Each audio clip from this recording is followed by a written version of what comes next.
Hello, I'm alive. I am not dying. I might be dying. I'm not dying. How you guys doing? I actually meant to stream yesterday and then I forgot, honestly. It's a mixture of Power World, it being really hot and it being really smoky outside, which just made me feel terrible throughout the entire day. Listen, it was actually mostly the weather, but I will not doubt that Power World had a part to it. This is why I try not to play these survival games, because I will lose track of everything. It's fine, I progressed so fast in the story that I am now trying to play catch up. And it's not a good time because it's all time based. It's all time- oh shit. It's all time based. Literally, I have to sit there, let them do stuff, and wait. It's painful. Whatever. That's the only time sink in there. Anyways, I actually meant to stream like an hour early, and then I made a spontaneous decision. And the spontaneous decision has been done. What is that spontaneous decision? Oh, you'll find out. Someone's gonna find out. Hopefully I did not break my alerts. The only way I'm gonna know is if someone raids me. Because I sat down and said, fuck it, we're gonna split my, raid from my chat screen. Hopefully that worked.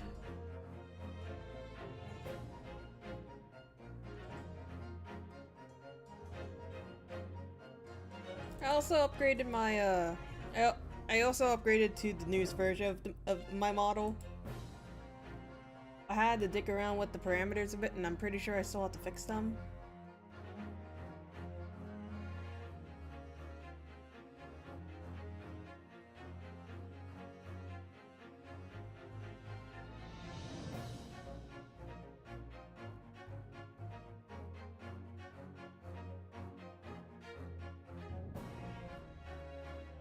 So if I look a little more weird than usual,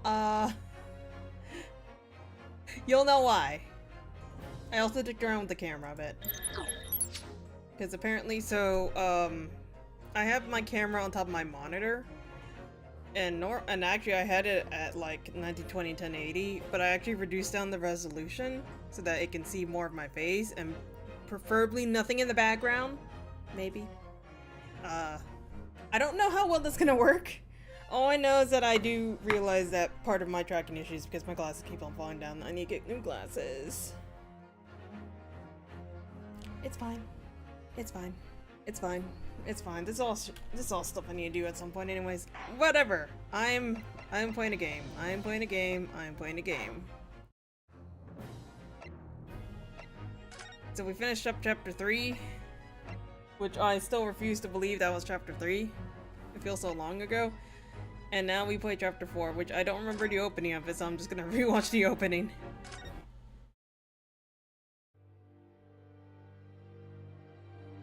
Like I said, there was only one thing left that I've been spoiled on, thanks to Wikipedia. And I really hope, I have no idea when it's gonna happen, but I really hope it's not now. I wonder exactly how many mysteries are out there, hidden within this bed of fog, he said.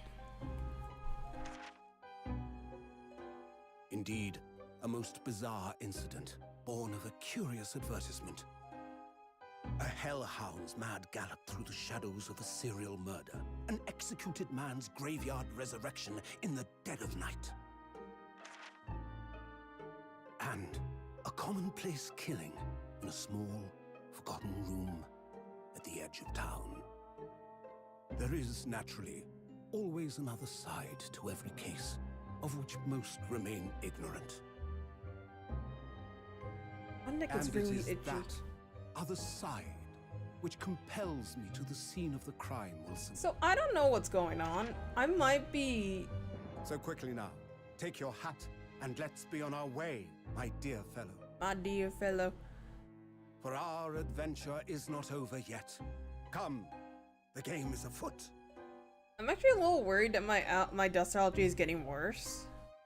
Because the one thing that never happens is it doesn't bother my skin, but recently, right now I have an itchy neck, but before I definitely had spots on my hand. Very small spots, and only on one part of my hand. But I'm wondering if I'm getting worse now. I don't hope it's not. Anyways, 8 days after the earth-shattering trial and Cosmo regained his memory. We were in the foyer of one of London's most luxurious hotels, the Great Waterloo Hotel. I just realized how low the microphone is. I'm so sorry. I think I was moving her around while cleaning up my desk. The worst part is this looks like a hotel that I'll see today. Professor Mikotoba is due to arrive at any moment. Yes, I'm so glad we got here in time. Susato-san hasn't been the same since what happened. Not that I'm surprised. Truth about Kazuma-sama's father. Do you suppose my father knew that he was actually the mass murderer? The professor, you mean? I knew that's what she was thinking about. There's a good chance, I say. I mean, they did come here to London together 16 years ago, didn't they? Yes, that's true.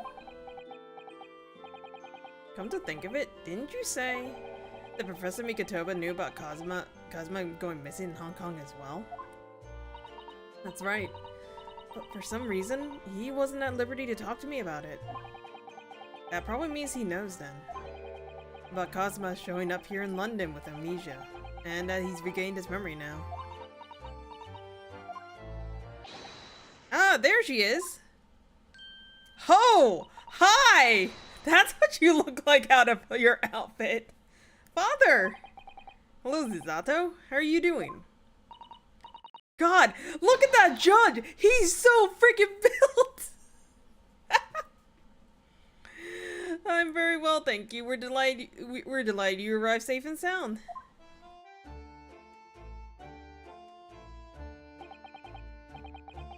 I'm sorry, I can't get over the fact of how built this judge is. Oh my god. Literally, if he sneezes my way, I'm just dead. Oh crap. Hello, Mr. Naruhodo. Very kind of you to take the trouble to meet us here. Oh, no, not at all. It's my pleasure. We've heard all about your extraordinary exploits here in London, you know? The news have crossed the seas. It has? I always look forward to reading the monthly reports that arrive with the steamships from Britain. Oh, I see. Well, thank you very much. Who is this man? And why do I feel as though I've seen him before? I take it from your expression you can't quite place me. In that case, how about a little reminder, Seishiro? A firm tap should do it. Yes. A firm tap? What? Here we go, then. He brought a fucking gavel. He brought a fucking gavel. I hereby pronounce the defendant, Ryunosuke Naruhodo, guilty. Ah. Oh! You're... You brought this gavel. Look at him.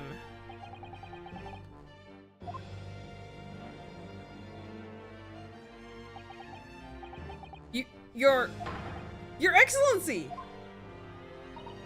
Hello, Judge Jikoku. How are you doing? It's been a long time. Good, you remember now. That really did the trick. Guilty. Only I was declared not guilty, wasn't I? And there was no laughing at the time. So, London again after all this time. Hard to believe it's been 10 years. To be honest, I never thought I'd be back. Neither did I. I didn't imagine Japan would ever be invited to an international symposium like this. Though I really doubt anyone did, to be honest. It's all thanks to you, isn't it, Seishiro? What are you talking about, Yujin? Of course, Judge Jikoku, he must complete the set. He's the other man who 16 years ago came to London with Kazuma's father and Professor Mikotoba.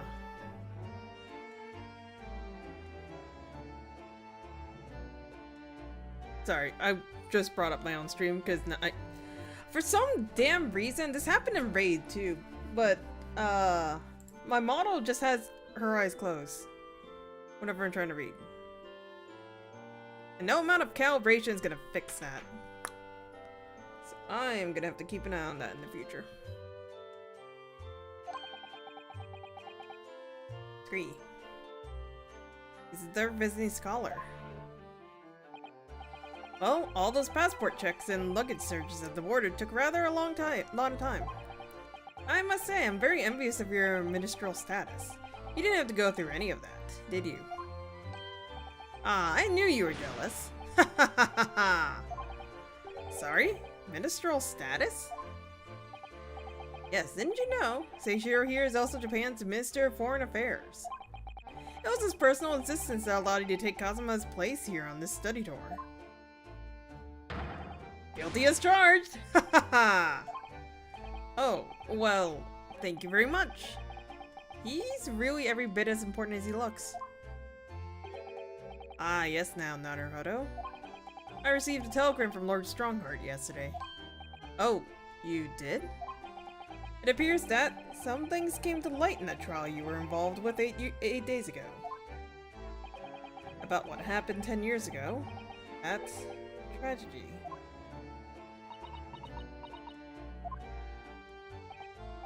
Yes, could you tell us more about that?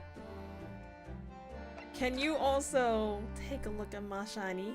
Mr. Mikotoba, I wonder, could I show you something? Why do you seem so nervous? I suppose it's because I'm a student showing something to a professor. That's always quite nerve-wracking. Well, I'm sorry I perturb you in that way, but anyway, I'm afraid I have nothing useful to say about that, really. Aww. I tried. So, how was the voyage here? Well, 50 days at sea is a long time by anyone's standards. But it wasn't as bad as when we first came 16 years ago.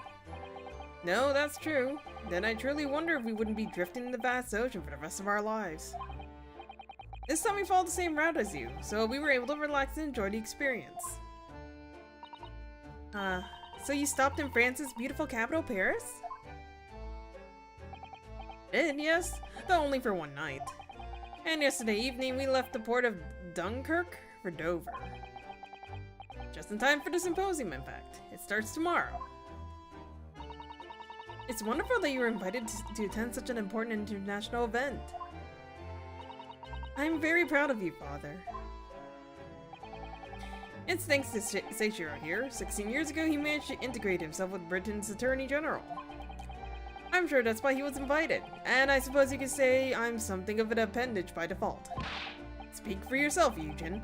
You're close friends with the Professor of Forensic Science at a major hospital. Yes, well, I'd rather not dredge all that up, really. No, there's been a lot of water under the bridge since then, but it doesn't bring him back. Kazuma's father, I suppose. The professor, the killer who took the lives of 5 members of the British aristocracy, was actually Kazuma's father, wasn't he? That's correct. Genshin Nasugi. Genshin? You knew, I presume, father? Yes, he was a close friend at the time. Genshin came to Britain as a police detective. He was studying investigative techniques at Scotland Yard. I've never understood what drove the man to commit such heinous actions. It was a closed trial, so the public never knew the truth, and he was executed with little ado. To this day, very few people know what really happened, even in our homeland. But what about Kazuma? Did he know? Did he know the truth about his father? No, of course not. He was told his father passed from sickness. However, I suspect he may have had his doubts. Oh, why? As you know, I tried to guide Kazuma growing up as if he was my own, as if he were my own son. And one day, he came to my office at the university and said, "I've decided I want to travel to Great Britain and study there."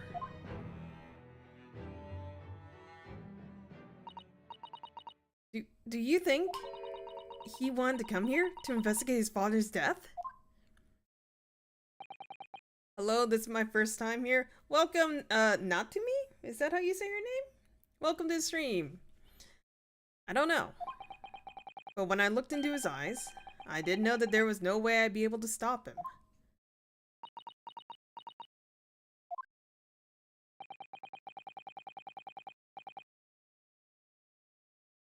Sorry, I'm distracted on the fact that— is that the Eiffel Tower in that painting behind Mikotoba? Maybe? If it's not, it's the Crystal Tower, which I don't think I've ever seen the Crystal Tower before. But I also never went to England, so something actually, I promise! I know what I'm saying! Something else came to light in that trial the other day, actually. Whew. Crystal Tower from K Street. Yeah, that's what I thought. It looks like the Eiffel Tower, okay? It looks like the— why am I having such a big issue trying to speak English right now? Whatever. Oh? What? Well, having disappeared in Hong Kong and been missing for almost a year. Kazuma has since turned up here in London working as the apprentice of Lord Von Zeeks. What? What? That's news to us! So, Lord Strongheart's telegram neglected to mention that part in. Like, as you know, we both thought Kazuma had died in the steamship during our voyage to Great Britain in January. But he didn't die. He's alive. As you knew, didn't you, Father? In actual fact, no. What I did know is that when your ship docked in Hong Kong, he mysteriously vanished. We sent a team of investigators to Hong Kong to try to ascertain what has happened, to no avail. But he's still alive? And here in London, you say? Never dared even to dream it. Why on earth did the young man not make contact? The government and the police have been chasing clues fruitlessly for months now. Well, it seems he was suffering from amnesia. What? Amnesia? When we first came across him again here in London, he didn't know who either of us were. I see. He only regained his memory 8 days ago. This is unbelievable. Yes, it's quite miraculous. I wonder why Lord Strongheart didn't let us know. I must speak with him urgently.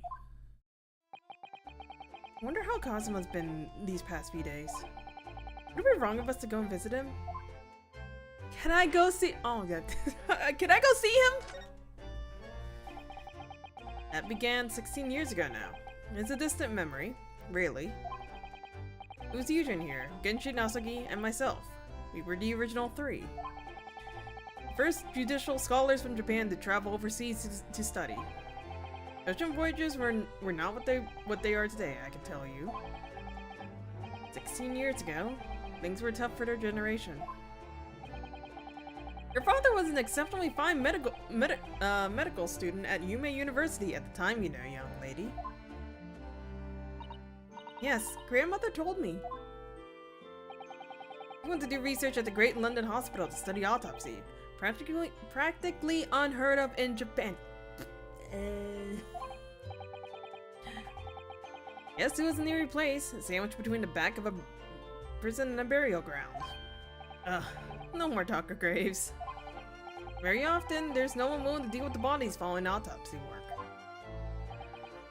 You see, autopsy labs has something of an unavoidable relationship with graveyards and prisons. Not my cup of tea at all. Do you remember that Scottish prison governor? Caden, his name was. He was a good man. Yes, but then of course, in our 6th year here, everything changed with that dreadful case. When Genshin was arrested, a series of the most gruesome murders. I simply couldn't believe it. I'd known the man for years. I was a witness at the secret hearing, and I tried to speak in his defense, but you went a little too far and ended up facing charges yourself, didn't you? Well, suffice to say that after the trial, we were sent back to Japan. There was nothing more we could do to save Genshin. It was a lost cause, sadly.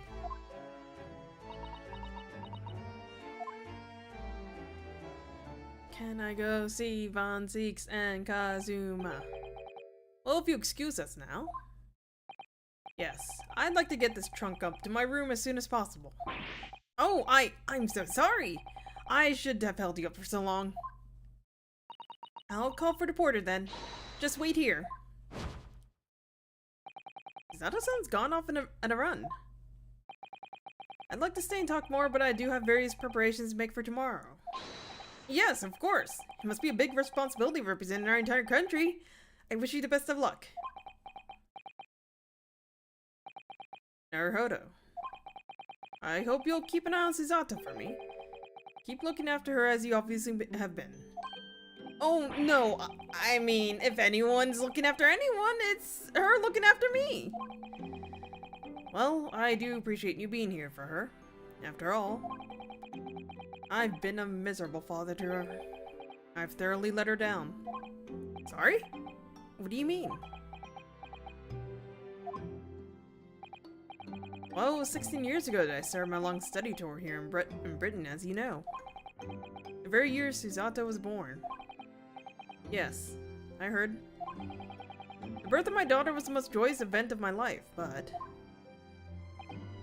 well, sadly it was accompanied by the most tragic event of my life, too. Oh, yes, Susato-san hinted something like that.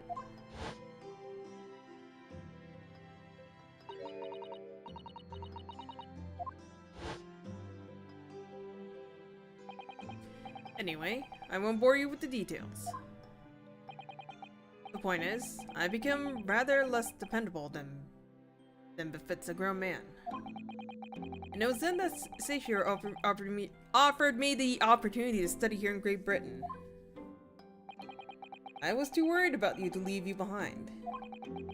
But perhaps I was a little heavy-handed when it came to persuading you to accompany me to London.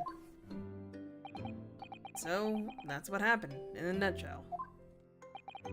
And that's also the reason why I now feel compelled to give my daughter as many opportunities as I dare. Though the world does not readily afford young women such things, I must say. I completely understand, Professor. One other thing, Naruhodo. If I may be so bold, I have a favor to ask you. Oh, really? Of course! What can I do for you? Well, the thing is, I...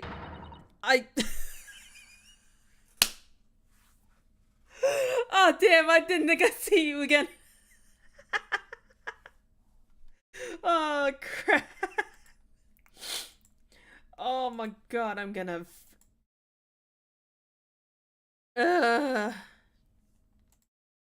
I'm so sorry that took so long. Mrs. Zato. Now then, allow us to take your bags. Allow me to take your bags. One moment, if you please, porter. Of course, sir. That machine around your neck. It's a camera, I believe. Quite right, sir. Just 5 shillings for a lovely photograph to commemorate a wonderful stay at the hotel, sir. Well, I think given the occasion, we could justify the expense. Why do you... Professor Mikotoba, why do you have a death flag above your head? I don't like this. Ah, yes. Yes, of course.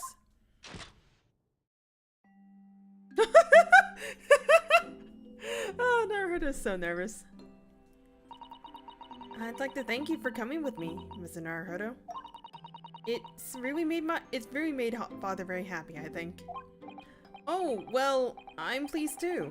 But we were interrupted before. Professor Mikotobo was about to ask me something. Now we return to Baker Street then? I expect Iris will have some delicious tea waiting for us. Yes, let's go. I'm getting more and more anxious about Cosmo, though. Perhaps I'll try to meet with Lord Strongheart later and ask about him. No, he's probably still with Von Zeeks. Ah, I just cracked my back. Ah, but ah.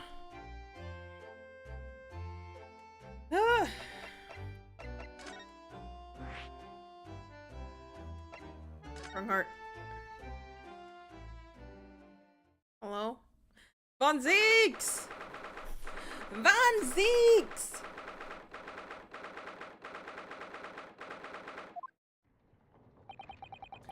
Here's the final draft of the opening address for tomorrow's proceedings. I've supplemented your original with the figures you asked for from the yard. I see. Excellent work. Thank you. You're welcome, my lord. What's Lord Von Zeeks doing here?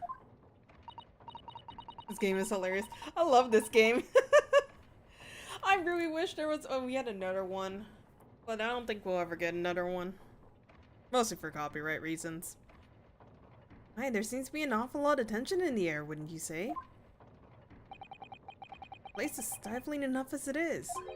We really don't need any more tension. Hi! Hi! My apologies, I didn't notice you come in. Your small stature and dark dress make you all but invisible to me. Oh, no, it's entirely my fault for wearing black, I'm sure. From now on, you must dress in white from head to toe whenever you come here.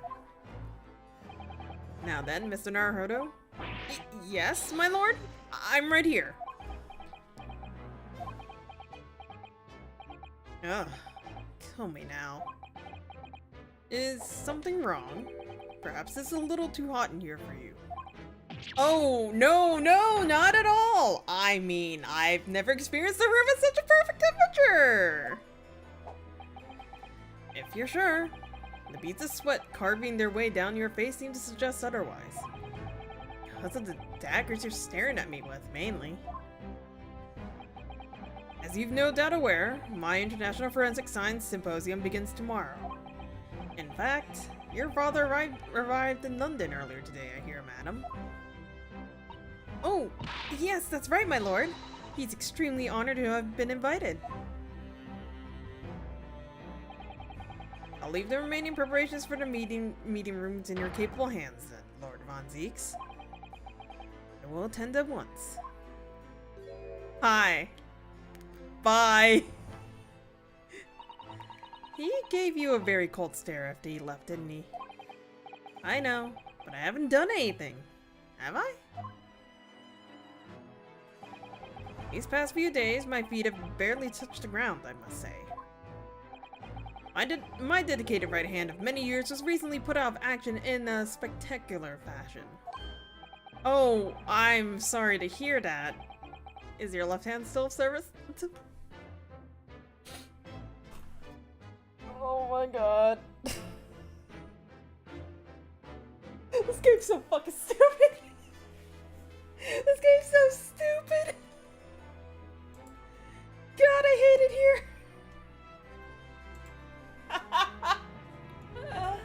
Oh my god. I hate this game. This game is so stupid. I hate this game.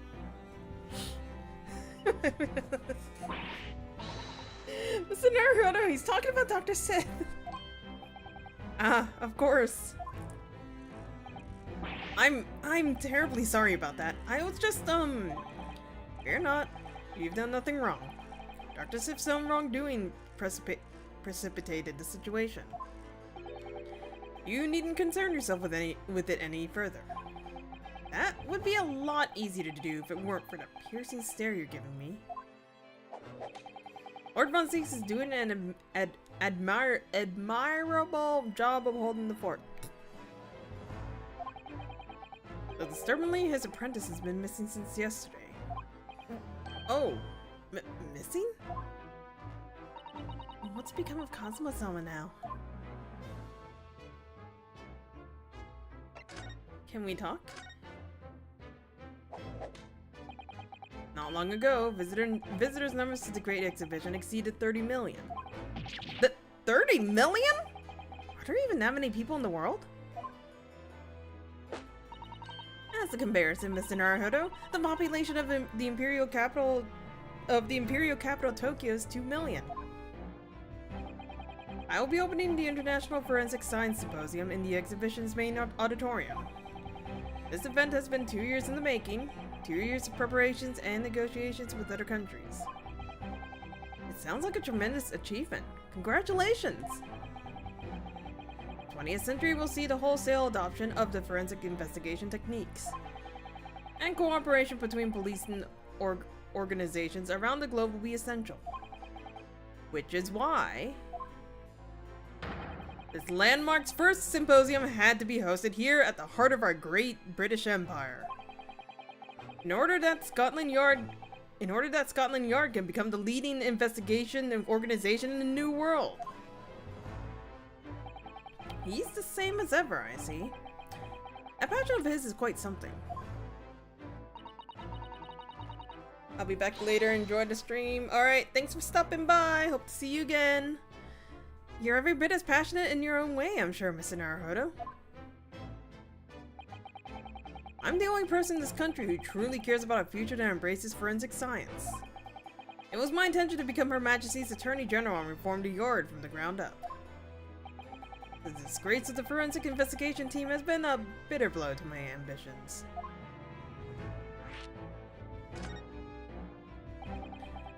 I first established the forensic investigation team a year ago. Experimentally, to start with. With Dr. Sith at the helm, it was steadily occurring at an impressive record of achievement. I was on the verge of changing its name and elevating its stature to a full-blown forensic investigation department. And can you not do that now? Obviously, nobody wants to hear anything about it at the moment. Even I can't keep the story out of the papers. 6 million Londoners will be cursing forensic science now. This incident will set back our country's advancement in the field by a good 10 years, I'd say. Unintended repercussions of our trial. We simply couldn't have overlooked what had happened, though. Of course not. We should all be grateful to you both. Anyway, I'll still reform this country's policing when I become Attorney General. This might delay my plans, but it won't alter them. Nothing will stand in my way. So, Hazuma. About Lord Von Zieks' apprentice. Ah yes, that came as a surprise to me, I must say, that you and he are old friends. How did he become an apprentice to Lord Von Zieks in the first place? It came about 3 months ago. An unidentified Asian man was apprehended by border police. They found him hiding aboard a large goods vessel. Oh my, so he stowed away to get here. He had no papers to identify him, no passports, and he was suffering from amnesia too. Other than the fact that he was clearly of Eastern descent, there were no clues as to who he was. So I decided to assign him to Lord Von Zieks. That way I could keep an eye on him. But then, why'd a mask? I didn't want to burden Lord Von Zieks with tiresome explanations about why he had an Eastern apprentice. Because it would be so much easier to explain why he was wearing a mask. He's proven to be of great help to Lord Von Zieks. I have high hopes for his future. By the way, do you know where he's gone? No idea. But I believe he left London for the time being. Oh. I take it you also didn't know. The man's father was one of our country's most infamous criminals, I mean. Genshin Hasaki.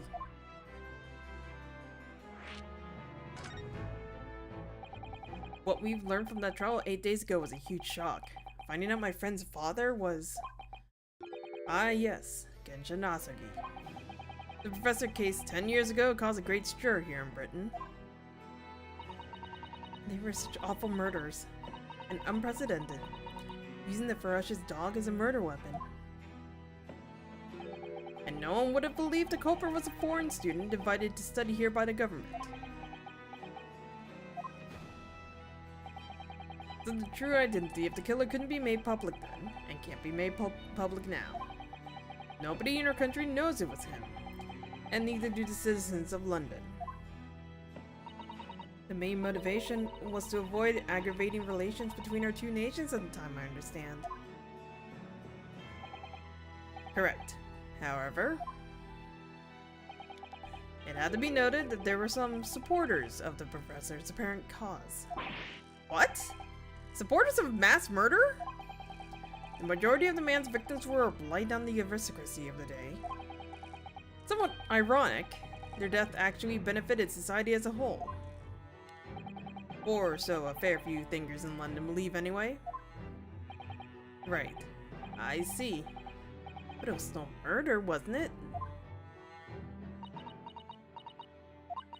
It seems very similar, doesn't it? The idea of the Reaper of the Bailey.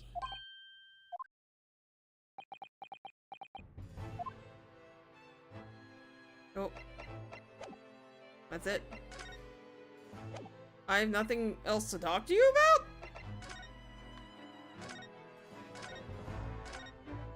Okay. I'm leaving?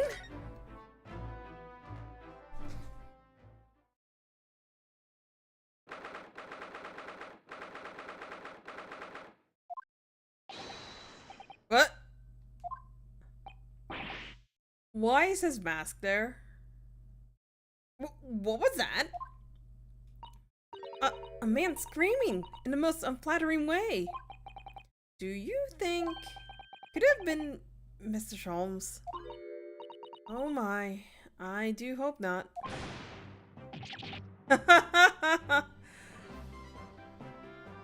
Wait, is this supposed to... I really hope it's not Italian. I don't do it anymore. It might be? Mon ami, mon ami. Oh, maybe. I don't freaking know any. What are languages? What are accents? What are goddamn nationalities? Stop this disgraceful display. Who are these people? Look at her hair. It's bright red. I think they must be clients of Mr. Sholmes. Right, you two. You're coming with me now. Down to the clink.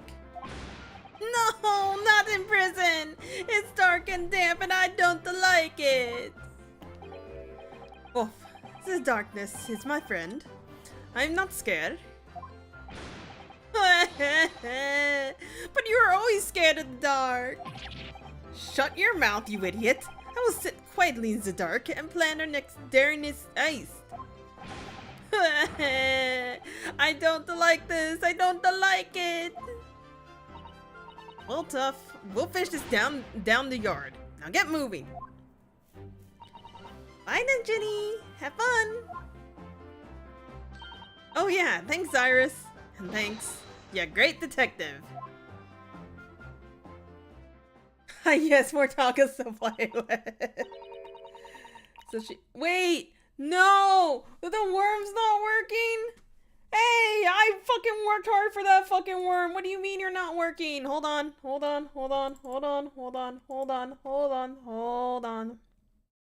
I didn't fucking enable, that's why. I'm stupid. Redeem. Select. Worm. Shit. Let me toggle it manually. Ah! Where the fuck is it? This. Number 6. Worm! So I was fixing around a few things. So I was fixing around a few things. And I'm like, hey, I really like these horns. I want to put them on a toggle even though it makes no sense. So I put them on a toggle and I'm like, wait a minute, I want to make a cat. I tried doing a black cat. Black cat I couldn't see because of my hair. So I made it into a blue, Russian blue. And then spontaneously I'm like, hey Sin, should I be a worm? Be a slime. So the sad part is I absolutely would have made a Switch model toggle. Here's the issue. My current Live 2D model takes so damn long to load up. I don't have anything ready at the time to hide the fact that it is switching models.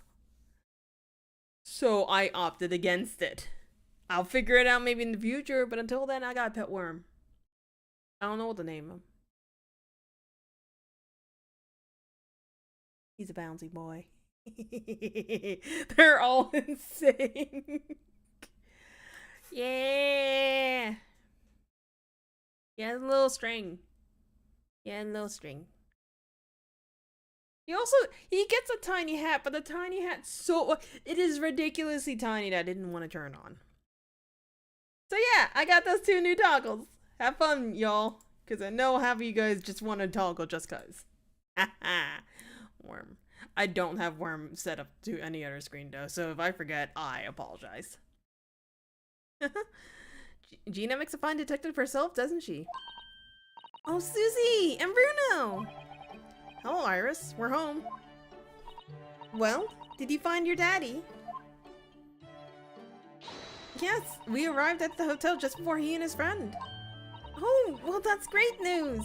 I hope I'll get to see my daddy again soon. Yes, of course. Dr. John H. Wilson.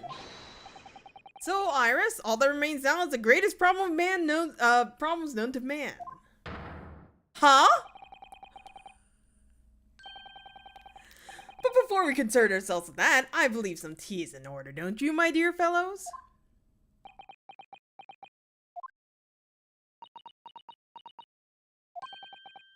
Is something wrong, Mr. Naruhodo? Do I have a crumb of or such like on my face? Not so much on your face as on your head, I'd say. Come along then, everyone. I've brewed a lovely special blend. Time for tea. Whatever is going on here today? In that case, let us sit and drink now.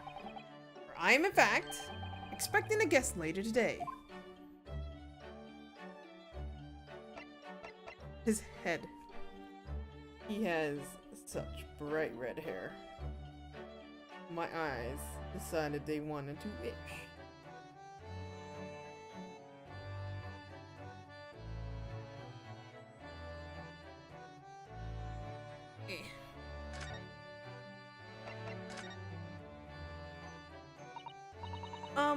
Mr. Sholmes, who were the 2 fine gentlemen that were here before? Oh, just a pair of petty criminals. Nothing of significance. Of course, they have to make a living somehow. And when the mood takes me, I'm willing to turn a blind eye to all manners of infractions. When the mood takes you? All manners of infractions?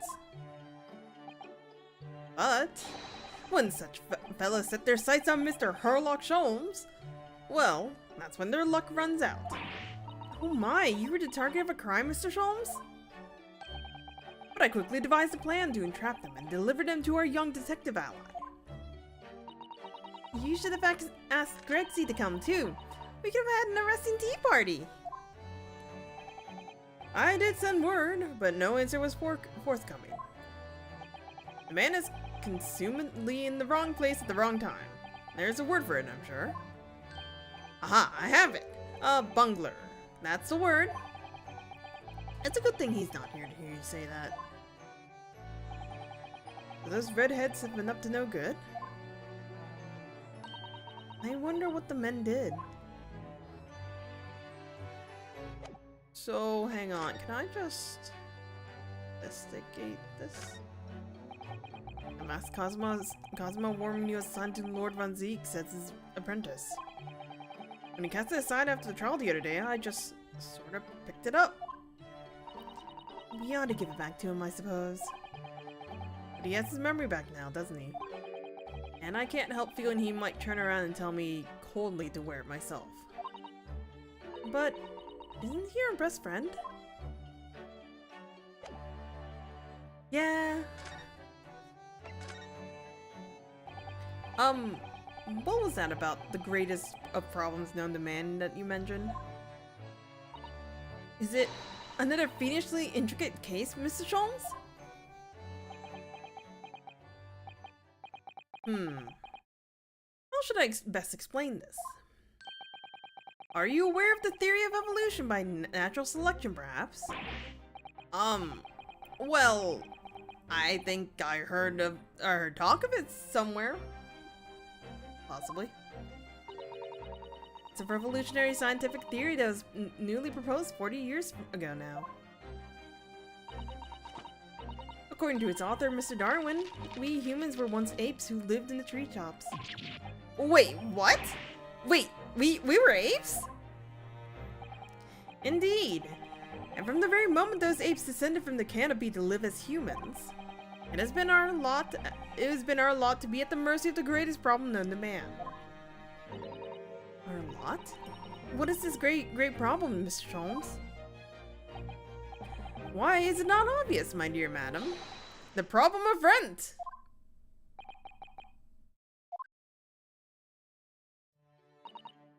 But did you not receive a rather large sum of money from Madame Tuspells only the other day? Psh! A large sum? One potted herb for Iris and a new motor car for me later. And all of it has quite disappeared, I assure you. Honestly, Early, you know you squandered it. Yes, well, anyway, 2 days ago, I discovered the answer to man's greatest problem. For the coming month, at least. And what was the answer? Why, there's a substantial clue before your very eyes. Don't tell me. Let me see. Humans are sorry creatures, unable to see what is in front of their noses. Let me give you some assistance. Don't look, but observe me very closely. There is one particular feature about my person that has changed. You should notice it in the end, I think. In the end? It's been stabbing in both eyes right from the very beginning of our conversation. I think we might need another clue before we uncover the full answer, Mr. Naruto. Thanks for the hint. I'll be tearing my hair out if this charade goes on much longer.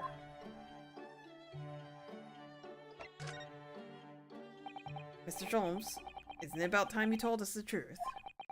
Just over a week ago, you said to us,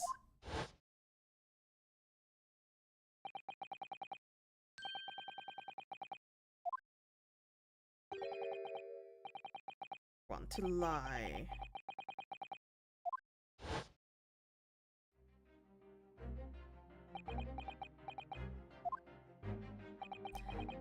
That case aboard the SS Buria in January.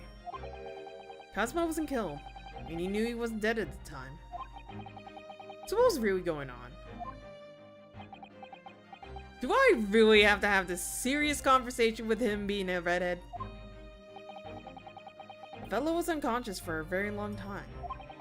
If he hadn't regained consciousness when he did, his life would have been in mortal peril.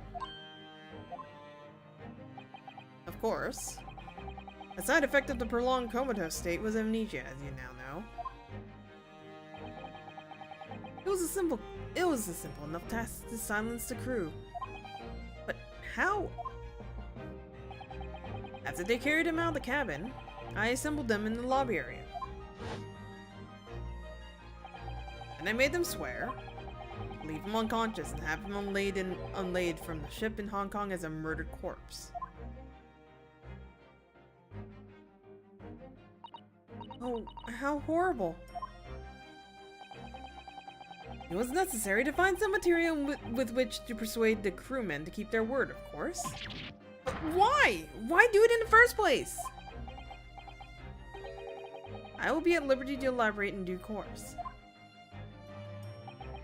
But for the time being, I would like to reassure you. I didn't foresee subsequent events. What events? His disappearance in Hong Kong.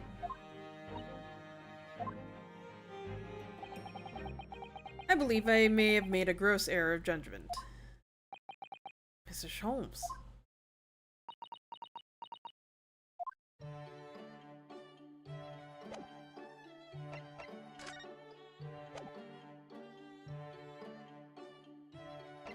Huh? What? Do I not get anything? What am I supposed to do? Do I go up here? I am so confused. Just turned to the left and I see the noodle.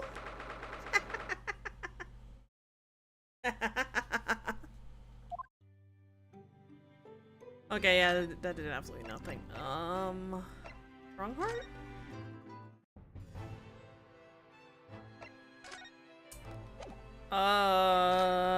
I seem to be at an impasse. Uh-oh.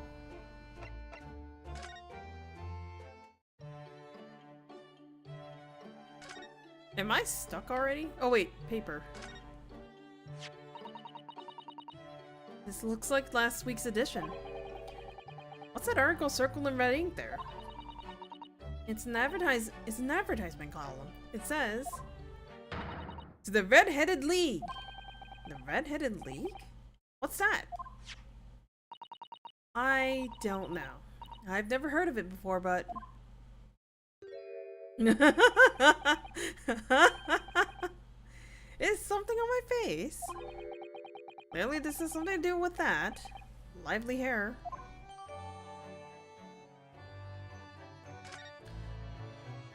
So we're just gonna... No, we'll shoot. No. We're just gonna... It looks as though something circled... Someone circled an advertisement in this paper, Mr. Holmes. The Red-Headed League? Does this strike you in some way? I was thinking that just maybe it might be related to your bright red hair.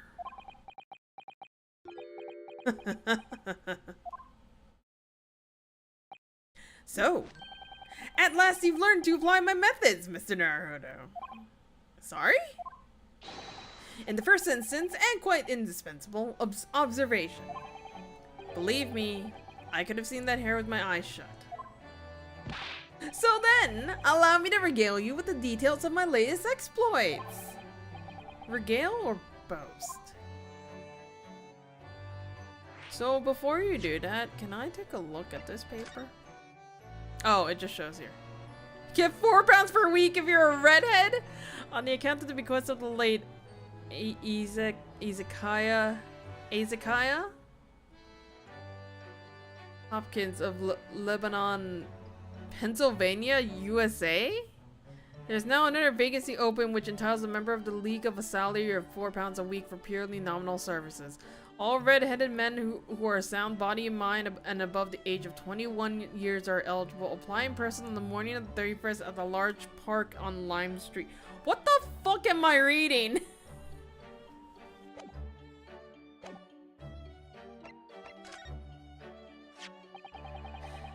So what is the Red-Headed League, which seems to be the subject of the advertisement you circled? You've noticed in the paper, then? That, my dear fellow, was going to be the source of this month's rent. It was? How? According to the advertisement, the Red-Headed League is a distinguished institution of fellows of unspecified governance. In fact, the only condition for becoming a member is having red hair.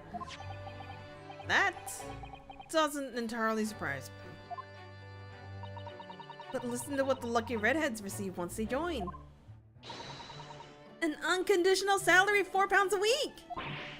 Oh my, £4 a week? But why? Why are they paying the people for? That I don't know. No details are given in the advertisement. Surely every red-headed person in the country will be flocking to join in that case. You're right, Susie. There's no time to lose. I'll put in my application at once. So why? Just on the off chance. That might be stretching a point, I think. The trouble is, they have a fixed number of members, you see. Oh, I see. So once a certain number of people have joined, no one else can. But as luck would have it, one member recently passed away.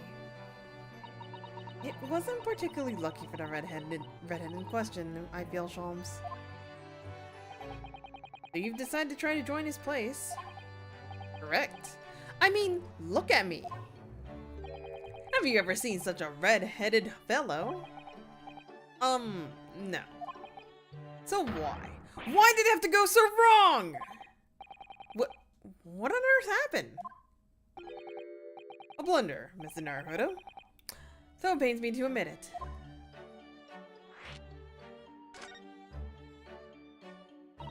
What did you actually do to your hair, Mr. Sholmes? I'm glad you asked, Mrs. Otto. What you see atop my head is neither dyed nor a hairpiece. I changed the color of my hair overnight. By the wonders of chemistry. Chemistry? I was conducting some research into a method of rejuvenating spent tea leaves. And in the course of my work, I stumbled upon a potion that when taken turns one hair a flame-like red. Would you like to try it? It'll make every hair of your body perfectly crimson. I think I'll pass. Mr. Sholmes, is it quite safe to drink? Surely it's bad for you, isn't it? Amateurs are always hampered by such fears. Oh, I should have never doubted you, Mr. Sholmes. You mean to say... But of course.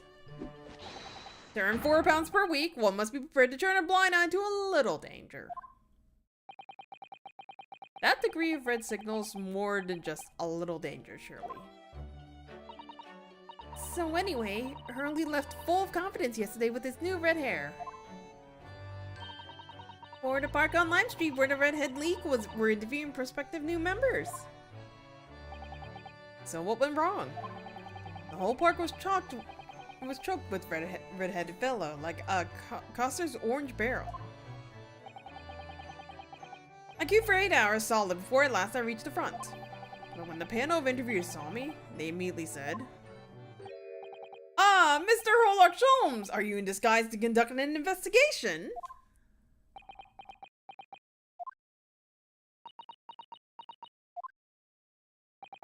So naturally, I had no choice but to reply, "Shh, give me away." After which, I could do little else but turn and leave. Then this morning, when I looked in the mirror, it just stirred within me. So I turned that pair into the police. Oh dear, what a disaster for Hurley and those two redheads.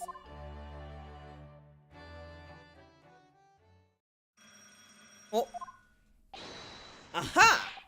Here's my guest now, my latest client with money to spend. Ooh, I do hope it is an exciting case, Hurley. Remember, Iris, we are at present griped by the greatest problem known to man. I must be willing to accept any case, no matter how unstimulating. Save locating a runaway, of course. Don't spare anyone's feelings, will you? Oh dear, I'm afraid that Hurley can lack a little tact, especially just before the rent is due. Oh! Oh, hi, lady! Mr. Sholmes, Mr. Herlock Sholmes, please, oh please! Please find my husband, he's run away!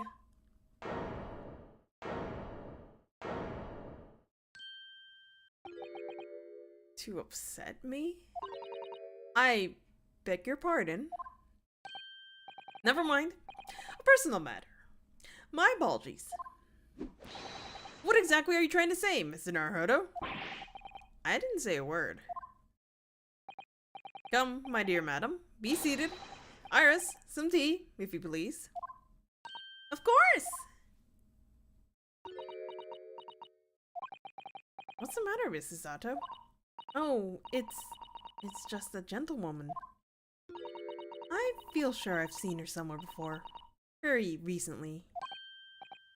Yes, now you've come to mention it. As I explained earlier, my name is Evie? Yeah, Evie Vigil. I implore you to take the case, sir. Money is no object. Simply name your figure. Money or wealth are of little consequence to me, madam. Being offered a case to solve is a reward enough. Oh, Mr. Sholmes, you are the picture of benevolence. I will, of course, make a mental note of your offer, however. For contingent reasons. I trust you remember your words, also. If I might inquire, sir. This gentleman and lady would be... Oh, me? What I'm about to tell you, I should like to communicate in the strictest confidence, you understand. Ah, these are my friends. I assure you, you may say before despair anything which you may say to me. Ah, I see. I can vouch for the gentleman personally. After all, he's hard of hearing. Why did I ever get my hopes up? Hello, lady. I would like to present this to you. Miss Vigil, would you mind casting your eyes over this? Oh, my poor Daly. Where have you gone? What's become of you? I'm afraid she's too worried about her husband to pay any attention, Mr. Naruhodo. Either that or she just doesn't want to be bothered with me.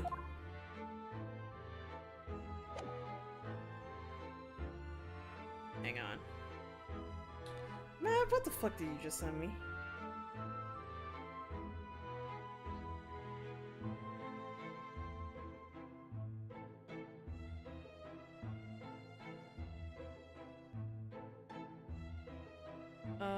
Hold on, I just want to remember, did I eat this for lunch or dinner?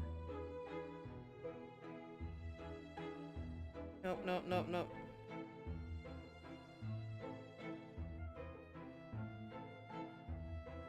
I ate this for lunch, I did not eat dinner. Oh, it's like, I can't remember if I fucking ate.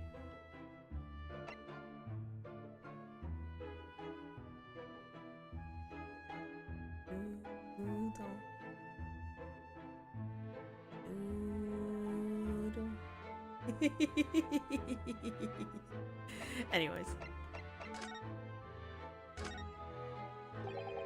Forgive me for asking, Miss Vigil, but have we met somewhere before? Quite recently, perhaps? Oh my! My dear fellow, what is your intention? Clearly you have no ability to differentiate the facial features of the English. If you wish to invite the lady to tea, you must do so in a more gentlemanly fashion.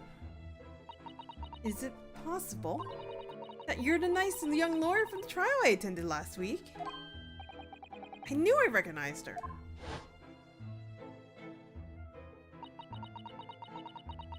Hello, lady.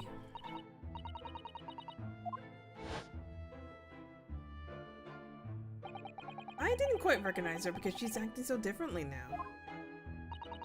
It must be very difficult for you as a lawyer, being hard of hearing, I mean. Pardon? Oh dear, I'm so sorry. Don't worry if you can't hear. It was fripply really nothing more. Now look what you've started, Mr. Sholmes. Thank you very much. I believe it would be prudent for you to sit quietly in the corner. Yes.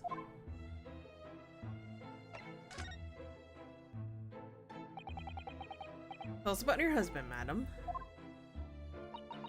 Mr. Vigil, my Daly, is 40 years of age. I have a photograph here. An entirely unremarkable gentleman, by appearance at least. How long have you been married? It'll be 15 years this year. We have a cordial relationship and my husband's income is more than adequate, so we live quite comfortably. As it would appear, I need only look at you to know these things. Oh gosh. Your dress is the latest style, your hat clearly regularly groomed, and your eyes are animated.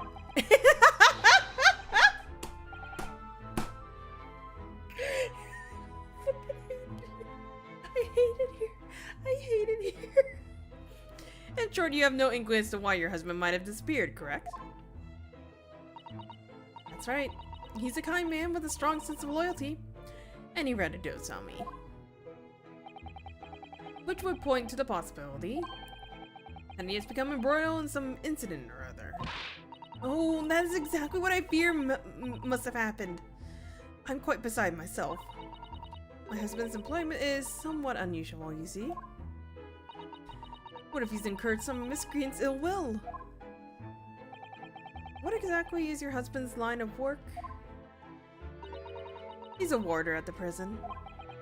A guard? That is somewhat unusual.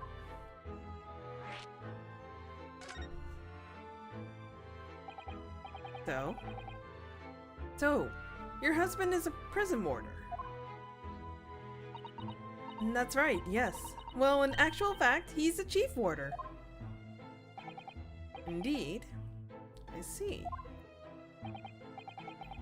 Well, chief prison warder certainly qualifies as something of a specialist occupation.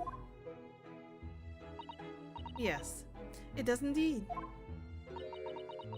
My poor husband must prepare those dreadful punishments and see that they're carried out. Dreadful punishments? Does she mean capital punishments? And at such times, he must occasionally spend a night or two in the prison dormitory.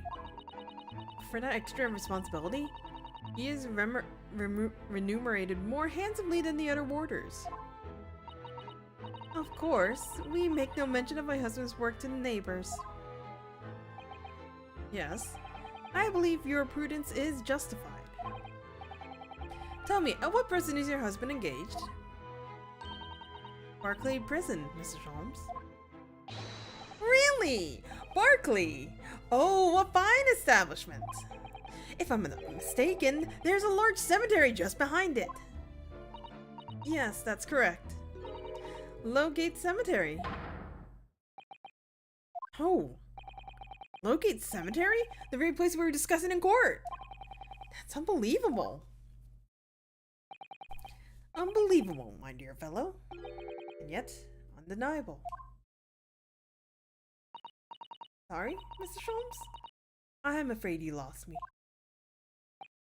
Ah, pay no heed, madam, pay no heed. A private matter. This can't really be a coincidence, can it? Get an itch in my back.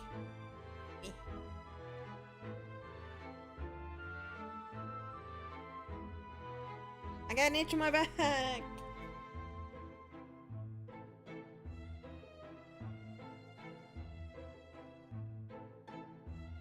3.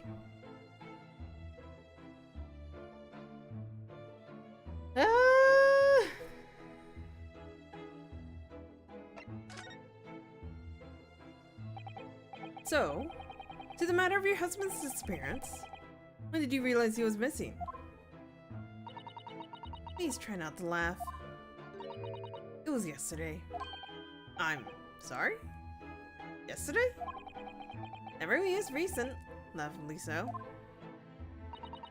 The truth is, my husband does at times have occasions to spend the night away for his work. It's not at all out of the ordinary for him not to return home at night, but this is different. For him not to make any contact for a whole day, this has certainly never happened before. Oh, my dear Daly, whatever could have happened? My dear Mrs. Vigil, please calm yourself. Now then, have you contacted the police? Why, naturally! But sadly, he refused to listen to my pleas as my husband has been only missing for 1 day. I was asked to wait patiently at home. In truth, Miss Vigil, I concur with the police. However, let us not be hasty. I see no reason why we should not engage my deductive powers to track your husband down anyway. Oh, thank you, Mr. Sholmes. And furthermore, let me assure you, a chance to solve the greatest problem known to man for another month has no bearing on my decision. I seek only to put a sweet smile on another Londoner's face. That's really all there is to it. You have my eternal gratitude. I shall pay any sum you care to mention. You seek only to put the sweet's rent in your landlady's purse. That's all there is to it.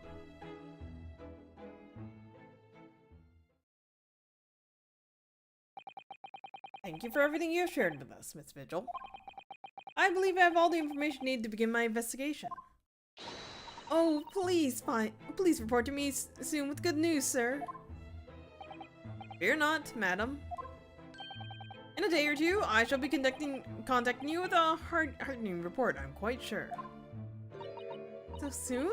Oh, how splendid, Mr. Sholmes. Good news should be delivered early, I always say. If you'd be so kind as to leave the photograph of your husband in my possession.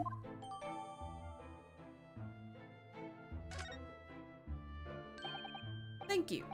Now, allow me to show you the door. I can't thank you enough, Mr. Sholmes. You've been simply marvelous. Bye.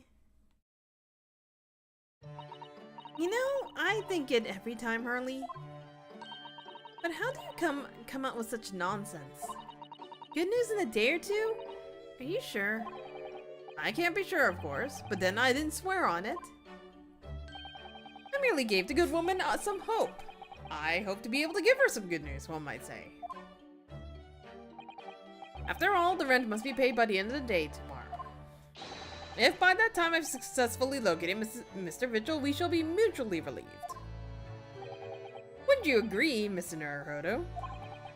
Don't look at me with those pleading eyes. Well, my dear fellow, did you hear the details of the case? Yes, my hearing is surprisingly good, actually. Excellent. And what did you make of it? Well, I was surprised to learn where her husband worked. At Barclay Prison, I mean. Ah, so you noted that. Of course, especially with the mention of Logate Cemetery. Hi.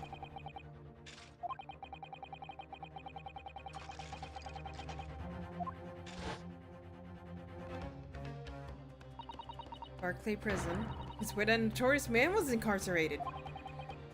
Professor. And now a warder from the prison has mysteriously disappeared, it would seem. It's all very peculiar. Indeed. But nothing you can't handle, I'm quite certain, Mr. Naruhodo. Sorry? Run along to the prison and see what you can glean. Would you?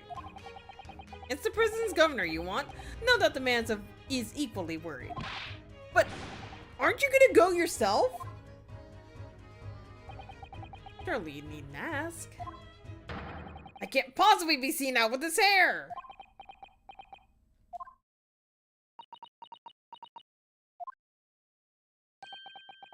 But didn't you go to Lime Street with that hair? That was a quite different matter. So I leave it in your capable hands. Now, if you excuse me, I'm rather busy.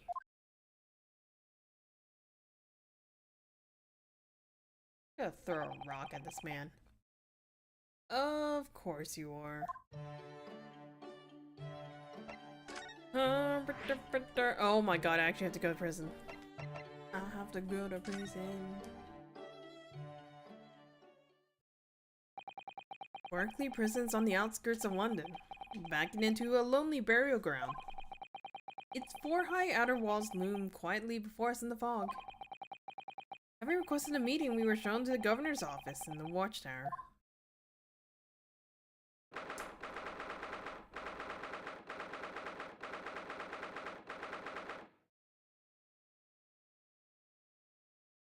I have So many questions. Hi. This place is full of hardened criminals. I cannot remember the last time a civilian was doing here. I do not know your accent. And you didn't want to talk to an inmate, but to me... My god, he looks like Armstrong. Do you ken who I am? I'm the governor, Barry Caden. Wait, Barry Caden? Caden.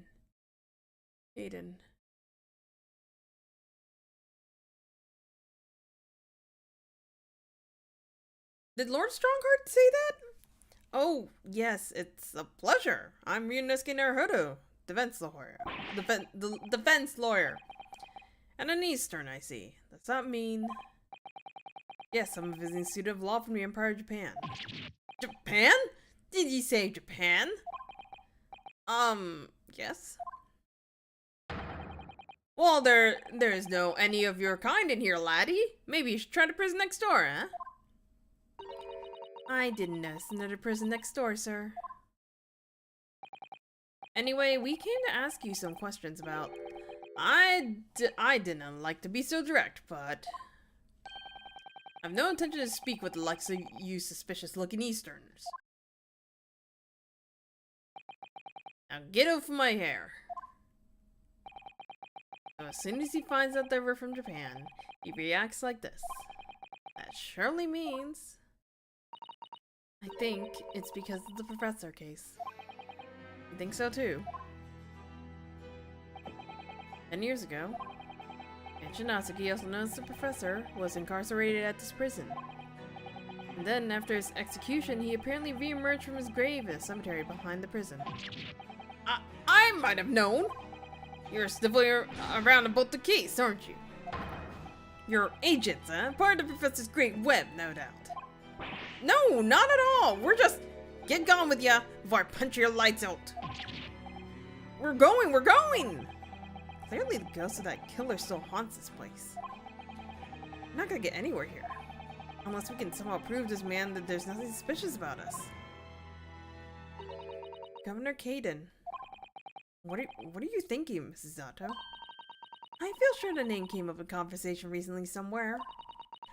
I was wondering if whoever mentioned him might have some ideas to help us. Oh wait, no, wasn't it her dad?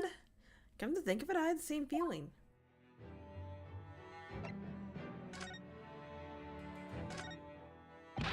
Governor Caden, could I at least show you this? Fine. How many times can one man turn his back on you in a single conversation?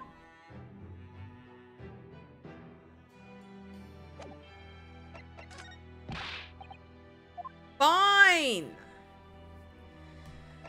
I think it was Susato's dad. It had to be her dad or freaking... Oh, hi! What are you doing here? That's Professor Mikotoba over there. Ah, hello you two. I was just taking a moment to catch up on the world now that I'm unpacked. Where's Judge Shikoku?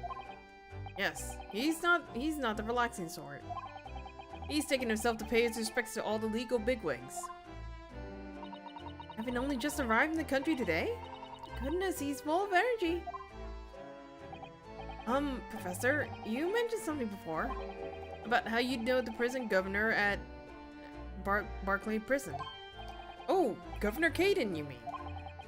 It is the same man. Father, we must speak with the governor. But he refuses to talk to us. He said we were suspicious Easterners. Well, I'm sure if I accompany you, it would be a very different story. Oh, would you? That would be wonderful if you have time now. Sadly, as you can see, I'm very busy at the moment. Busy drinking coffee on a comfortable settee? Now, I have read a lot to prepare for tomorrow, you know. Oh, sorry. I didn't say that out loud, did I? You Mikotobas are alarmingly good at reading people's thoughts. Or could it be that you Naruhodos are alarmingly bad at hiding your thoughts? Let's not fall out now. I have an idea.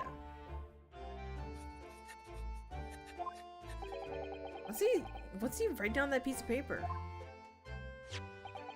Here's a letter of introduction for you. Hopefully when he sees my name, he'll change his tune. Ah, thank you! Can I read it? Good luck then! Let me just... Blackbird line? Oh, it looks like this is some sort of steamship ticket. SS Gross. First class cabin 001. Yokohama departure 11th September. London arrival 1st November. Ah, that's the boat that Professor Mikotoba and Judge Shikoku came in from Japan, isn't it? Yes, I think it called at Dunkirk on the north coast of France for a night before finally arriving in Dover. I think it's been almost a year since we've arrived in Dover on the SS Buria. It seems a shame not to keep your ticket as a memento of your trip, don't you think? Yes, I agree. I have mine safely in my diary. And I keep mine in my wallet, so I have it with me at all times. Oh, well, how strange. Where could it have gone? You like this on purpose, Mr. Naruhodo. Did I imagine it, or was that comment accompanied by a little sigh?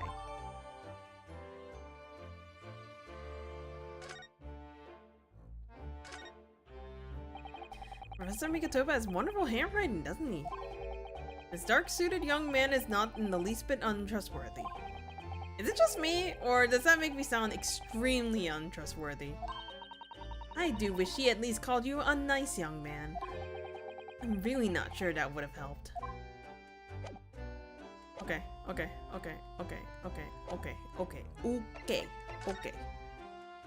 You.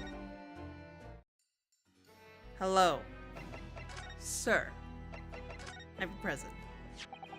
If you just cast your eyes over this, Governor Caden. What's this then? You cannot pull the wool over my eyes, you good-for-nothing Japanese student. Mikotoba? That young jock from the forensic laboratory? That Mikotoba? Yes, exactly, him! Oh dear, perhaps I should have said something sooner. I'm Yujin Mikotoba's daughter, Susato. Jings! You're the young man's daughter! And you didn't think to mention that afore! I do apologize. Well, you best take a seat then. Can I offer you a cup of tea, perhaps?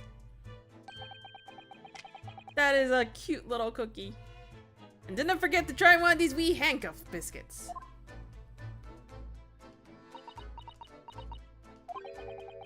Your father's influence is nothing short of amazing. I'm bitterly regretting not announcing who I was from the outset now. So then, what can I do for you, Hen? Well, we're currently investigating the case. It's one of your warders, you see. He's gone missing. Missing? That's right. It's surely been reported to you as well, being the prison governor.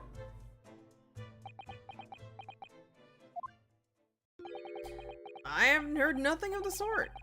There's no missing persons in my prison. But how can that be? It's Mr. Daily Vigil, your chief warder. Eh? Vigil?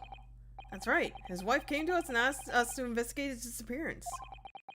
Let's skip the part about him only going missing yesterday for now. Clearly that means something to him.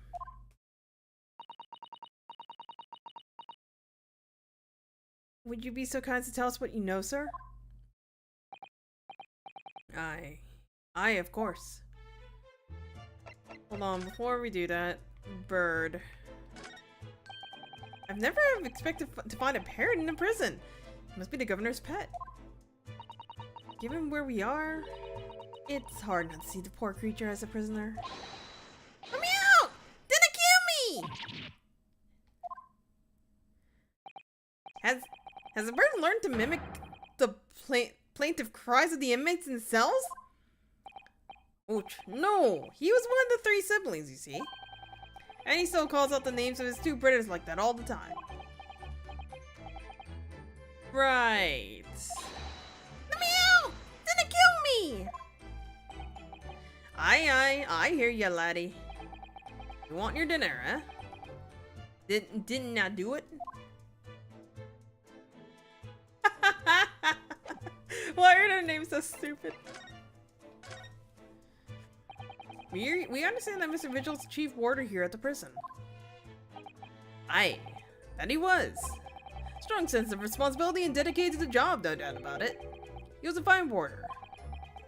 Was? Sorry, did you say was?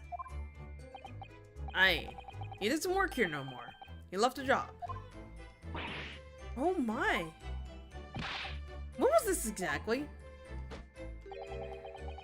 There's a question. When was it about? Can't have been much less than 10 years ago now. What? 10 years ago? He stopped working here 10 years ago? Aye, as I mind it.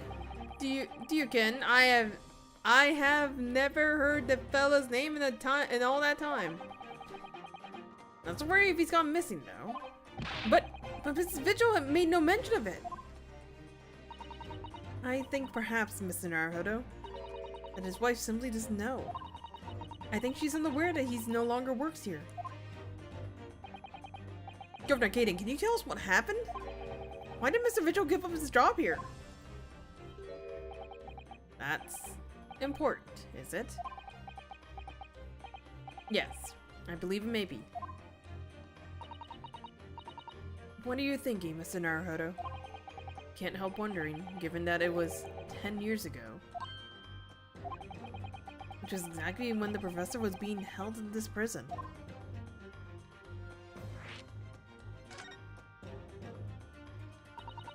So Mr. Vigil actually resigned from the position of chief warder 10 years ago, now you're telling us.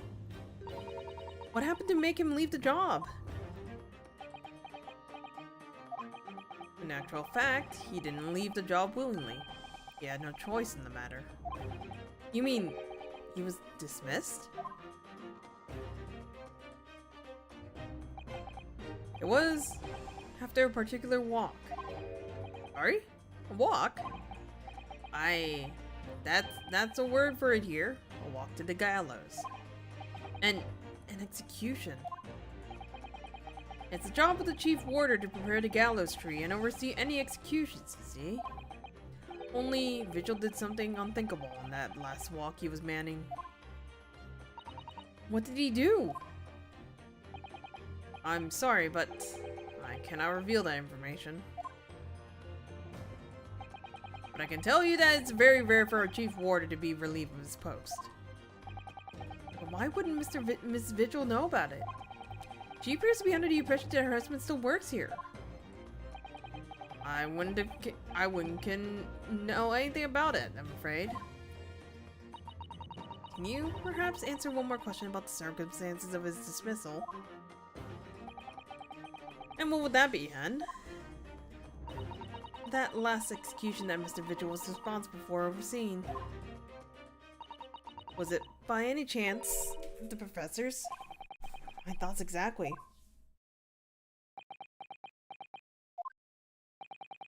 I'm sorry, I really am.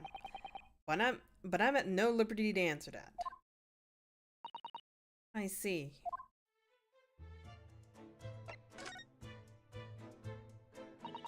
My father came to Britain all those years ago in order to study forensic medicine. But you seem to have been well acquainted. The dead room, the prison, and the cemetery have a lot to do with one another. After all, they need fresh corpses for forensic research. You can? Yes, I can imagine. The advancement of medical science isn't always particularly palatable. Your father worked in the laboratory just on the far side of the graveyard, in the basement of St. Sinner's. It's still in use today. St. Sinner's. That's come before, I'm sure. Yes, that's right. We've been there. Mikatoba and I have used to ride in a carriage together and negotiate terms. For more fresh material, I suppose. And we used to sit in here for hours and gab about dissections and all sorts. Ooh, it takes me back. Over a pot of tea and a plate of cuffed biscuits, of course. How charming.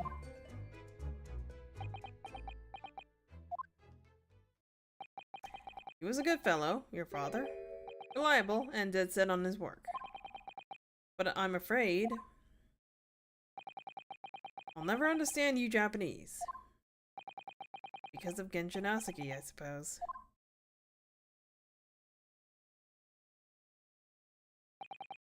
Well,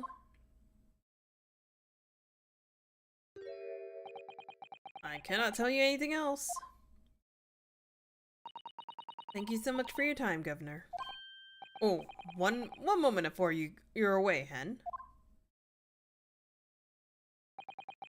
I'm sure I have it here somewhere.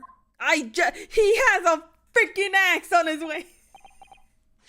Found it here. Take this as a wee souvenir of your visit to prison.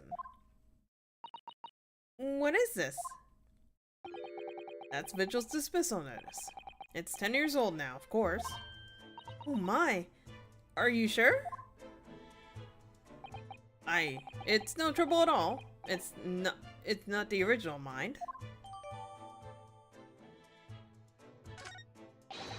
Thank you very much, Governor Caden. I'll take a look at this.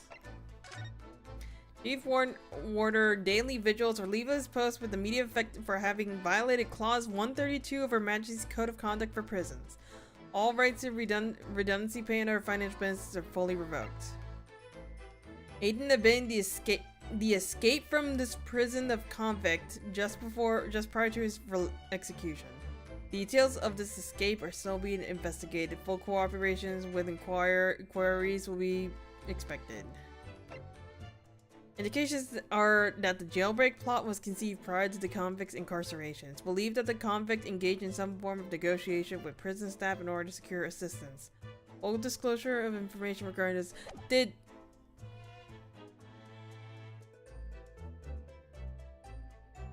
escape made it sound like it was successful. So who the fuck did they kill? Well, in return, do me a favor and never come back here. That case is closed. Fine. Well, I think we ought to return to Baker Street for the time being. Yes, I agree. We need to report back to Mr. Sholmes with what we found about Mr. Vigil. What will we tell Mrs. Vigil, I wonder?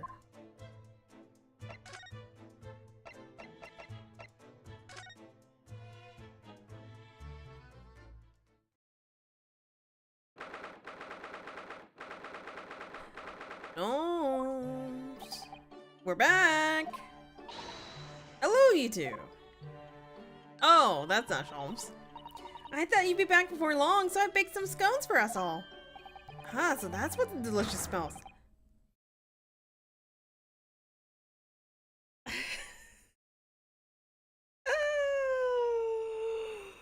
I'm gonna fucking hate this chapter, aren't I?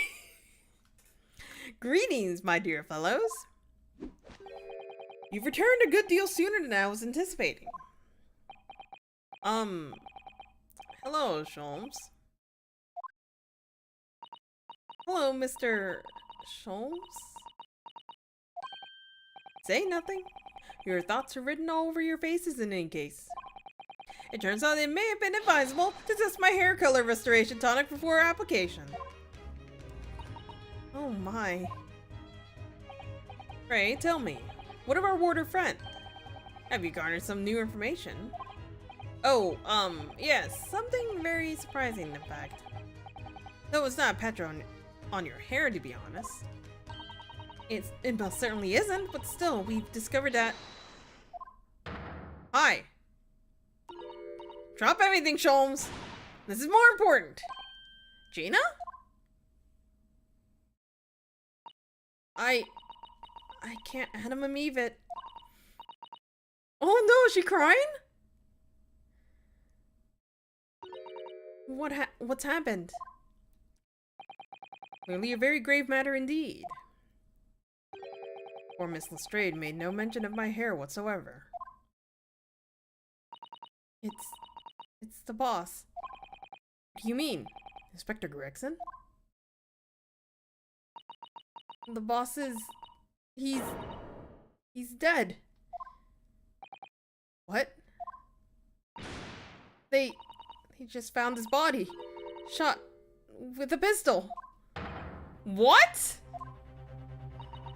But Inspector Gregson? He was murdered? No, not Gregsy. Come in, my dear girl. Tell us the whole story. Gina, you're gonna make me fucking cry. Don't do this. You're gonna make me cry.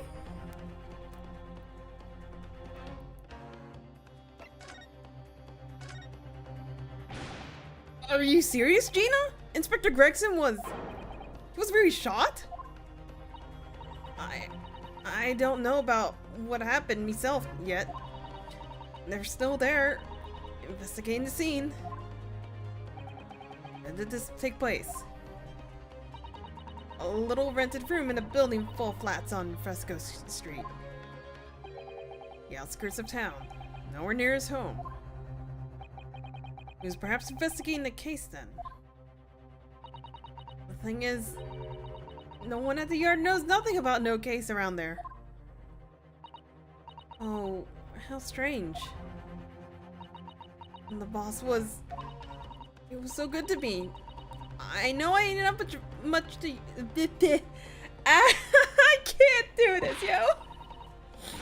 One day I was gonna show him I'd become a proper detective. Oh, Jenny. So who did this? Do you have any idea who the culprit is?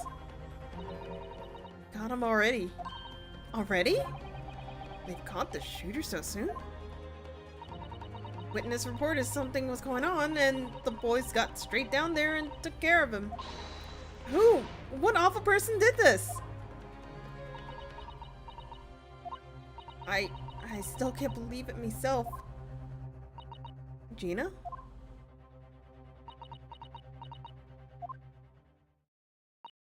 It was the Reaper.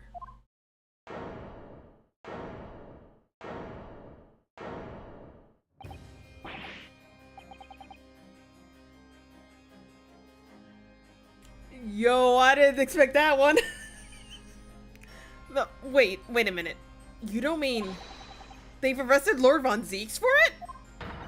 That's right. That Reaper bloke's gone and shot the boss. No, Lord Von Zeeks?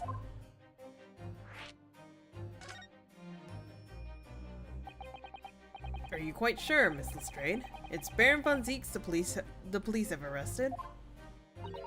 I saw him with my own eyes, in the interview room at the yard.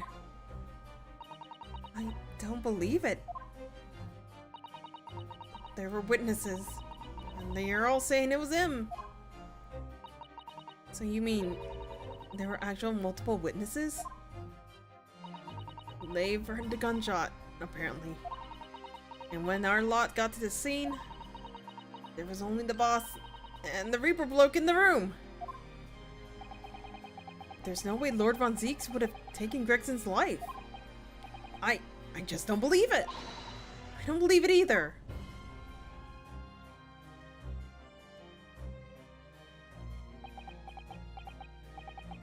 Thank you for informing us, Miss Lestrade. It's Viri's most terrible news. I'm dreadfully sorry. What are you saying sorry for? You didn't do nothing.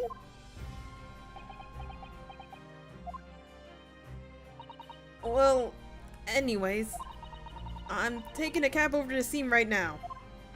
Please, come and all, as soon as you can. You gotta help! Gina is going to make me cry. It's a detective's lot to appear whenever some sinister plot is unfolded. Little wonder we all look haggard.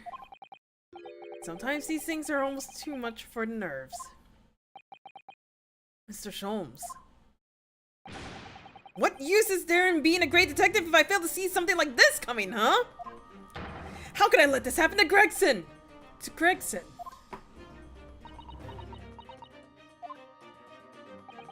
Mr. Naruhodo, I shall leave at once to begin my investigations. Of course, yes, we will too. It would be helpful if you could talk to Mr. Reaper and see what you can glean. I'm sure you were intending to do so anyway. Till later then. I am literally gonna cry. Inspector Gregson dead, and Lord Von Zeke's arrested. Bruno, Susie! I've called you a handsome. It's waiting outside. Thanks, Iris. Shall we, Mrs. Otto? Yes. Okay,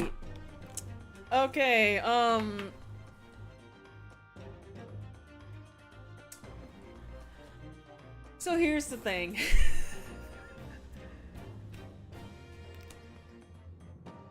I need to see a picture with my own eyes.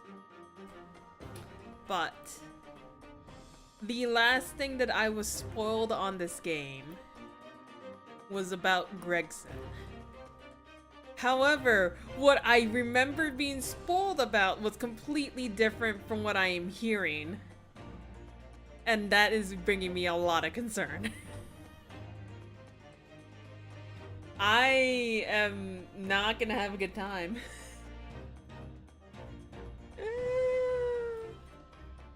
I need an adult. Oh my god, I was tearing up though. I did not think I was gonna see Gina cry like that. I promise. I'm an adult. I know what I'm doing.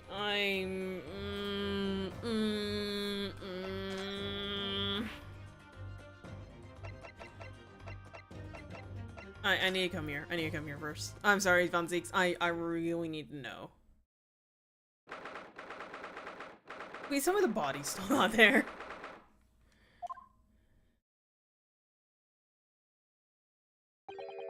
Wait, why is there red hair?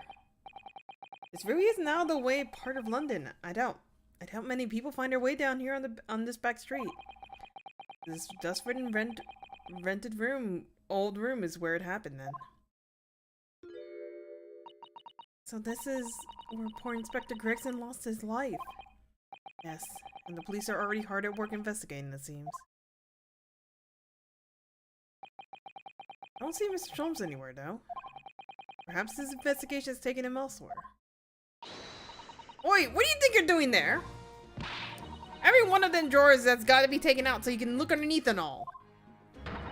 I want the space above the ceiling checked, and don't forget to look inside the chimney stack, too. Blimey, ain't you lot never gone over our house looking for dough when the owners are out of town? Gina's obviously got some unique investigative techniques she wanted everyone to adopt. Oh, so you've turned up at last. Mind you, I haven't been here long myself. Hello again, Gina. Sholmes has only just left. You're lucky you missed that. He was prancing around in here, pointing at stuff and flickering that ad of his, and then he just scarpered. Oh, we finished investigating already? Yeah, he didn't stop to say nothing to no one, not even me. Gina, would you mind if we investigated too? Listen, Odo. You're a lawyer, right? Yes? Why? Well, you're not thinking of trying to help the Reaper bloke, are you? Oh! Poor Gina. She's never gonna forget, is she? That trial will haunt her forever. Gina, if you don't mind me saying, if Lord Von Zeeks really is responsible for this crime, he will be duly and fairly judged in court. I suppose you're right. Yeah. Go on then, Odo. Get investigating. I want to know the truth about what really happened here. Thank you, Gina. I don't want to play this game anymore. Can I just leave? I'm scared. Can I go back to when this game was hilarious? Can I go back to when the game decides it wants to joke on itself? Can we not go down a hole of sadness? Please? Also, can we go back to Gina when they fan translated the game and her accent? I think her accent was a little bit easier for me to discern. I don't know. I don't want to go forward. I don't want to go forward. I'm scared. I'm so scared right now. Someone hold my hand. I need someone to hold my hand. Gina, what was Inspector Gregson doing here in the first place? That's what I want to know. It's what? Half a year since I got out of the clink. That's why I decided to give up me diving and become a detective instead. Oh yes, Mr. Sholmes twisted the inspector's arm to agree to take you on as an apprentice, didn't he? Something like that, I think. Anyway, the point is, I didn't really know much about the boss till then. But it turns out, he's a bit of a legend at the yard. Goodness, really? They say he managed to solve some really tricky case, just like that. He did? Yep, and ever since then he started going on all sorts of investigations, but only on his own. No one else at the yard even knows what half of his cases he's working on are, apparently. That's not how it's supposed to work, is it? So what was the legendary inspector doing in a dingy little room like this? I know he has a lot of respect for the Reaper and all. Look where that landed him. Respect for the Reaper? In what way? I heard him say as much. I take my hat off to that fellow, were his words. Not how the general public feels, is it? Most people are terrified of the Reaper. Yeah, the boss said that's exactly why he respected the bloke. I didn't realize Gregson held the Reaper in quite such high regard. My eyes are itching. He said something else to me and all. And I didn't need to worry about the Reaper, because he only goes after people what are bad. It did kind of set my mind at ease when he said that. Oh, my eye is so itchy. I would like to see. Right.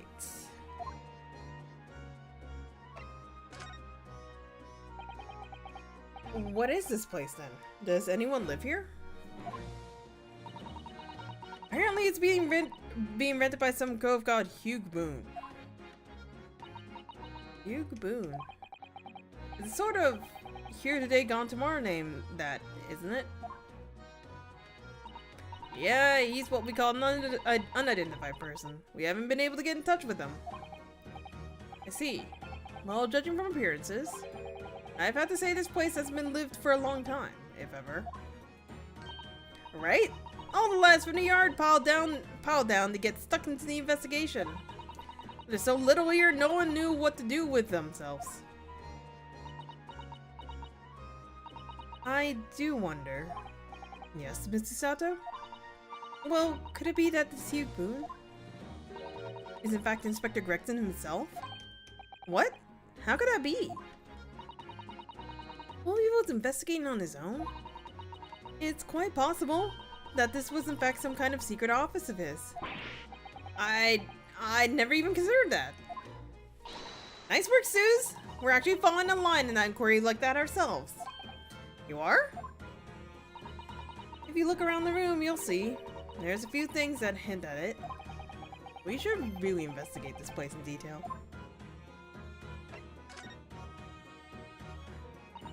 I see that's where the poor inspector was found. Over there. Yeah, that's right. They say it was a single bullet what did him in. Apparently the bullet went right through him and struck that candle tree on the wall. Oh yes, it's blown one of the candles apart completely. A gun is on the floor. It's the Reaper's, isn't it? No denying that. Wait, that doesn't make sense. Von Zeeks would have to be on the floor with Gregson on top. And they said witnesses, but they didn't mention anything about blood on his clothes. What? Really? How do you know that? Take it easy! I don't know what to do with myself when you stare at me with them big wide eyes. I'm only saying what I've heard. I don't know much about guns myself. But there's some bigwig lawman or whatever, whoever said so. Why don't you ask him? A bigwig lawman, is it? Anyway, Fresco Street runs along under that window there. There were some street sellers just outside who heard the gunshot. Oh, but I don't recall seeing anyone outside. Yeah, they've all been taken down the yard for questioning, that's why. We're talking about the yard's legendary inspector here after all. They'll be getting a grilling. Do you think we might be able to speak with those street sellers ourselves? I doubt it. The lads at the yards will just want to know what you're snooping around here for, and you'll be up for a grilling and all. So we can't interview the witnesses then. Shame. Alright. Wait, is that the lady? Come on. I need to get a new controller. I need to get a new controller. Please. Oh, it's a photograph stand. I suppose it must be a picture of one of Inspector Gregson's family members. What's the matter? Your eyes look like they're about to pop out of your head. They are! Look, Mr. Naruto, quickly! Yep. Why do I feel like this woman's familiar somehow? Of course she's familiar! We've met her only this morning! Ah, it's Mrs. Vigil! This makes no sense. Why would there be a picture of Mrs. Vigil here? Wait. Let me take a look at that picture.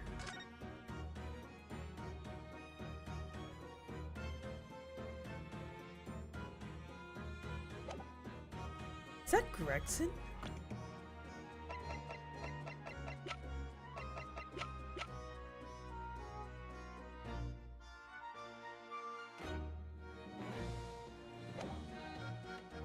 That can't. No, I don't think that's Gregson, right? To be frank, I don't think I've ever seen. I don't think I've ever been more stumped. I'm sorry to say, I have no idea either. So hold on. Does it just only show the picture, or yeah, it only shows the picture? Is Gregson maybe? This looks like some sort of notice board or something. And it's absolutely covered in scraps of paper. Ah, Mr. Naruto, look! This you mean? It's an autopsy report, isn't it? And these are case notes here. And details of prison inmates.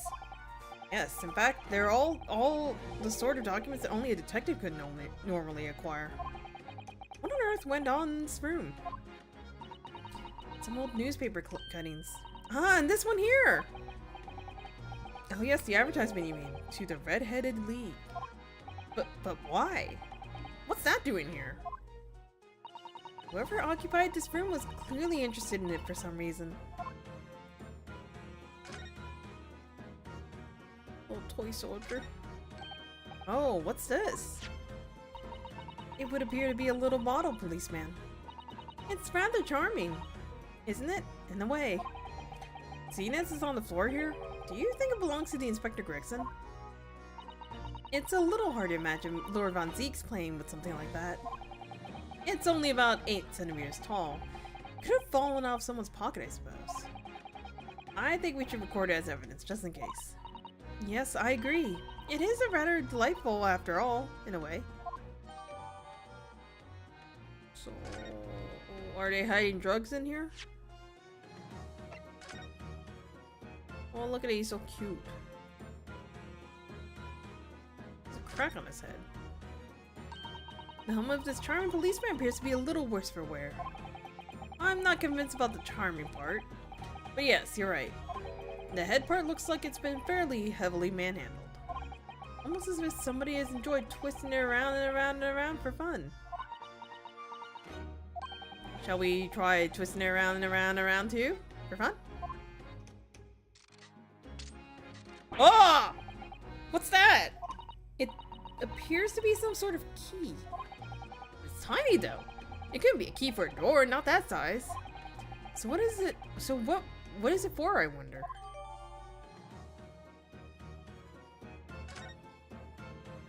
Oh yeah, it is a tiny ass key that looks like a rifle. Wait. Desk? No, I can't observe the desk. Wig.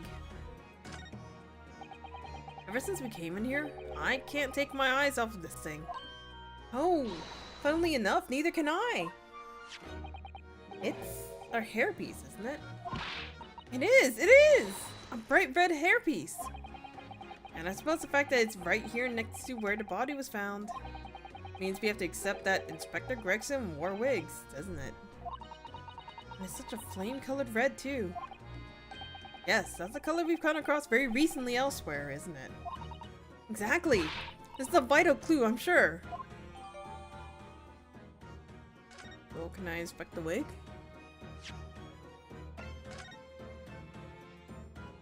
No, it's just a normal wig. I've always wondered, what's the underside of a hairpiece looks like? It doesn't surprise me at all, Mr. Naruto. You always want to see what lies beneath, don't you? I'm not sure that's quite how I put it. You must have used a lot of birdline to keep it in place on your head. So it doesn't get blown off in a gust of wind, I mean. That might be a little inconvenient when you want to take it off again, don't you think? Okay, yeah, this wig's fine.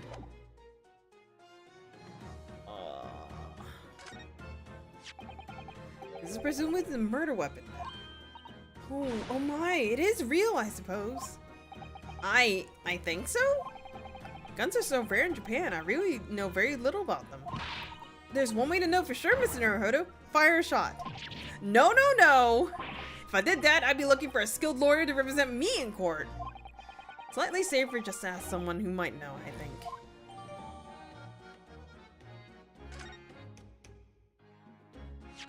We're just gonna... This is an interesting looking gun. I suppose this must have been the murder weapon.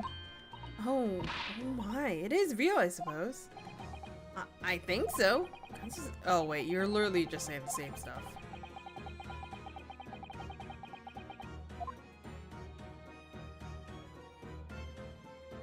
It actually... Okay, so that's the guard right there. I don't know too much about guns, but I'm a little wondering about what this thing is at the end.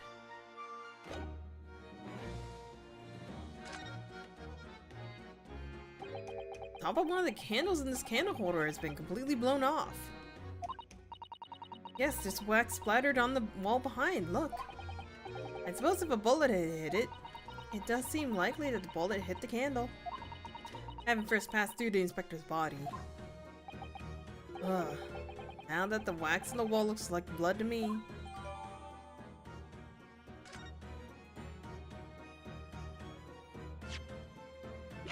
Just gonna look at this.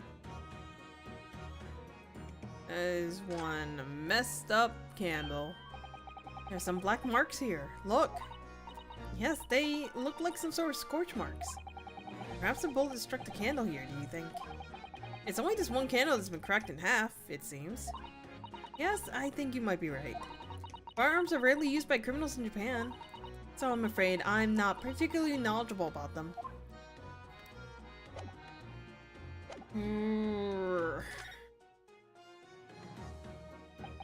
So I suppose this is where the victim...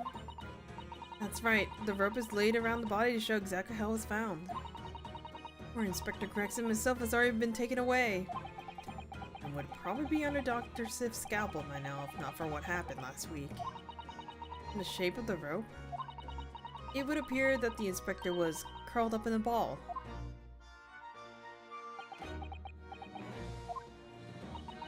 Are you feeling alright, Mr. Naruto?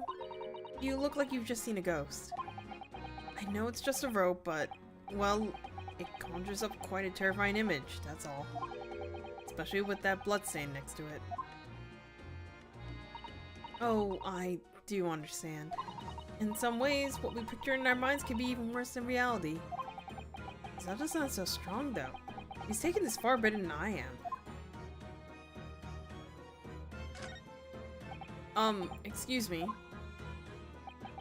If you're looking down on us from the great beyond, Inspector, don't worry. We'll look after things after the yard. I've indulged some deep thoughts in there. Excuse me. Sorry, sir. Can't see a thing, sir. Too many tears, sir. I fucking yeah. Right, perhaps I better leave you to your work then.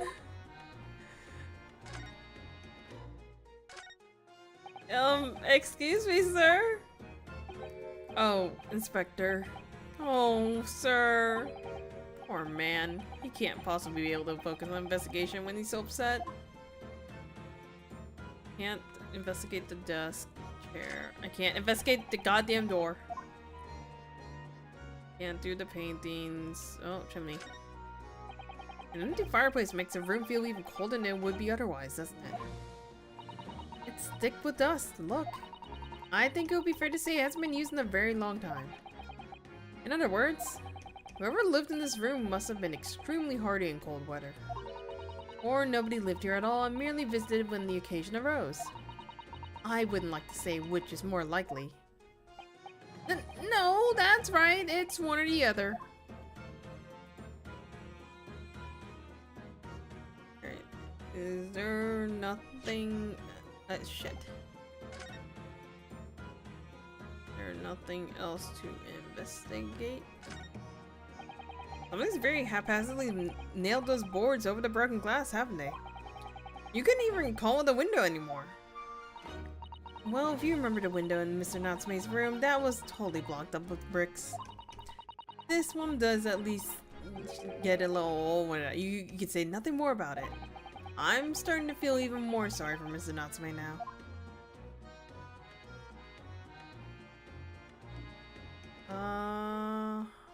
Yeah, I think that's all of the investigating. Hey, Gina. Do you know anything about this key? What do you make of this? What is that? Evidence? Worked something out and what happened, have ya? Oh, no, not exactly. I ain't been long enough in the job to get all this deducting business yet. But I swear I'm gonna get the person who did this to the boss. Picture? Yeah, that's what I thought.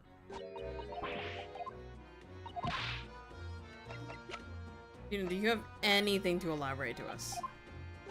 No? I probably have to leave then.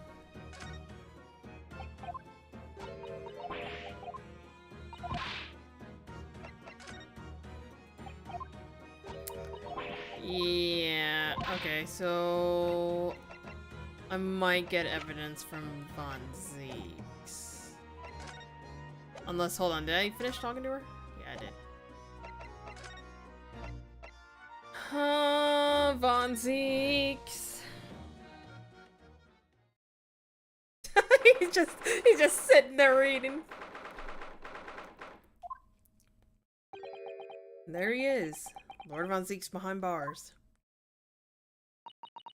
Oh, it's true. He really was arrested. He's sitting with his back to the wall, reading something. I don't think he's noticed us. Lord Von Zeeks!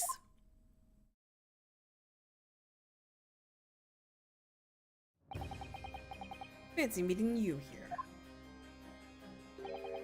The last place on Earth I'd like to be, with the last person on Earth I'd like to see.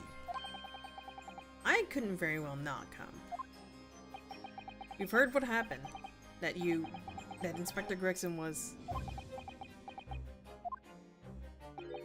Go home. This has nothing to do with you. But... Forgive me, Lord Von Zeeks, but I must disagree. Inspector Gregson was very helpful to us on a number of occasions. We're indebted to him. At the very least, we owe it to him to find out the truth about his death. You must help us with our investigations, please! There is really nothing I can tell you. Or were you just reading at the back of the cell there? Was it something related to the case? This? The yard isn't quite so cavalier with its information as the shared case details with a suspect. This is a letter from an old acquaintance. Oh, who might that be? Someone you know, as it happens. Albert Harebrain. Of course, yes. I keep forgetting they went to the same university. And I would like to read my correspondence in peace. So let's get this over with, shall we? What is it you want to know? Strange. I mean, let's face it, Lord Von Zieks never minces his words. They seem to have less bite than usual somehow.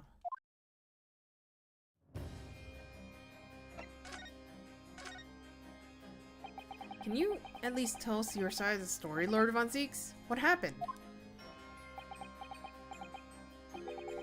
How much do you already know? We know that the inspector was shot dead in the small rented room on Fresco Street. Fresh, no. And that you were found there by the police when they arrived on the scene and immediately arrested. We were told that there was nobody else in the room and that some witnesses heard the gunshot.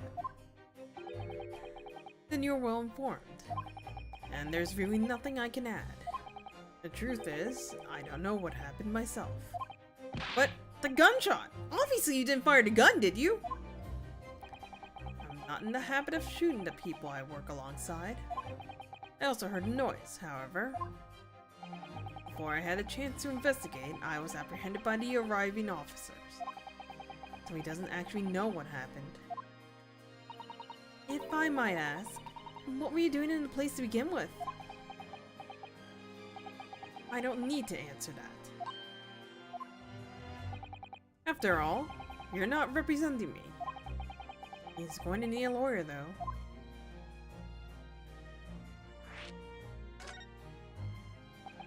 Who's going to be representing you in court, Lord Von Zieks? Anyone other than you, I should imagine.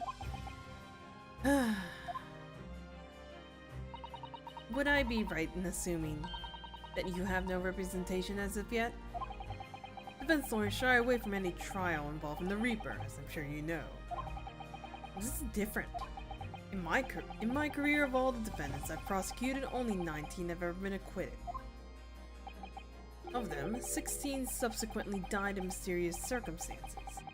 Questions will be asked now. Surely not!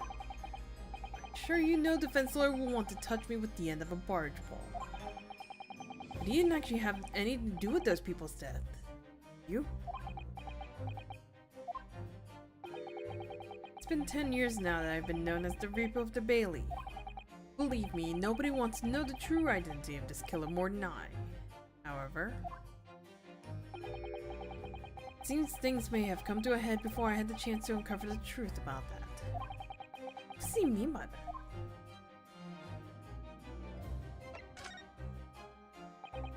After the trial, Professor Harebrain was supposed to go straight back to Germany yet. It's a letter to inform me of his safe arrival at home. I arranged his passage by sea and rail.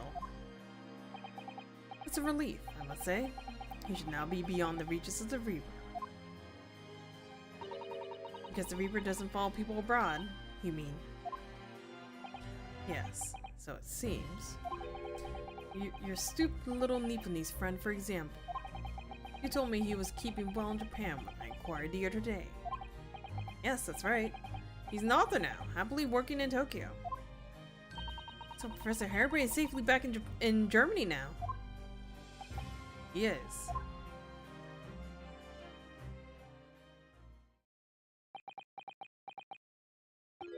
So, it appears our conversation has run dry.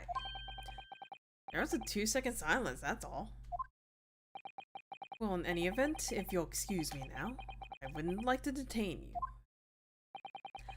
I was wondering, Lord Von Zieks, if you'd like, I'd be happy to advocate for you. You trust me, do you? Yes. I heard you speak many times in court. I've seen how you treat people. So I'm quite sure that you would never have taken another's life. It's just my feelings can't be used as evidence in the court of law, sadly. It's a very gracious offer, however. I trust no one. What? Not the police, not the judiciary, and not you Nipponese. But, please. I have no intention of engaging your services. The chasm between us is just too wide and too deep, it seems. I'd appreciate it if you don't visit again. Then neither of us will waste any more time.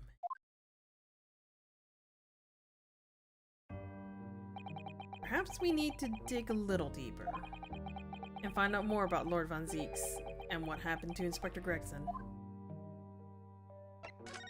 Can I... Oh, shit. I can't present anything.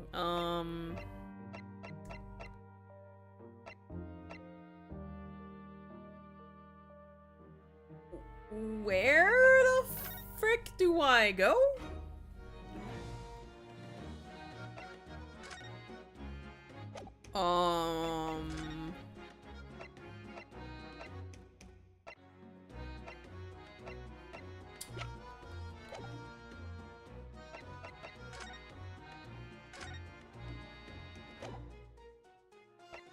Uh-oh. I'm not sure what to do from here.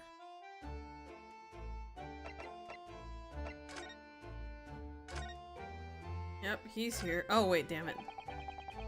Obviously trying to relax in that seat over there. Why doesn't we just arrive at a very long voyage, and tomorrow he will speak at the important symposium that will garner the attention.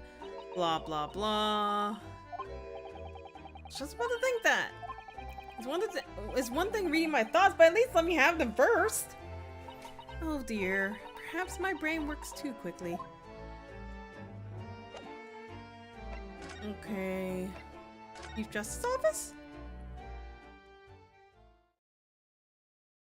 Oh?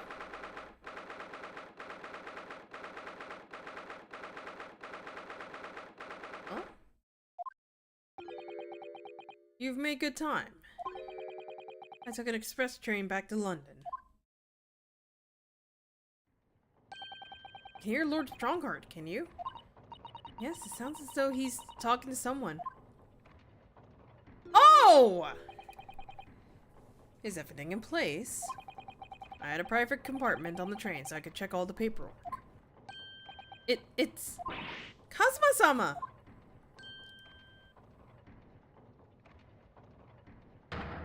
Ah, your timing is impeccable. It is? No doubt you have heard the sickening news about the Reaper's latest devilry. Yes. I'm sure you don't believe it, of course, though, Lord Strongheart. That Lord Von Zeeks could have done such a thing to Inspector Gregson. I believe only in the facts. And the facts in this case point to one thing. The unavoidable accusal of Lord Von Zeeks for this crime. We must bring charges against the Reaper for taking the life of our legendary detective. Oh no, surely not! It's a truly regrettable situation. Tomorrow the forensic science symposium finally begins. At the very least though, we can show the world our justice system's swift and equitable processes. Does that mean the trial's tomorrow? Precisely. In fact, this is a fine opportunity for introductions. Kazuma. Ah, but of course, you're already acquainted, aren't you? Mr. Asaki here will be presenting at tomorrow's proceedings. Leading the prosecution. Wait, What? Kazuma? As I'm sure you're aware, he's a very capable practitioner of law. Kazuma-sama, a prosecutor?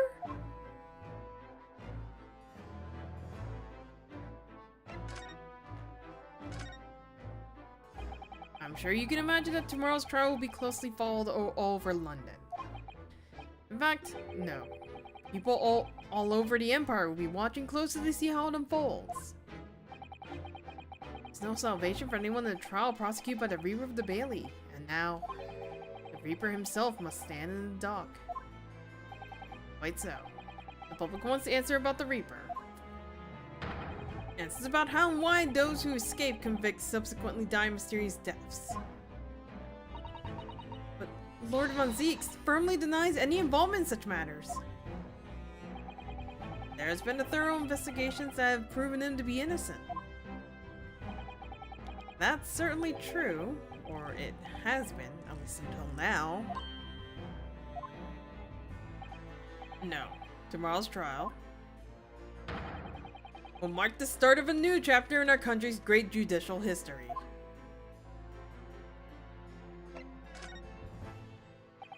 So, Kazuma will be prosecuting tomorrow? That's right. But he's a defense lawyer, Lord Strongheart. Accomplished young law practitioners cannot pick and choose their roles. And imagine what it will mean for the prosecution to know the strategies commonly employed by the defense. A devastating combination, wouldn't you agree? Absolutely. I have no doubt at all that Kazuma will be raised as sharp as a prosecutor. But why Kazuma-sama? There are surely many other highly skilled prosecutors in Great Britain. It was a personal request. I asked to be assigned to the trial. You asked for this? But why? It'll all become clear tomorrow. I'm guessing you intend to stand for the defense, don't you? Although, Reaper appears to be turning down all offers of representation. I'm surprised such a personal request would have been upheld. It seems unprecedented. Quite exceptional, in fact. You are quite right, Miss Mikotoba. Tomorrow's trial will be unprecedented and exceptional in every way. After all, the accused is one of Britain's greatest prosecutors, the pride of the Empire. It would be unwise to give the public a reason to perceive it as the judiciary closing ranks. That's why you're happy to let a foreigner handle the prosecution. Ryunosuke, let's see how your skills have been honed. After practicing law in this land for so many months. Kazuma, I don't understand why you're being so hostile to me now. This isn't going to end well, my friend.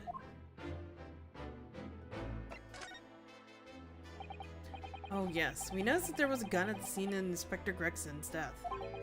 Do you know if it belongs to Lord Von Zeeks? That would be a question for the lead detective investigating the scene. Well, the thing is, she wasn't sure, so she told me I should ask somebody higher up who might know. That's right, Mr. Naruhodo. Be direct! It's certainly a model that's issued to all personnel involved in law enforcement, yes. Which includes prosecutors, as I'm sure you can imagine. In that case, it could actually have belonged to the victim. No, Gregson had his gun on his person. What about Lord Von Zeeks? He claims it's currently not in his possession. What? According to his story, he lost it. In short, it's more than a little suspicious. But just because the gun in question is the same type as the defendant's is no proof that it's actually his? No, of course not. Nevertheless, the situation is grave for Lord Von Zeeks. Hasoki? Buddy? I'm sorry for all the worrying I caused you, but it'll be alright now. Has your memory completely returned?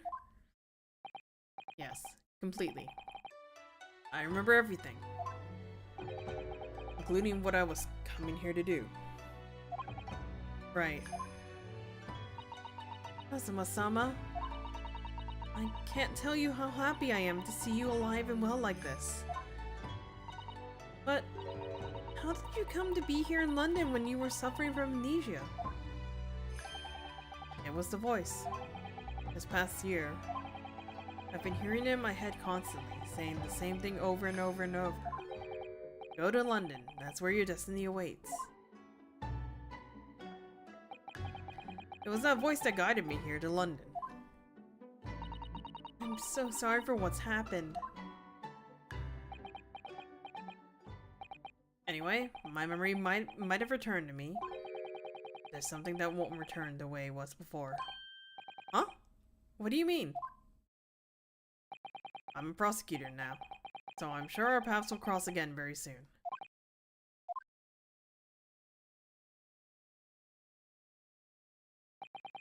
It doesn't look like we're going to glean much more here. Well, thank you very much, Lord Strongheart. Remember, tomorrow's trial will go down in our Empire's history. There's much you can learn from the public gallery.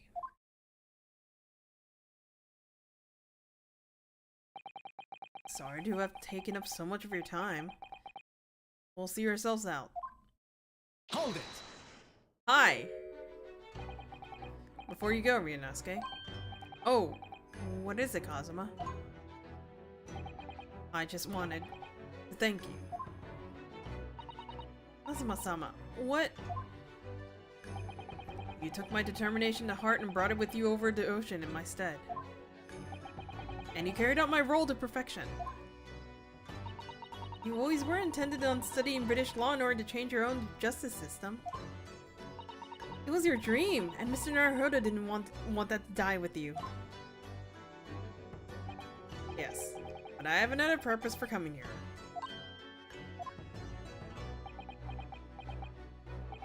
I actually have a favor to ask. Which is, the trial I'll be prosecuting tomorrow.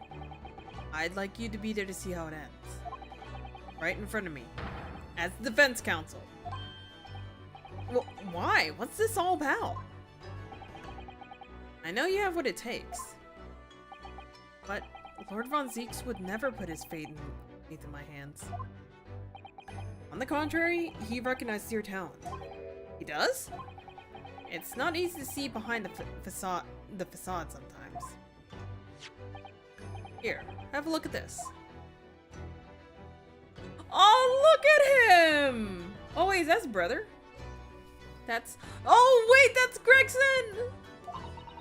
That's Lord Von Zieks and Inspector Gregson. And a photograph that must have been taken some time ago by the look of it. And who's the third person? It was displayed very prominently in the detective's office. In Gregson's office, you mean? Yes. What I'm trying to say is, if you really think you can trust the Reaper, you might find that some straight talking makes him take a different view. Take it.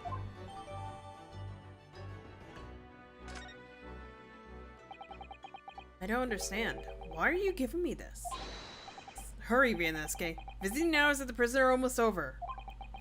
What are you doing, Kazuma?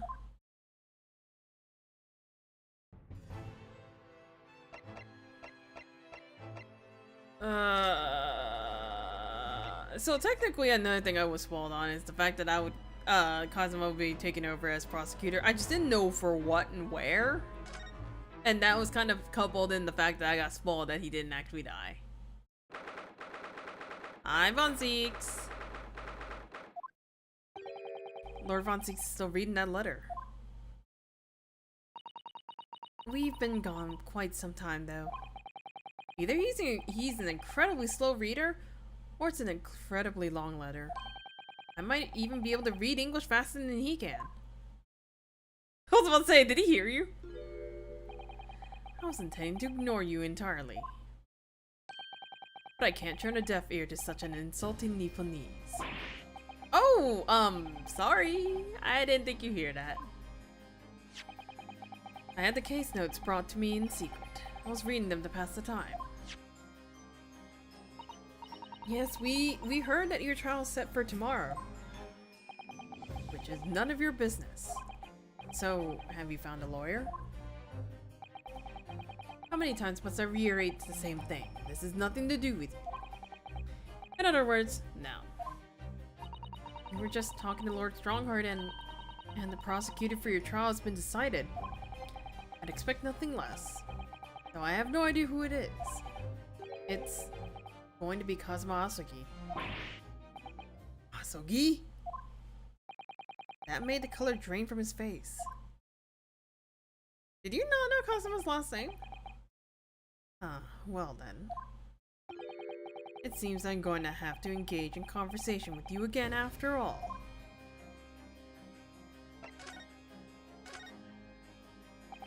"10 years ago, my older brother, who was the director of prosecutions at the time, was murdered. And the killer, as you know, was a visiting student from the Far East. Not a single day goes by when I don't curse the name Asogi. Kenshin Asogi was Kazuma-sama's father. So what cruel twist of fate is this now, 10 years later? The man's son is to crucify me in some kangaroo court. I still don't understand why Lord Strongheart apprenticed Kazuma to you. It's what he does.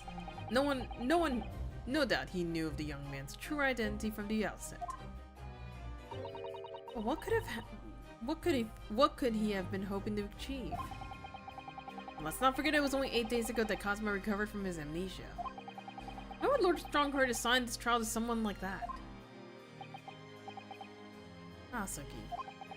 That name is the very epitome of my bane. The bane that is you Nipponese. Right. Your hatred of all us Japanese.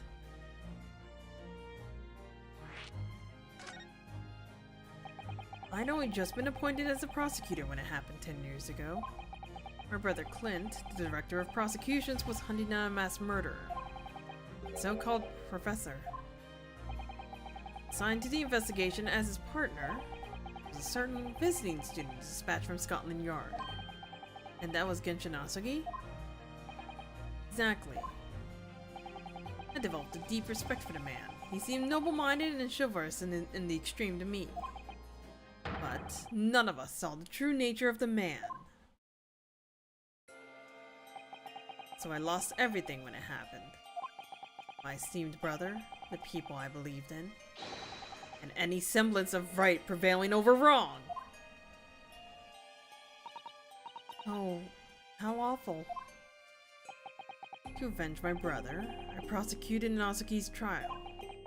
It wouldn't ordinarily have been allowed, but I beleaguered the ascribed prosecutor until he consented. What do you mean by the ascribed prosecutor? Man in charge of the prosecution case inquiry, Lord Mail Strongheart. Wait, what? Lord Strongheart? He was a highly accomplished prosecutor, but he agreed to relinquish the trial to me and act as my advisor instead. Since that time, he's the one person to whom I felt in debt.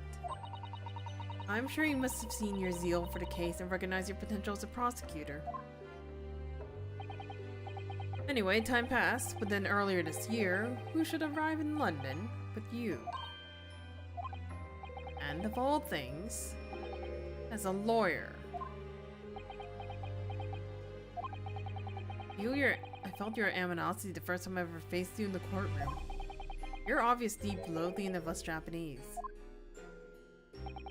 I kept telling myself it was illogical. For so many years, that hatred had festered inside me.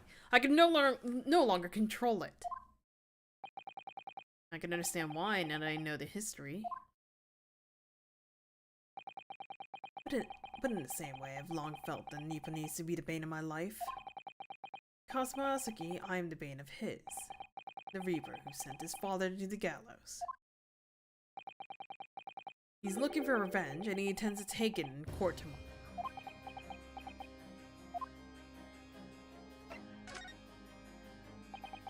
Gregson's transfer to the Paris Police Prefecture has finally been arranged for the coming month. But he'll never make it to France now. It's a tragedy.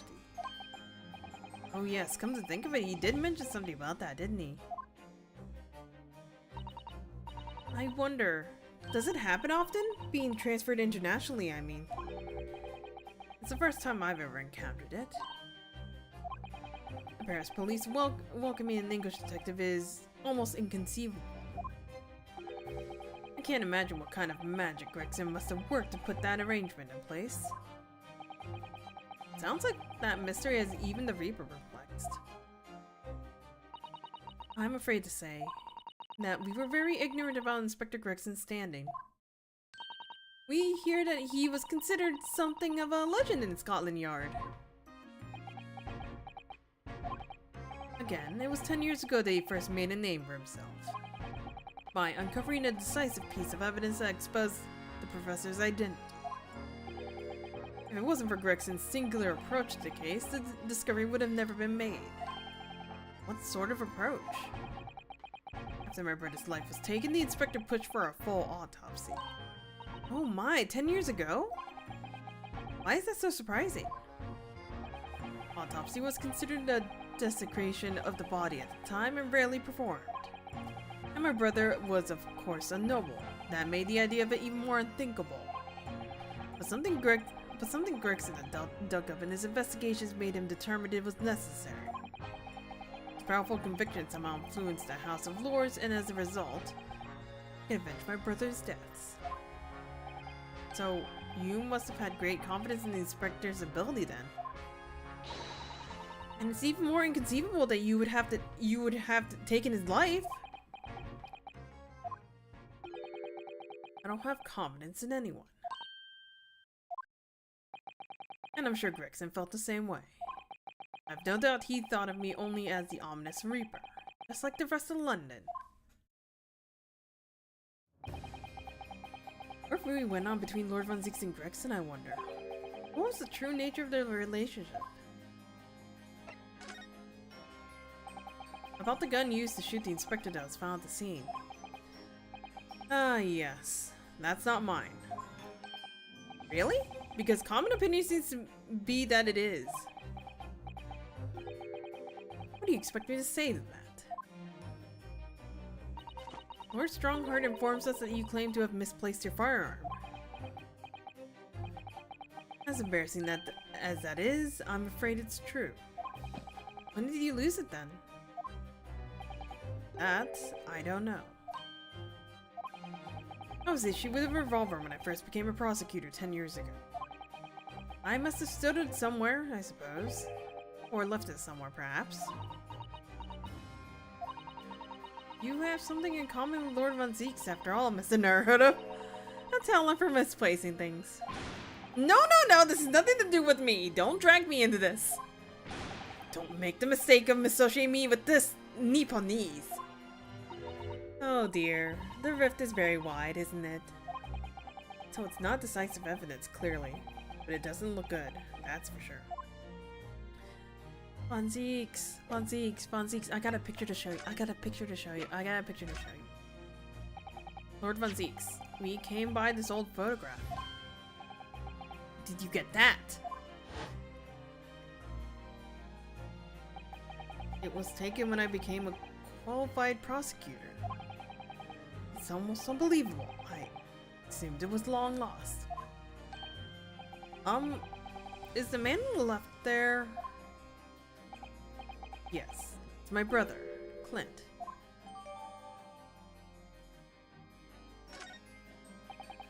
It had to be, really. Apparently this picture was prominently displayed in Gregson's office. He had a deep respect for you, you know. Were you aware of that? Respect? That's nonsense! No, we've heard someone attest to it very clearly. Inspector Gina Lestrade, no less. Well, maybe once, yes. There was a time things were like that. We were brothers in arms, skillfully discussing the future of justice and other such lofty subject matter. was a nice glimpse of the past. I thank you. I feel as though I got a nice glimpse of the past then too. There was a glimmer of light in his eyes, a brief twinkle, and insight into the true nature of this man known as the stone-cold Reaper of the Bailey.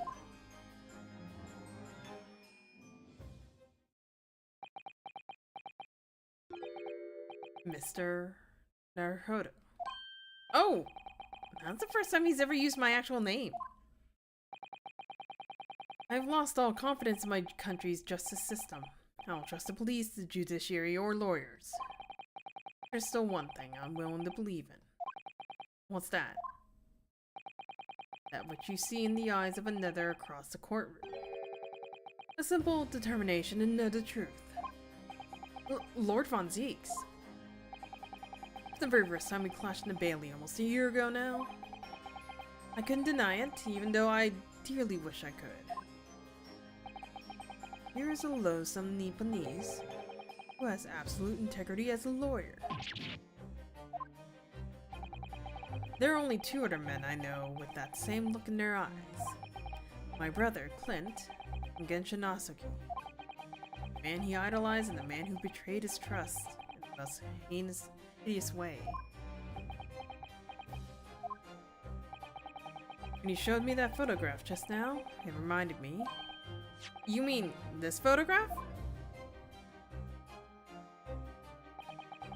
Back then I was able to laugh. I was free of the shackles of mistrust that plague me now.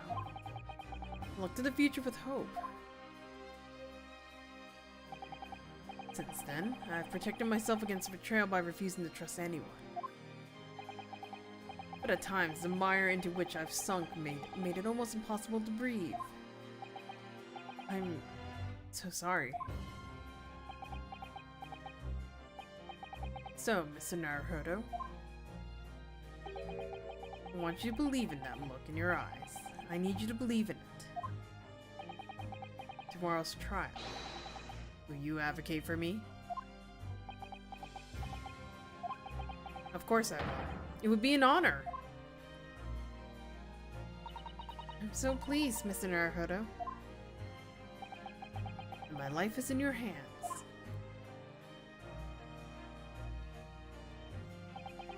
For Lord Von Zeeks, that must have been an incredibly hard thing to ask. Which is why I simply cannot let the man down.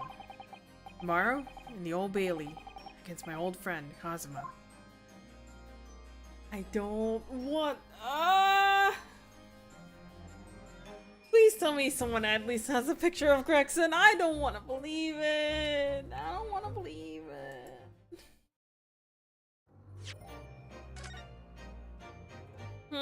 Why did it put me all the way down here?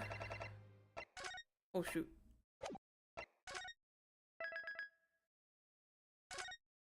I don't want to stop. Stop. I need to eat, but I don't want to stop. What time is it? Oh, it's midnight. Oh, it's midnight. It's not good.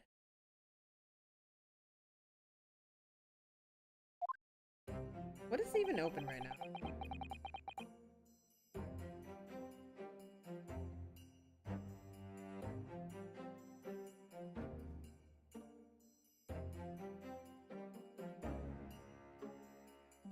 Only two places that I don't think I want to eat for dinner. There's the old familiar feeling again. The crushing pressure of this historic courtroom. Actually, no, it's a little different today. There's an even more menacing tension in the air. There is a menacing tension in the air here today, isn't there? I suppose. Yes, I think so. It can only be the result of the menacing appearance of the defendant. A little more courtesy, if you please.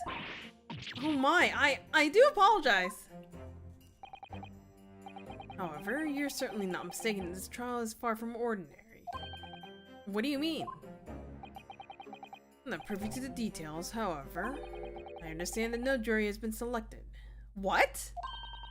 A trial without a jury? Well, that's just like the trial of the professor 10 years ago. A closed case. Hi! Good morning, my dear fellows. Mr. Sholmes. Have you made note of my hair, Mr. Naruto? And outright victory for science, you must agree.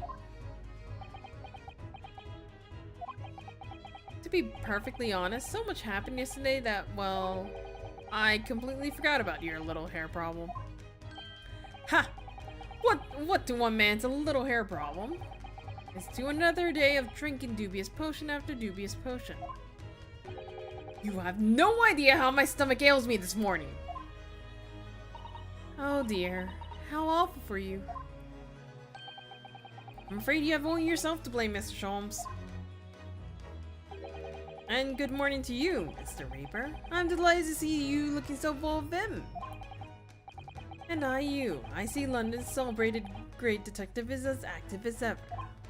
Oh, you exaggerate, my dear fellow, compared to my paltry engagements with a few trivial cases.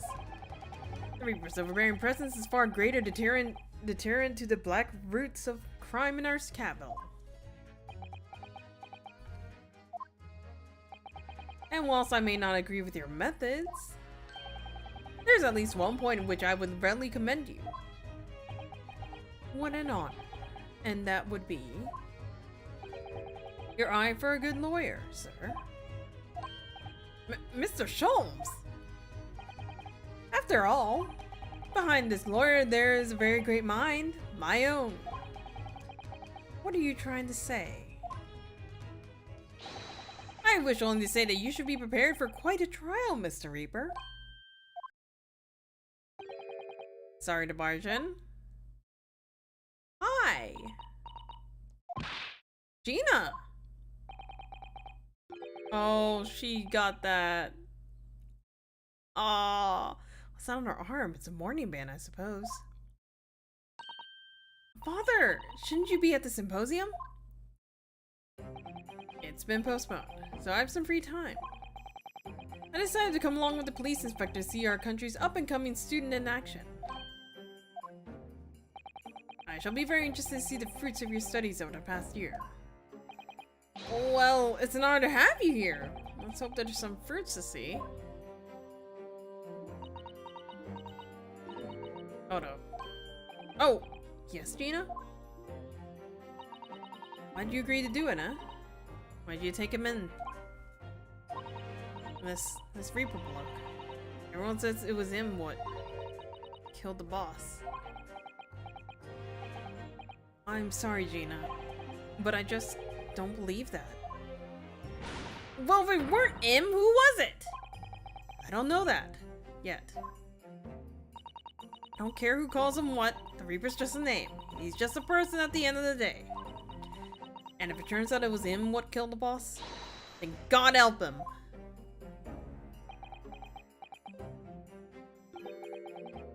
Fiery eyes indeed. Yes, the culprit deserves every ounce of your loathing. Eh? At least that may be some solace to the deceased.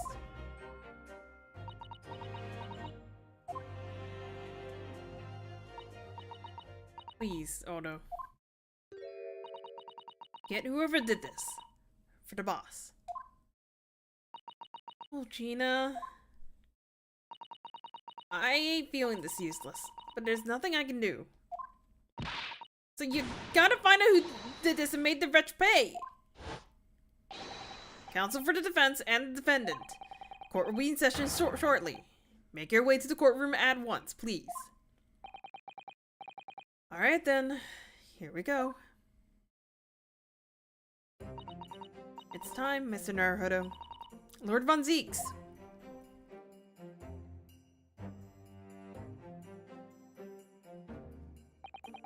One who lost his treasured brother to a mass murderer. One who lost his treasured father in a foreign court of law. And one who lost the man who helped her escape destitution. All that misfortune, all that pain, on course to collide headlong in this trial. It's time to shine a light on all those dark events. And whatever truth is revealed, We're gonna have to look it straight in the eye. Bro, I am scared. I am scared. Oh yeah, there's no one. In the name of Her Majesty the Queen, I hereby declare this court to be in session. We are here to conduct a fair and just trial of the defendant Baron von Zeeks. Counsels for the defense and prosecution, are you ready to begin? The defense is ready, my lord. The prosecution is more than ready. Oh, Kazuma-sama. I've been wishing to see you in court again for so long. It feels... But I never pictured it happening like this. I never thought I'd be facing you behind the prosecution's bench. So-called Reaper of the Bailey has been a scourge like no other, undermining Her Majesty's justice system. Today, we must uncover the truth behind this scourge. In other words, this trial is going to be a lot more far-reaching than Inspector Gregson's murder. The truths revealed by these proceedings may have unprecedented repercussions through the judiciary. Accordingly, they are to be conducted as a closed trial with no members of the public present. By Her Majesty's direct order. How will that work, my lord? The burden of all arbitrary adjudication falls on my shoulders. Therefore, as you will see, the juror's bench shall remain vacant today. If no members of the public are present, and might I ask who is currently occupying the gallery, my lord? They are members of the judiciary, here to witness proceedings and ensure an equitable trial. Members of the judiciary. Oh my, this is a very unusual trial already. There is of course another unprecedented aspect to these proceedings on which I must elaborate. The counsels for the prosecution and defense are both aliens of Great Britain. I believe it takes an outsider to see the truth sometime. And as I stand here in this courtroom now, I'm quite certain this is the reason why I had come to Britain. Kazuma? Very well, let us commence proceedings. Prosecutor Asogi, your opening statement, if you please. Certainly, my lord. The incident took place on 1st November at just after 5 o'clock in the afternoon. The location was a building of flats on Fresno Street on the outskirts of the city. The victim's body was discovered there in an old single-room rental property. Yes, Inspector Tobias Gregson, a name known very well indeed to the court. Not least for its miraculous resolution of one of the country's grimmest case 10 years ago. The Professor case. I'll show you about the time of the incident. Several witnesses on the street outside heard the gunshot, and all have reported at the same time. Yes, that's what Gina told us too. There are a number of witnesses. I have here a plan of the room. The victim was found curled up in one corner. It's believed he was shot from the front at point-blank range and died instantly. How has the range been determined? There were scorch marks around the entry wound. Such marks are caused by the gunpowder used to fire the bullet. The powder, hot enough to leave scorch marks, is only ejected a few inches beyond the end of the barrel. In other words, it only happens when the target is at point-blank range. See, yes. Thank you for the detailed explanation, Counsel. I need give.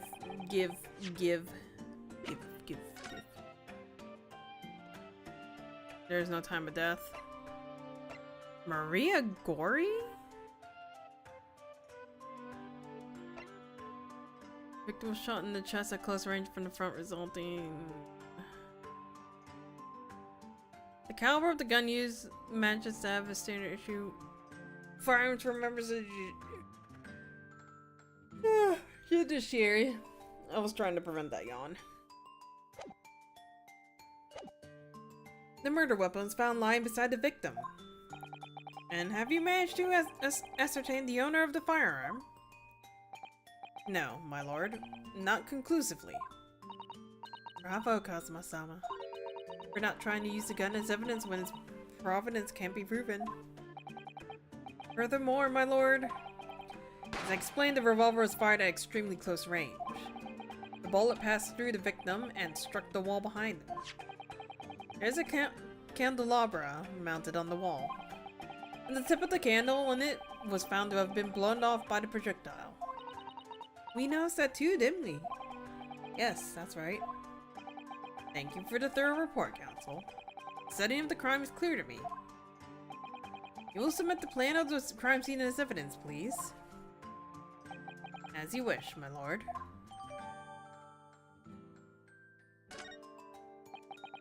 Is this Fresno Street room Inspector Grayson's private abode? No, my lord. The room is rented to a Mr. Hugh Boone. But there is precious little furniture inside and is generally in a poor state of repair. So what on earth was Gregson even doing there? Presumably he was investigating some case or other. When a policeman was informed of the gunshot from the witnesses and rushed to the scene, he found only the deceased inspector and the accused standing alongside, holding the revolver. The attending officer arrested the accused on the spot. So, the details of the case are clear. In that case, the prosecution would like to call its first witness. A name, please, counsel. Naturally, the accused himself. Lord Von Zeeks? As a prosecutor, he believes in the oath of office he's taken and will compel it to tell the truth. Very well. Let the defendant take the witness stand.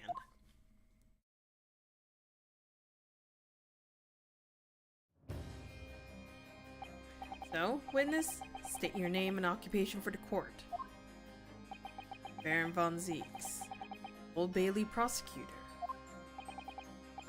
I presume, Lord Von Zeeks, that you heard Prosecutor Asagi's opening process. I keep on trying to say Prosecutor Algie. I did. It was alleged that you were found at the scene of the crime, and that you were arrested by the arriving police officer. Can you confirm this? Yes, my lord. Then I'm sure the court would like to hear you explain some things away. Namely, why you were there in the room on Fresno Street at the time in question. And what exactly took place. I intend to explain away nothing. I will simply tell the truth. I must say, Lord Von Zeeks, I never imagined this day would come. Or rather, I didn't want to imagine it would come. But since you became known as the Reaper, a part of me has been dreading it. Your formal testimony then, witness.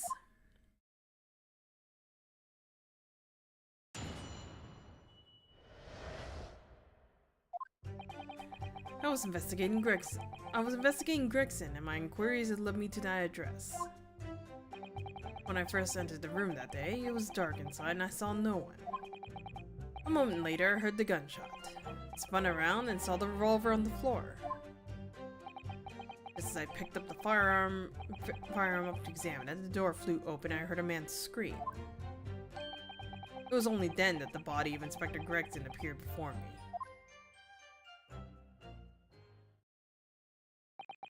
That testimony was the whole truth? It was.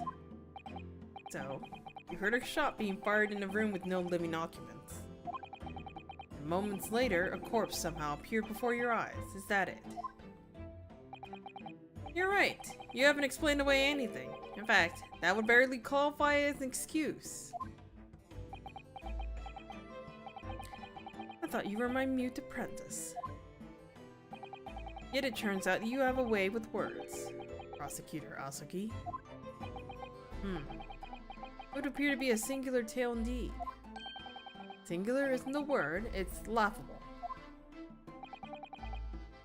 It's gotten into Kazuma. He's not behaving like himself at all.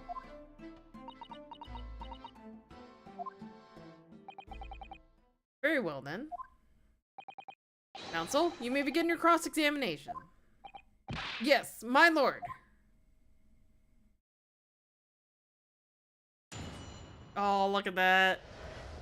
Oh, look at that. Okay, so why were you investigating Gregson? Hold it! You were investigating the inspector? What on earth for? I'm not at liberty to say. Sorry? I'd identify the distinct possibility that Gregson was involved in the case I was investigating. Regrettably, though, he was killed before I could secure the proof I need. The court to understand then that on the day in question you followed the victim to the scene? No. I was privy to his movements in advance. How? I stole into his office in the yard and consulted his diary.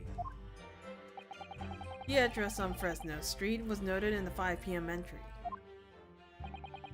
You illegally entered a man's office. In Japan, that alone would constitute a very serious offense. As it does in Great Britain, I assure you. Is that not the case, Lord Von Zeeks? I was aware of the possible consequences. So, in summary, you were investigating the victim. And yet, you refused to tell the court why. I didn't realize British prosecutors enjoyed such freedom to choose what to divulge under oath. Why did I ever think I could defend this man? Since the room was dark inside, so no one. Had you ever been to the address before? No, never. I only learned of the place as a result of my investigations into Gregson's activities. There was no light inside when I entered, so it was all but impossible to make out anything. But at 5 p.m., the sun would have only just gone down. It would still have been reasonably light outside. The room has a window, but it was boarded shut. Very little light found its way into the room from outside, so it was extremely murky inside. I wouldn't have noticed if the victim was already lying on the floor. There's no artificial light in the room, you say? You're quite sure? I'm quite sure that the part of the room where the body was found was very dark. I had a feeling that there was a small oil lamp burning on the desk, though. I can't say for certain. Look, Mr. Naruhodo. There's a small desk in the room just here. Yes, I remember. And there was an oil lamp on it, as well as a framed photo. When I entered the room, I closed the door behind me and started towards the desk to investigate. What did you find? Nothing. I never actually reached the desk.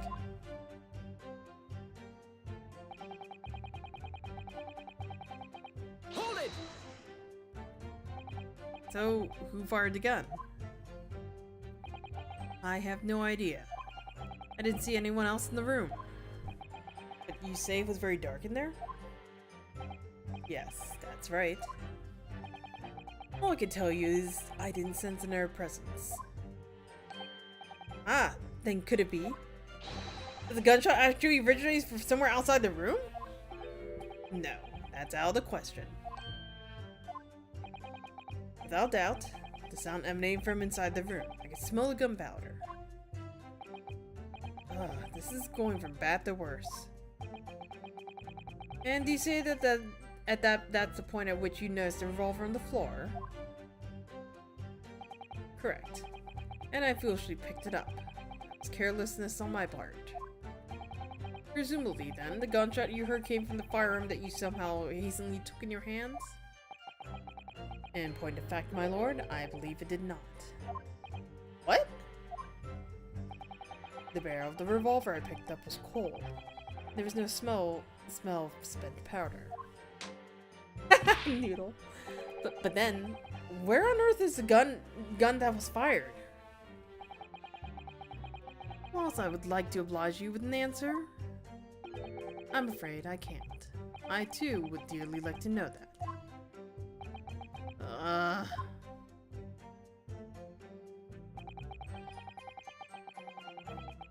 Hold it!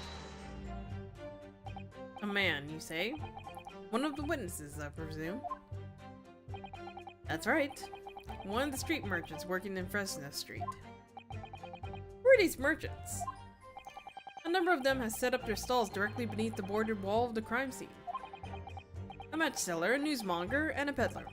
They've all given statements saying they heard a gunshot. And without the thought of danger, they ran inside to see what had happened. Yes, Gina told us about that yesterday, didn't she? They burst through the door with some force, it would seem. They did, and almost gave me a heart attack in the process. But you're supposed to be the Reaper. The first man to come in immediately noticed the revolver in my hand and fled.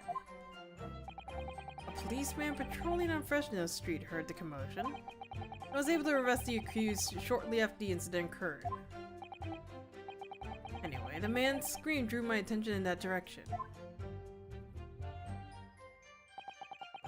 It was only then that the body of Inspector Gregson appeared before me. Hold it!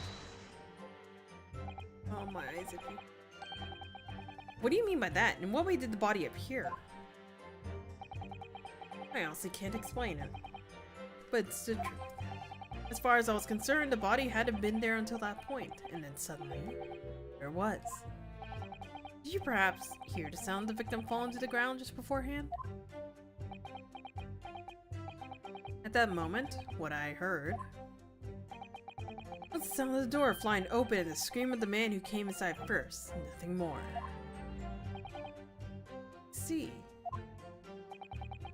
After the man fled, I examined the body. I was stunned to find that it was Gregson. Most curious circumstances indeed. How the inspector was killed or how his body seemed to appear out of nowhere, I have no idea. Objection! Surely the court has heard enough. My lord, the cross-examination has clearly revealed that the accused, Baron von Zeeks, is lying on multiple fronts. What is that supposed to mean? Good gracious, counsel. The defendant is lying, you say? In his testimony just now, he claims that he failed to notice the victim's body because the room was dark. That's correct. No, that's impossible. As proven by this candelabra. How does that prove anything? If you examine the tip of the long candle, you can see it has been blown off by a powerful impact. One would assume that the projectile from the firearm passed through the victim and struck the candle. The problem comes from when you consider the other two candles, which are clearly of a different length. Yes, I can see that only the candle that has appeared— I fucking heard the motif and I couldn't. I can see that only the candle that appears to have been struck by the bullet is long. You could reasonably expect someone to have lit all three candles together. Which begs the question of why only one has ended up longer than the others. That must be because that particular candle was extinguished when the others were still burning. That's right. When the candle was hit by the bullet, it obviously went out. But the other two candles would still have been burning. So the fact is, the victim's body would have been illuminated by the light still thrown by the candelabra. And the accused's claim that he couldn't see the body clearly contradicts those facts. And now to the next lie. There's more? The accused also claims never to have visited the scene of the crime beforehand. That's the truth. In that almost empty room, the police discovered something very unusual. A board covered from top to bottom police documents and newspaper cuttings. Yes, that's right. We saw it too. It goes without saying that the contents of police documents cannot be divulged. However, they included a number of reports from various historical cases, the oldest of which was from 10 years ago. 10 years ago? This is starting to sound familiar. And there's a common thread link in all the documents on that board. Indeed? What is the common thread, Council? They all relate to the cases prosecuted in court by Baron von Zieks. All of them? And furthermore, all of those cases are ones in which the defendant was acquitted. Good lord! Interestingly, none of the defendants are alive today, because all of them have been sent to their graves by the Reaper. Oh no. In short, that dingy little room is the Reaper's secret hideout and its base of operations. The Reaper's hideout? Yet the Reaper would claim never to have been in his own secret hideout. No, believe that. No, the truth is, we've been looking at this backwards. Backwards? Explain, Counsel. Inspector Gregson was investigating the identity of the Reaper. When he discovered the location of the man's secret hideout, he was killed. As I'm sure everyone can imagine, by the Reaper's hand.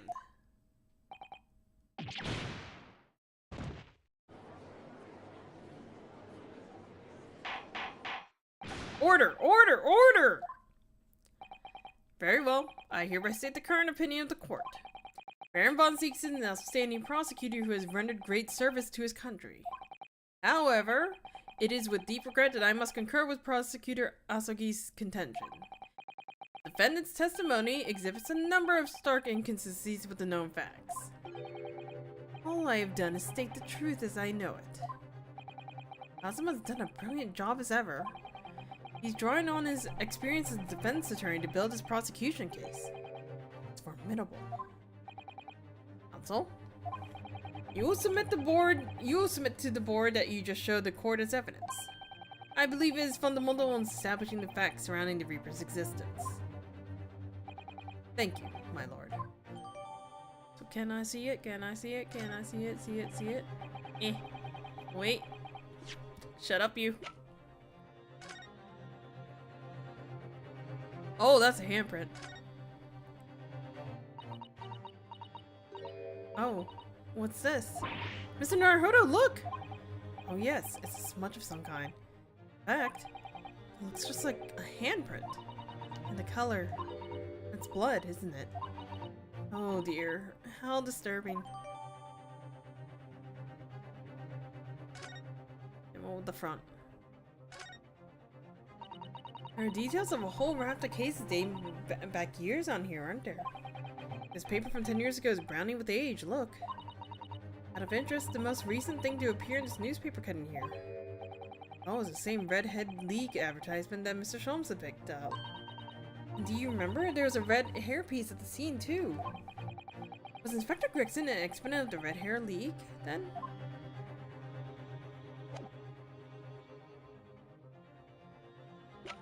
Did Gregson...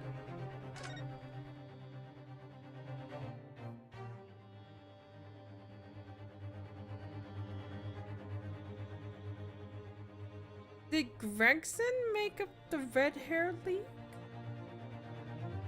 Maybe?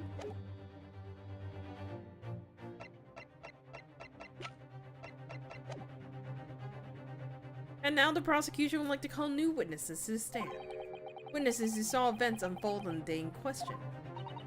They were mentioned in the previous testimony too, if you remember.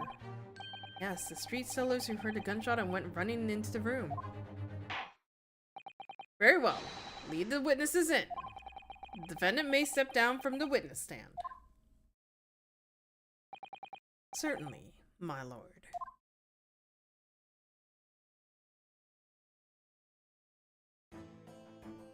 Hi. Beppo!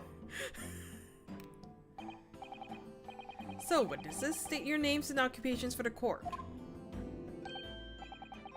That is a big lip you got, my dude.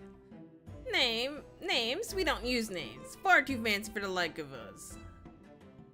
I just realized. Are you the husband? We're just free and easy. Sell what we like, live where we want to live.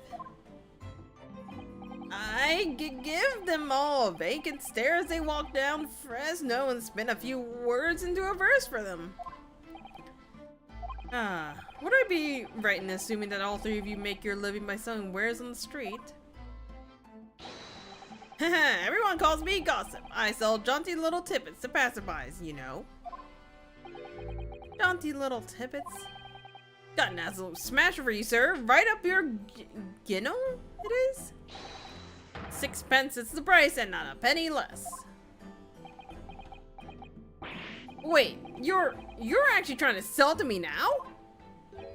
Oh, come on, sir. Don't tell me you're not interested. Try it, man. Give him the money and see what it is. Pay the man, counsel. Why is everyone telling me to do it? Alright, 6 pence it is. You won't regret it, sir. Now, got your listening ears on. Between us, a young couple on Slight Street has just had twins.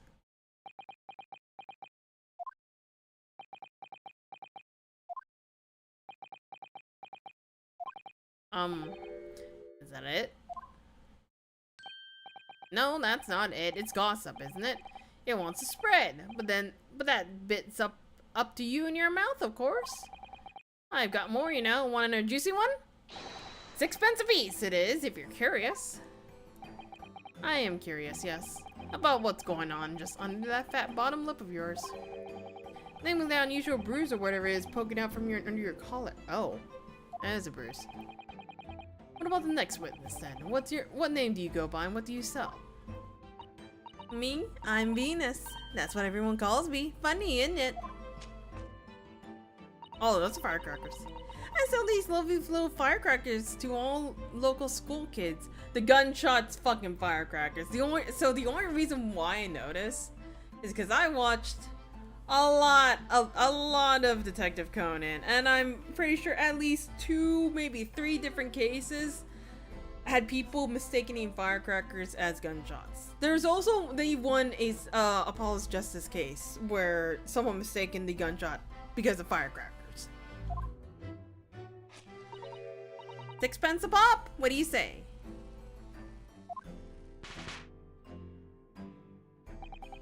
You weren't exaggerating with little. Did they actually sell?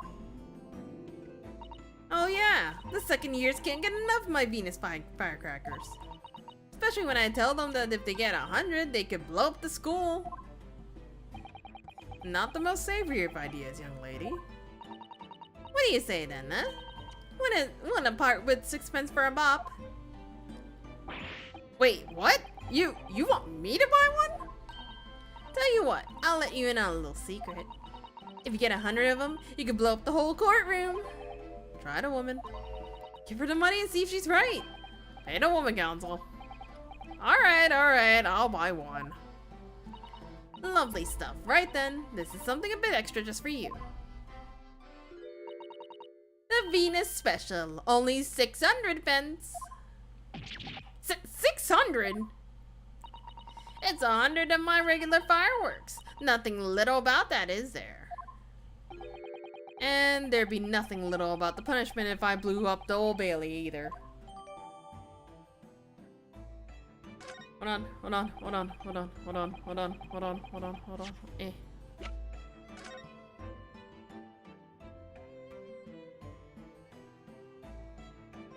Yeah, no, these are just normal firecrackers.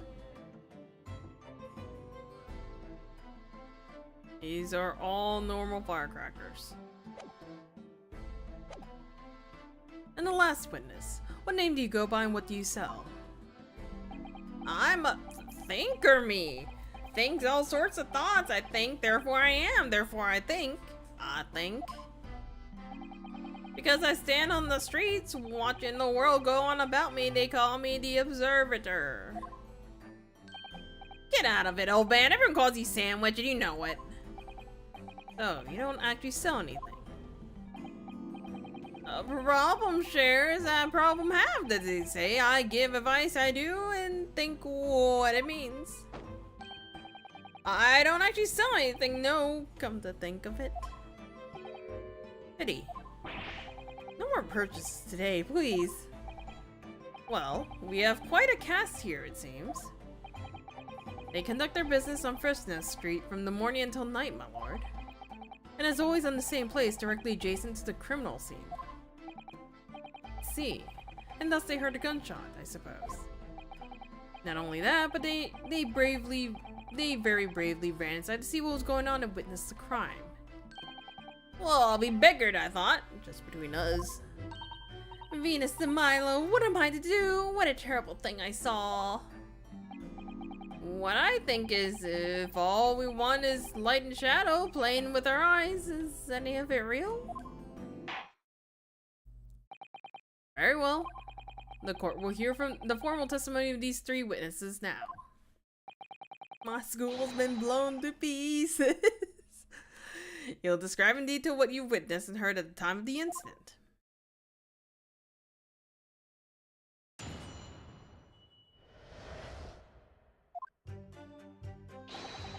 We saw the whole thing from start to finish, we did. Everything from the moment they went into the building. It was less than a minute after the Reaper had gone inside that we all heard a bang. Seems to me that quick to talk is quick to walk. Gossip couldn't wait to go and see what had happened. I ran to the room and there he was, the Reaper, gun in hand, standing over the dead body. I was scared half to death, me, so I ran off to find a copper. These witnesses were there the whole day and saw everything? Who did they see going inside the building? Only the victim, Inspector Gregson, and the accused, Beric von Zeeks. I've seen pictures of that Reaper in the paper. I know what he looks like. And just between us, folks love stories like this. I made myself a tidy some already. But wait, the room was just one of several flats in the building. Someone from another flat could have done it. All those flats on Fresno Street are unoccupied. Of course they are. They're small, damp, dirty, and expensive to boot. The room in which the inspector was found is the only property in the building that's currently leased. And we know the leaseholder's name, don't we? It's Hugh Boone. The testimony the court just heard would appear to leave little room for doubt. It's becoming increasingly difficult to see how anyone other than the defendant could have committed the crime. No! Thank you. Thank you for your candor, my lord. Counsel for the defense, you may proceed to cross-examine the witnesses. Yes, my lord. In a closed court like this without a jury, the judge is the only person whose opinions matter. I have to break down this testimony. Somehow.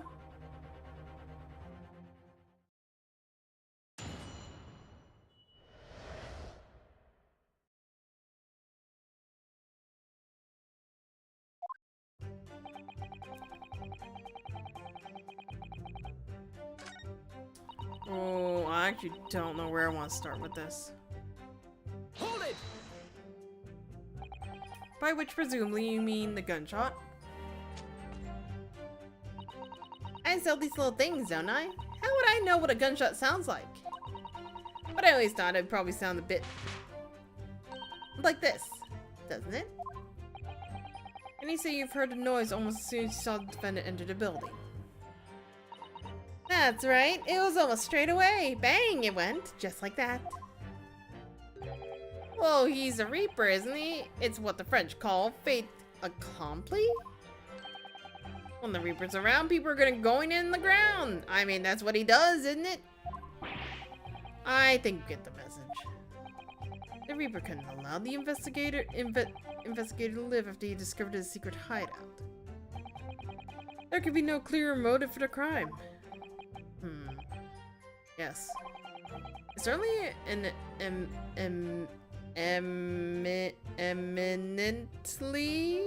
eminently credible motive?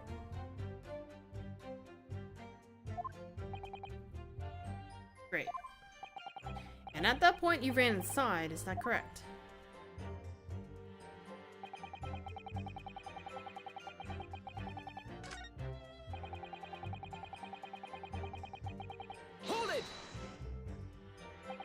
So then, you were the first person to arrive on the scene, is that right? That I nuts, kicked the door open like a professional I did, and yelled out, "What's going off here?"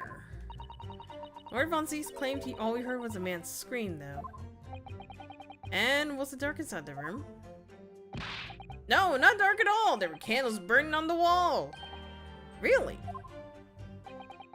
And there was a fella collapsed on the floor. Just between us, it's the first thing I noticed when I got inside. Ah, I see. Even though Lord Von Zieks claims not to have seen any such lights on the wall. The next thing I noticed was someone standing right beside the body. The accused, Baron Von Zieks. That's right, the pale-faced Reaper himself. I was a little shocked, I won't deny it, but I'm no lily-livered coward. I stood in my grave and gave that Reaper a cold hard stare myself. And was there anyone else in the room at the time? No, of course not at first. But then this old stiff came wandering on behind me, of course, only him in mind. I can't handle stairs so well, so as you can imagine, especially on the way up. And you couldn't have just failed to see someone? It was a bit dingy in there, I grant you. But there were the candles on the wall and the lamp on the table. There was nowhere anyone could have been hiding. You marked my eyes. Ugh.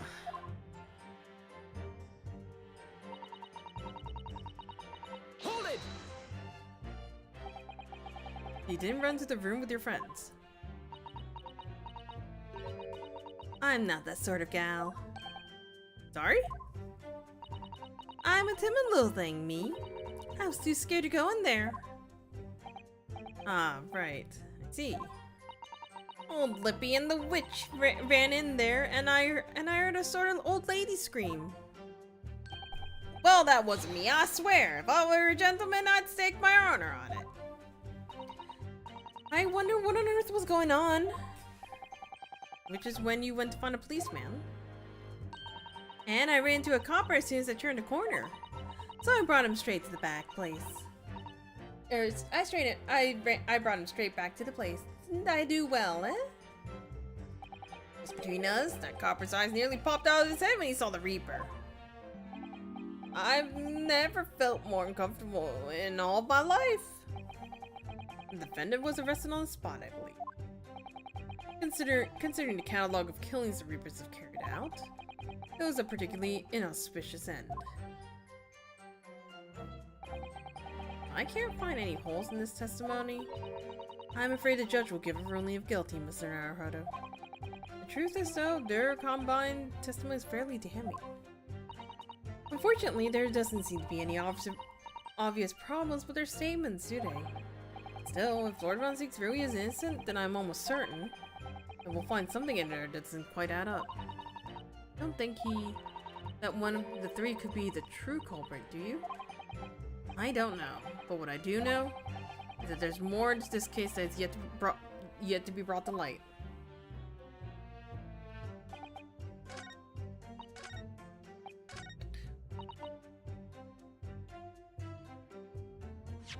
I want to test out a few things before I move forward.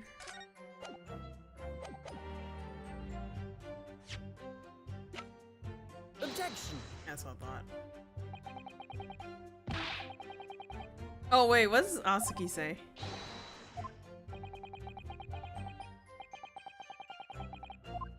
Oh wait, no, he doesn't bring it up. Alright, fine.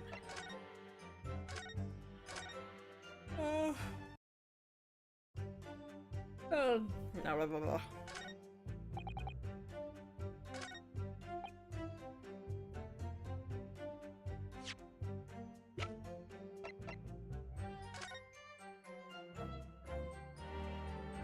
Oh, this doesn't even show where the gun is.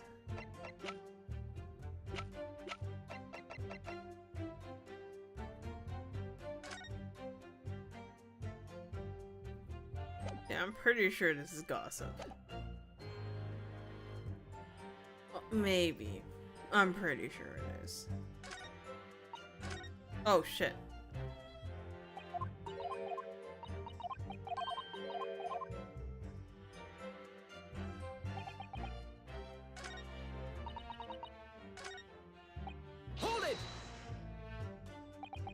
When you say they, who do you mean exactly? Inspector Gregson, defendant, Lord Von Zeeks? I suppose so. The likes of us don't know the names of the high and mighty. But I'll tell you one thing, it was the old Reaper that went in last, that's for sure and certain. Behind Inspector Gregson, did they arrive at the same time as each other? No, not at all. The first fellow must have gone inside a good 15 minutes before we heard that gunshot. The victim arrived 15 minutes before? Are you sure about that? Am I sure? Am I sure? Doesn't seem likely that I've forgotten a fellow with a bright red hair like that, does it? Yeah, his hair really was. We're red, weren't it? Redder than my flaming fireworks even. That fiery red mop's still burnt on the inside of my eyelids, it is. Wait a minute. You're saying the man was a redhead? Weren't you listening, chum? He was a redhead. And he had a big truck with him, too, as well. Inspector Gregson's hair isn't red, not by any stretch of the imagination. It seems likely that the person you saw wasn't in fact Inspector Gregson at all, but some other third party. No, I hate to break it to you, but the witnesses are correct. What? Let's have a look at this photograph of the victim at the scene. No, that is Gregson! That is Gregson! Yeah, that's Inspector Gregson, alright. And a red hairpiece. Horace, we saw one on the floor when we investigated the scene, didn't we? I still refuse to believe Inspector Gregson wore a hairpiece, though. Then why on earth would he have been wearing something like that? The color does seem to suit the man, one might say. The photograph will be submitted as evidence, please, counsel.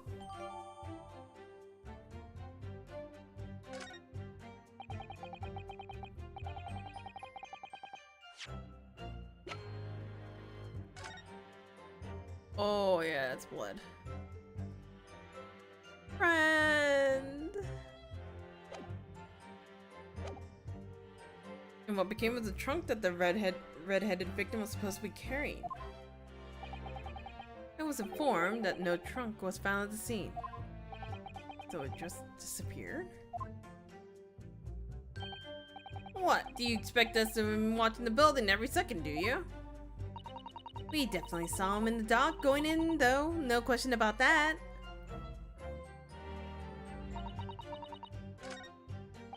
Hold it! So, when Gossip ran to see what happened, did you go too? Well, I'm a bit hampered, see? All the signs in that I can't move very well. You were way behind, presumably, with that sandwich board around your neck and that big sign in your hand. What a great burden you bear. Pardon me for asking, Mr. Sandwich, but is it possible you and I have met somewhere? I'm not anybody, me. The signs were what made me who I am now. I signed, therefore I am. So, you weren't employed as an omnibus driver just under a year ago then? Oh, he's shaking even more. I might be mistaken, but I believe his trembling has intensified, Mr. Naruhodo. Yes, I agree. He's clearly been through a lot. Turn down King Henry Street and the Black Widow's Arms is just there.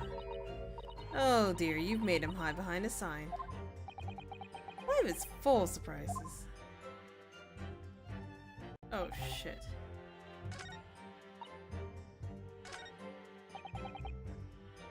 I now have to figure out what evidence I'm presenting.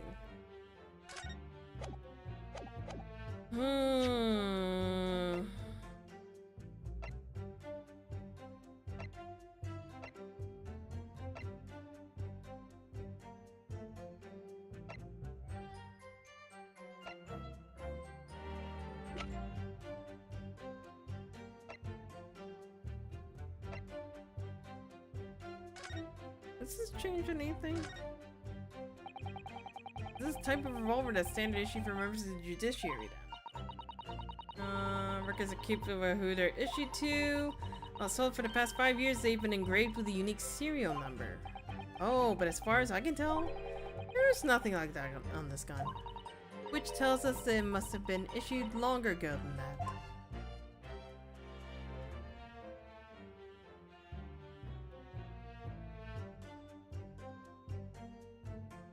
Okay, doesn't seem any different.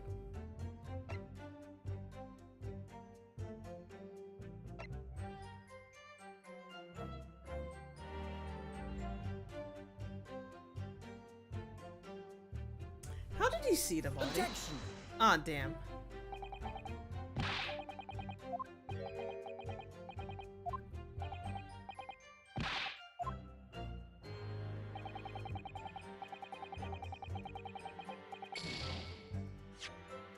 Hold on.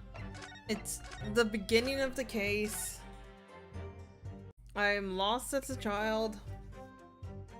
I do not think I want to waste it on incorrect points.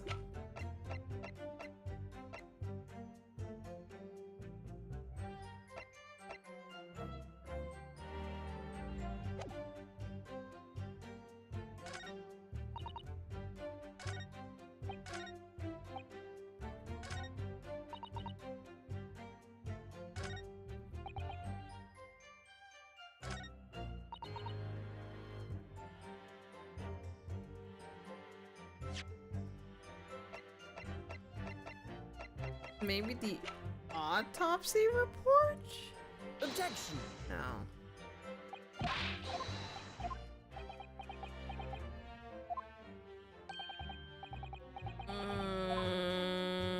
I'm actually pretty stumped right here.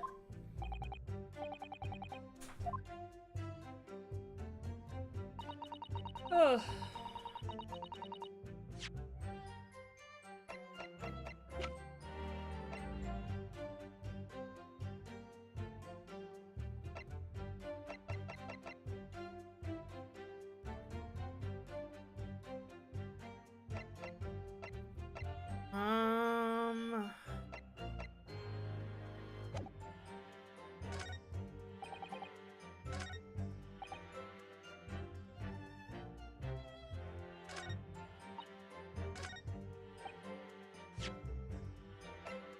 Gun in hand.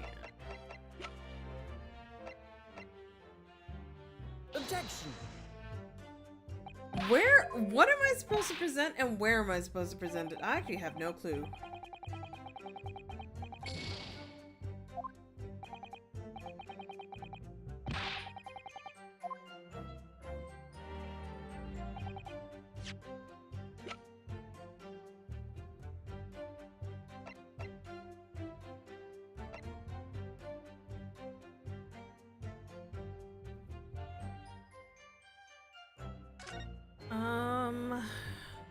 So the problem is, if he opens the door, he would see the Reaper, but he wouldn't see the body unless he came fully into the room.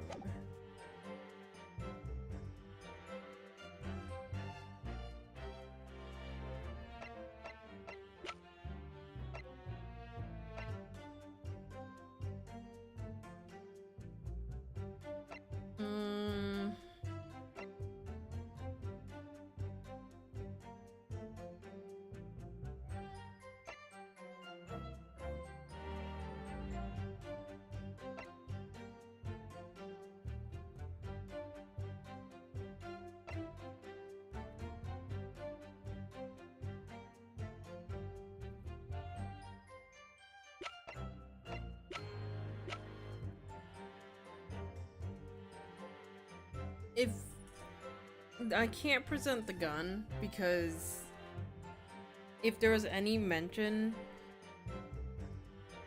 of it being fired, or the gun would have mentioned that it's cold upon touch, but that was from Von Zeke's testament.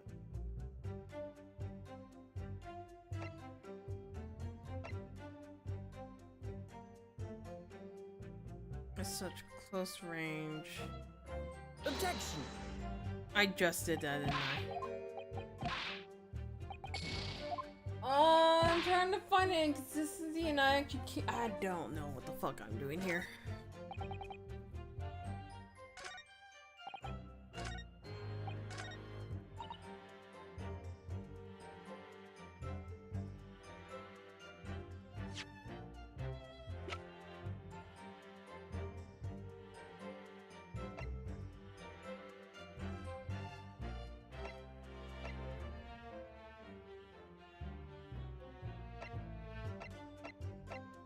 Objection!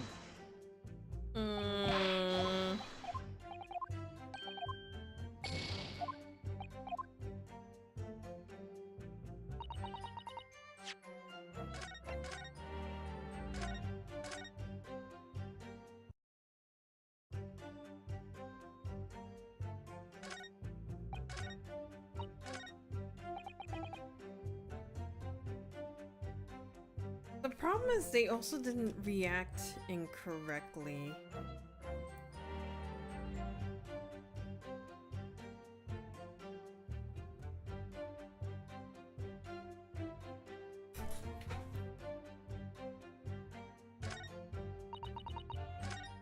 Oops. Hold it!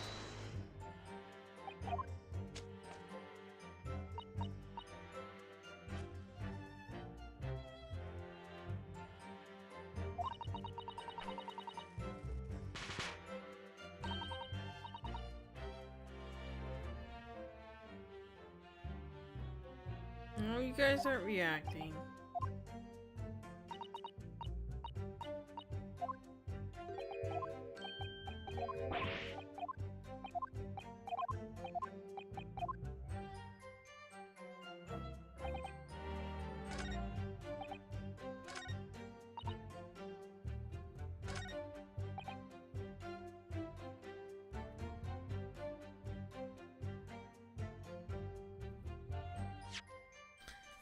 This has to be the point where I need to present something. The question is, what the hell do I present?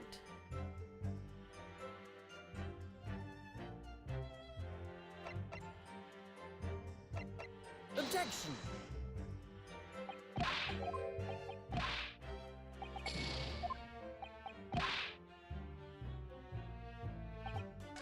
Oh shit.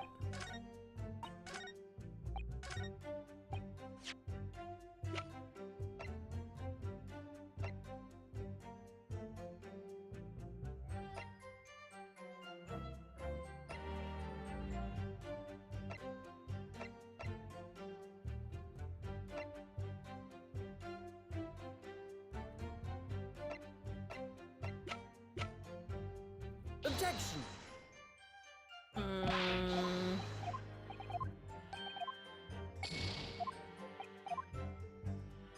I actually might need some help here.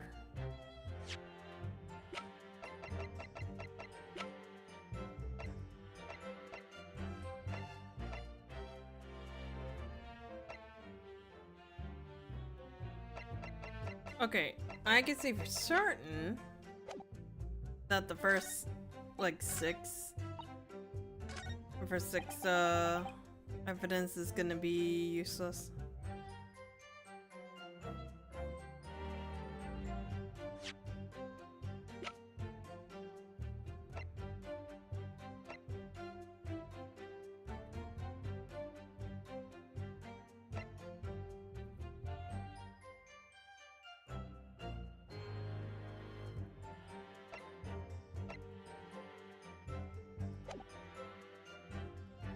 You pressed everything? I'm pretty sure I did. Hold it! I can give it another go.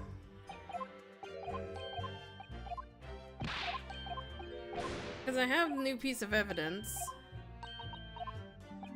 I swear to God, this is one of those times where I have to repress one of the pressed items. Because someone's gonna react, I'm gonna lose it.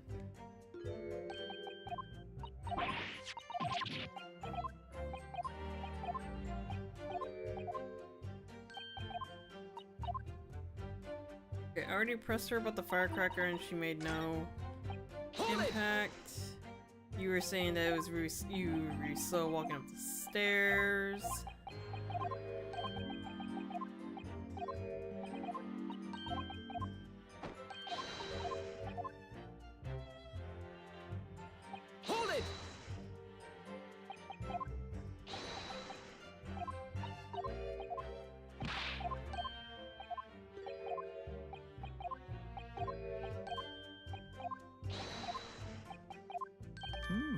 Oh! Beppo, I swear to fucking Christ, I was just talking about this too. Why do you guys fucking hate me?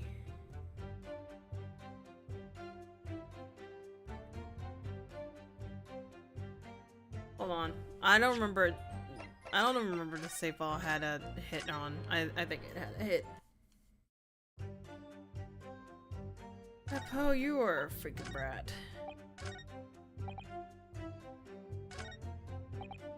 Hold it! This one?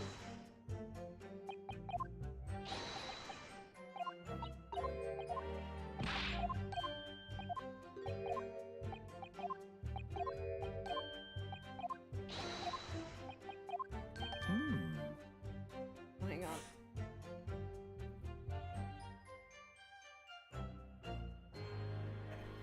Sorry. I noticed that whenever I itch my left eye recently, it's kind of prone to get red, and I just wanted to make sure I didn't do that again. Alright, Beppo, I hate you. What do you want? Excuse me. Do you have something to add, Mr. Sandwich? There really is nothing for me. Empty in the head I am, just 2 slices with no middle. So I don't know what you could want with me. I think that maybe you just remembered something.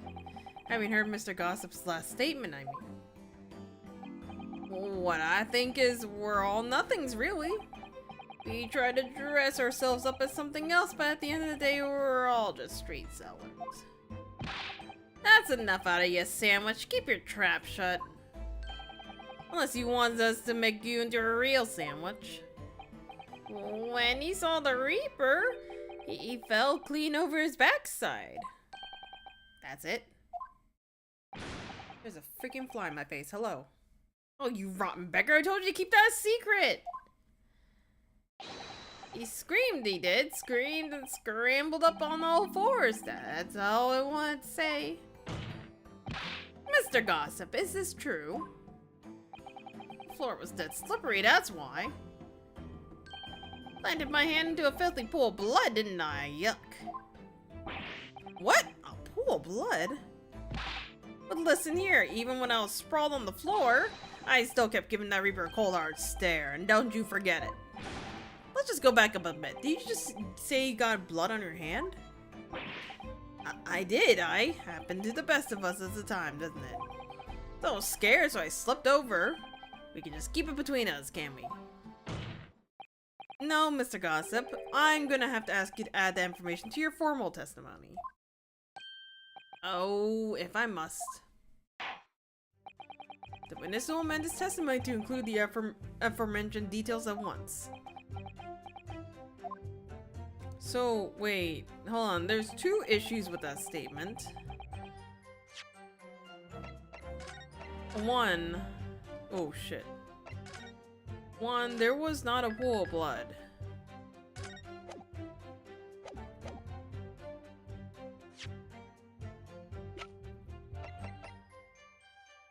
2, Objection. there was a handprint back here.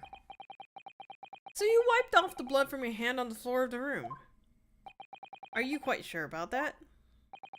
Well, what else do you expect me to have done, huh? Does it really matter? Objection.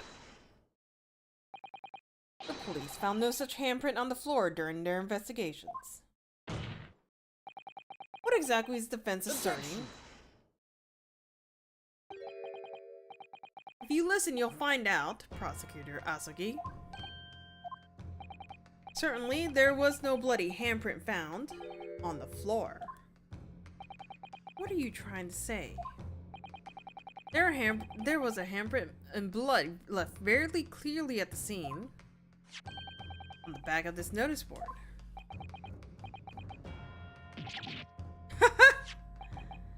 Ah, yes, indeed.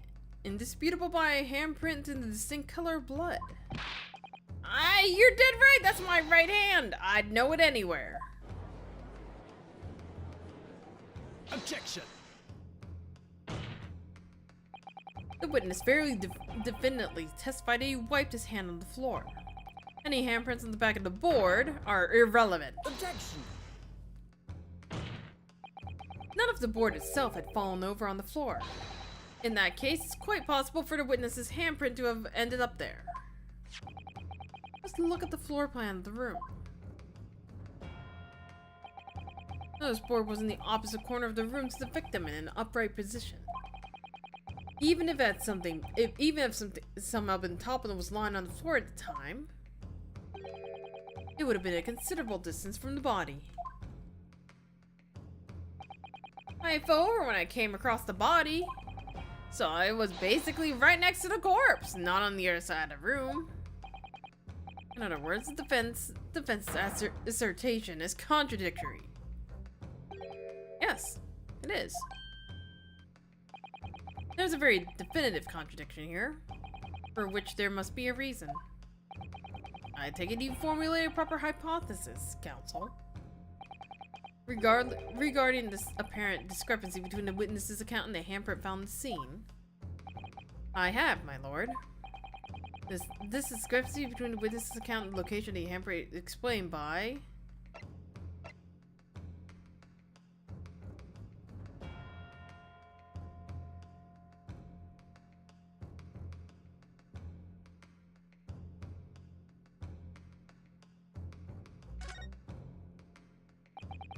The witness claims to have wiped his hand on a bloody hand on the floor, yet no sign of it remains at the scene. The simplest explanation is the witness is lying. Objection. Just because it's the simplest explanation doesn't make it the correct one. Ryunosuke Naruhodo.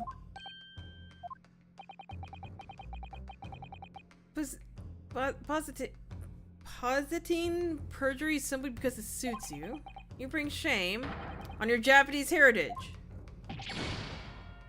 Listen, it was an idea.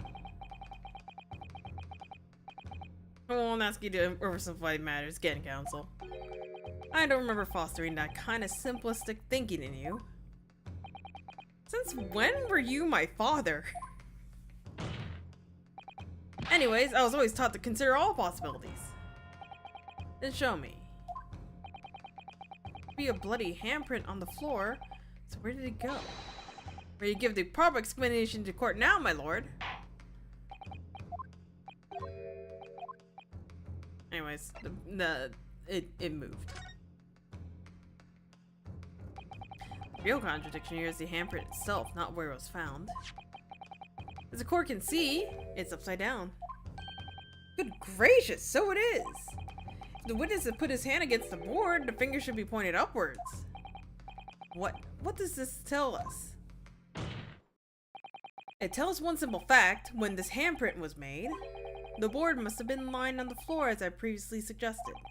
Which means that after the incident, it must have been moved. What? Objection. You're claiming that someone moved the notice board after the shooting? Then tell the court who. I don't know that yet, but the point is, whenever you consider all the testimony we've heard so far, we can now be very clear on one point. And that would be the position of the notice board at the time of the incident, my lord. I don't know if you noticed, but Ryunosuke, when he has his hands on his hips like that, usually he does like a little cheeky smile, but he's not doing it this time. So, counsel, I must ask you to clarify your assertion for the court. At the time of the incident, where do you maintain the notice board was situated?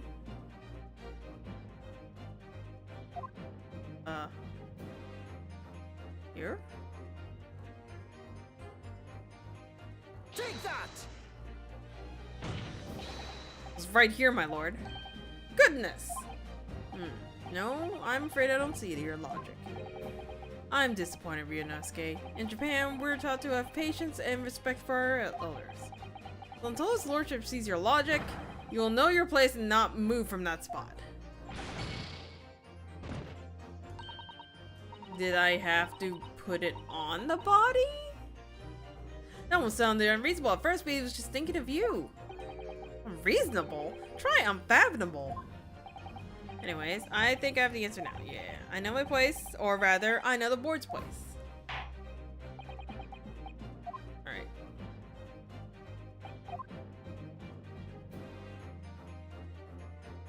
Take that! Oh, maybe it wasn't.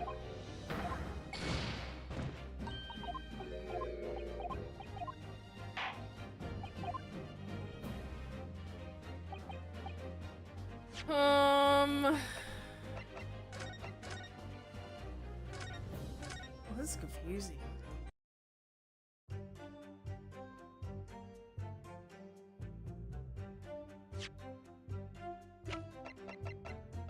Objection! So, the board was on the floor. Objection! My guess is it has to be at the door, but the problem is if it was Objection. at the door, how did he get blood on his hand? Because the only pool of blood was underneath the candelabra. Objection! Objection!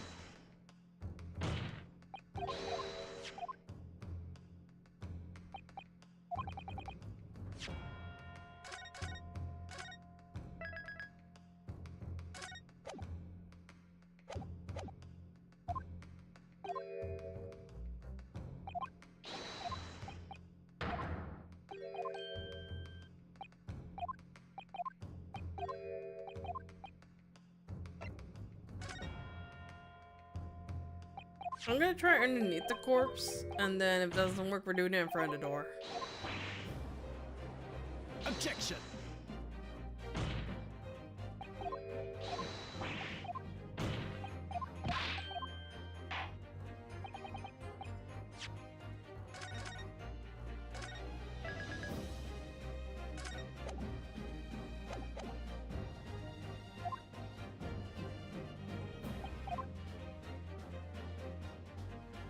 Take that!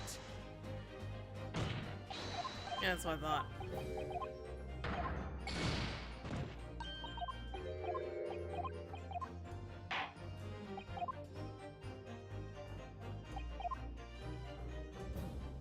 Take that!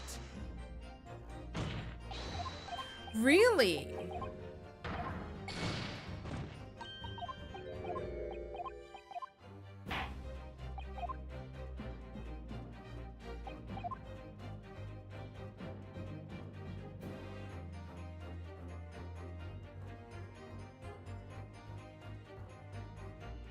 Take that! This is the only possible location. Really? But why? Oh! The door! When he swung open the door, it knocked down the board? But that still doesn't explain... That doesn't explain the pool of blood. Take that! Immediately adjacent to the doorway. The court would think back to the testimony given by the defendant earlier. He said that when he entered the room, it was dark. He couldn't see the body. Bayek! If the nose board has been here, the body would have been completely hidden from view. And the light from the candles would have been blocked, making the room appear darker. Objection! The accused also claims that the victim's body simply appeared before him. That's true. Or in his precise words,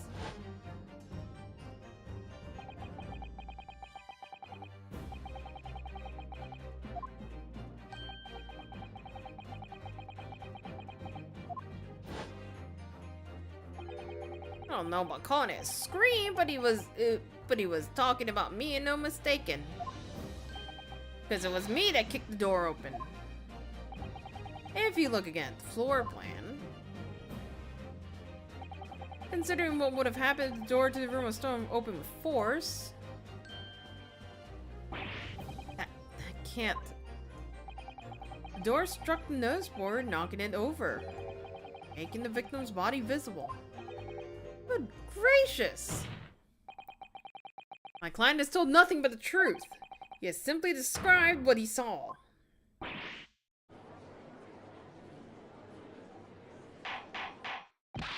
Order! Order! Counsel, how has this not come to light before now? After the incident, somebody must have righted the board and moved it into the position where the police, myself, and my colleagues saw it when we were investigating the room. Witness, what have you to say for yourself? What? Me, my lord? You and your fellows were there at the scene before anyone else. It goes without saying that you must know something about the position of the board. The witnesses at the stand will testify again. You will each explain exactly what you did upon arriving at the scene of the crime. Eh? Stop looking over your glasses at me. I got the message.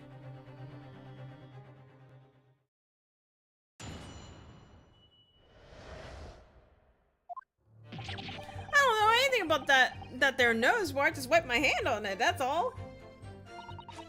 Well, don't look at me. I haven't got a clue about it. I was doing business for some second years at the time. I don't know anything about anything. I'm just a bystander, just a sign that at the crossroads of life. It was 'cause that Reaper, I bet. He's got a face that screams bored. I can't see how this changed anything anyway. The detective still died when we heard the gunshot.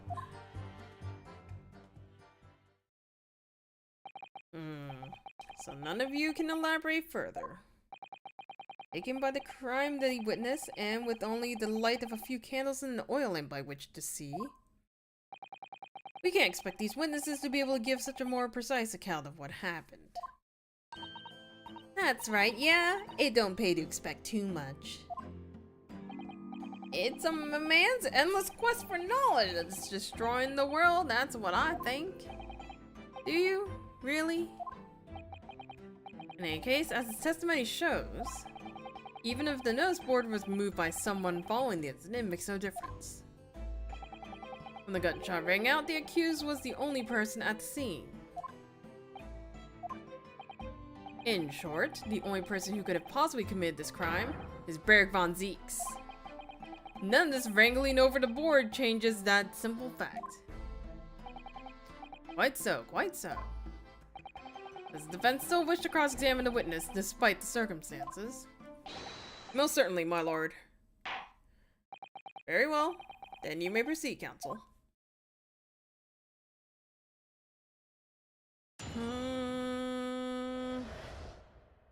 Case 4 resolved. How you feel about case 3? I am still very perplexed. It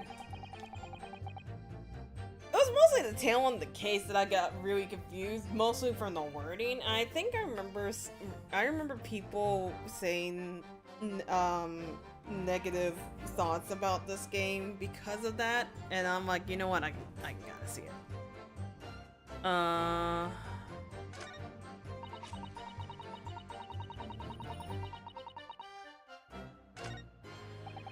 think I'm gonna have to press everything. So you admit that was the board you wiped your bloody hand on? Admit it? What's to admit? It's there as plain as day for all to see. A smashing print of my right hand. Perhaps you wanted to hide that handprint. So you righted the notice board and pushed it into the corner, didn't you? No. Imagine the weight of that great lump. Do I look like a powerful, well-nurtured man? Well, did you see anyone else moving the board?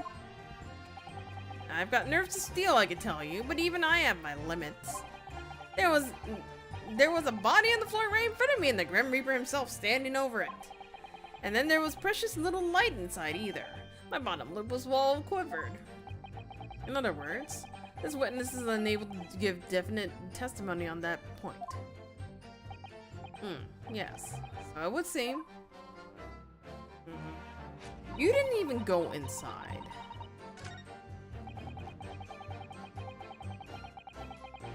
Hold it! But you did go to see what happened in the room, didn't you? Fresno Street is my whole world. That's all I know, and I know all of it. I have to make my business to know if I want to hold up my sign up high. So you did go to see what happened. It's not the destination that's important, it's how you get there, isn't it? You notice a notice board in the room? If you think about it, we're both the same species, aren't we? Both different members of the sign family. So if I spotted it, I might have tried to trip it up out of a sense of rivalry, I assume. Someone really needs to tell you that you're a Homo sapiens, not a Homo sinians. Does that mean you didn't notice the board? I can only repeat what I said before. I don't know anything about anything. I'm just a bystander, me, just a sign at the crossroads of life. In which case, just who was responsible for moving the nose board?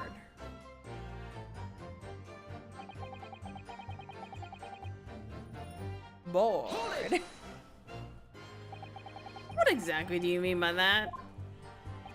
Oh, come on now. Don't tell us you've not noticed. He looks like he hates everything in the world, that fella. I mean, not incorrect. But on noseboards, it's the one thing he likes. He's seen in his eyes. I can't say I've ever noticed. I'll tell you the one thing for free, though. I never took my eyes off that man on the floor, or off the Reaper, not for a second. Sorry? Well, I was that scared I couldn't. You never know what a feeling like that might do if you looked away, do you? If you didn't take your eyes off the defendant, you should be able to confirm categorically whether or not he was the one who moved the nose board. I did I can. The Reaper did nothing of the sort. I swear to that. I couldn't have missed it if he had heaved the thing upright against it and dragged it into the corner. Right. Glad we cleared that up. What happened to the face that screams bored? I feel your pain, Kazuma.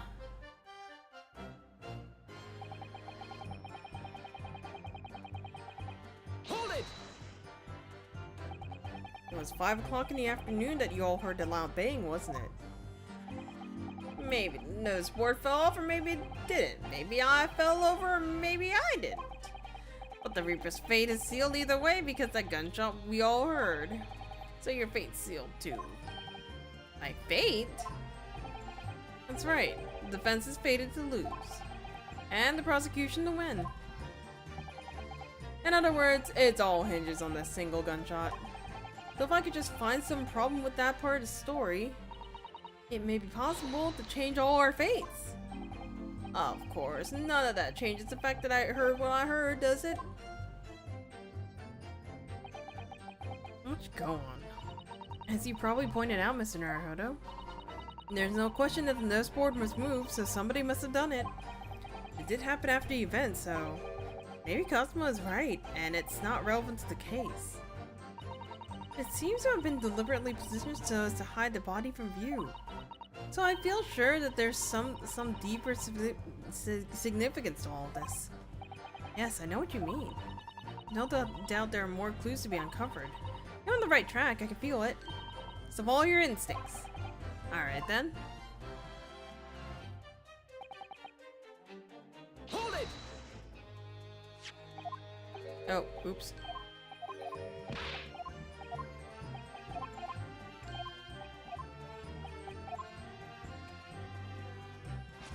Hold it! When you say you were doing business with them, you mean you were selling them fireworks?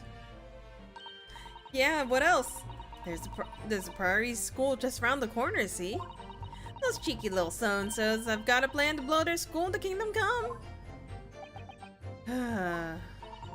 So I've been telling on them, letting their teachers know what they're up to. Oh, you have? Yeah, I wouldn't want anyone to get hurt, so I let the school know the kids are playing with dodgy toys. Then, praise the Lord, the teachers take all the fireworks off them. And then, praise the Lord again, the kids all come back to me to buy more. Everyone's happy, see? What a racket.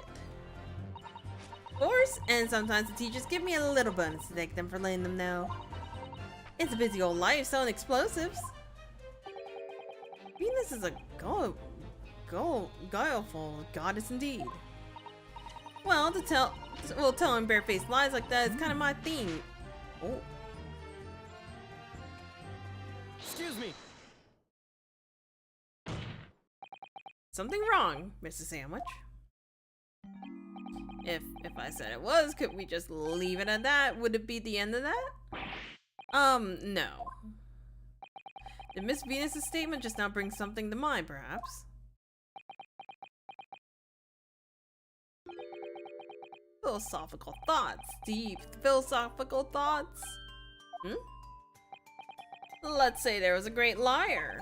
And that great liar said, without batting an eye, telling barefaced lies is kind of my thing I'm ever so good at.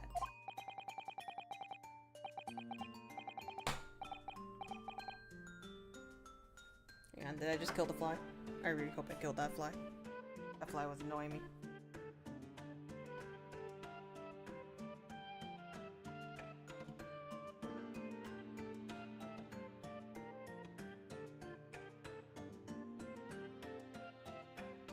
I don't think I killed the fly, no.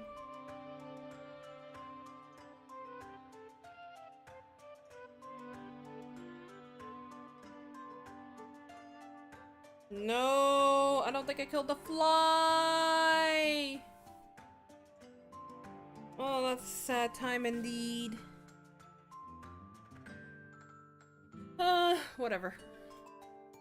Would those words be hers a lie too, or the truth, in which case she's not a liar? Oh, it's a hellish paradox, that one, don't you think?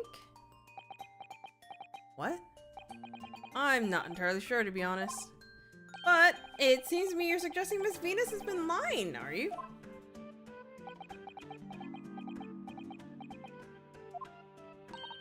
What are you on about, old man? Trying to cause trouble, are you? Keep on like that. And I'll wrap your whole body in fireworks and set them off. That'll give you something to tremble about. You have a startlingly disturbing mind between that sweet and innocent face, young lady. So, Miss Venus has lied in her testimony. Is that what you're saying, Mrs. Sandwich?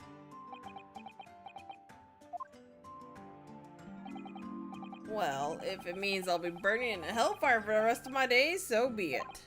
Yes, that's what I'm saying. Can you elaborate, please, sir?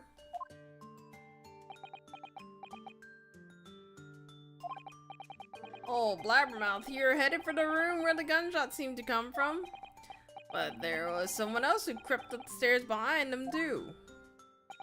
That's right. That rotten liar over there. You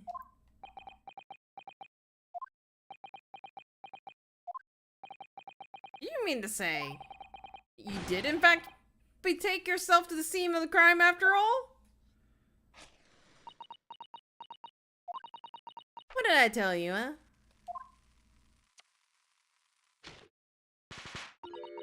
I said I was good at telling barefaced lies, didn't I? Yes, you mentioned it. Well, that revelation rocked the whole courtroom, didn't it?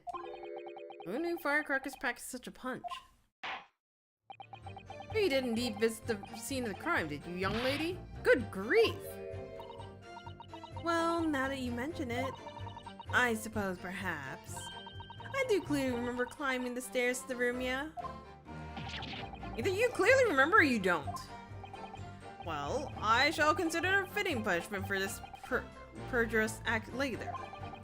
For the time being, you will immediately amend your testimony to reflect the truth.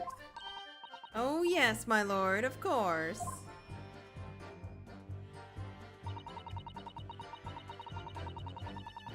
Hold it!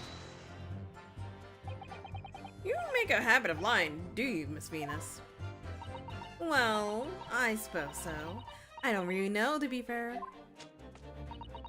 If you want my advice, though, I take everything I said with a big pinch of salt.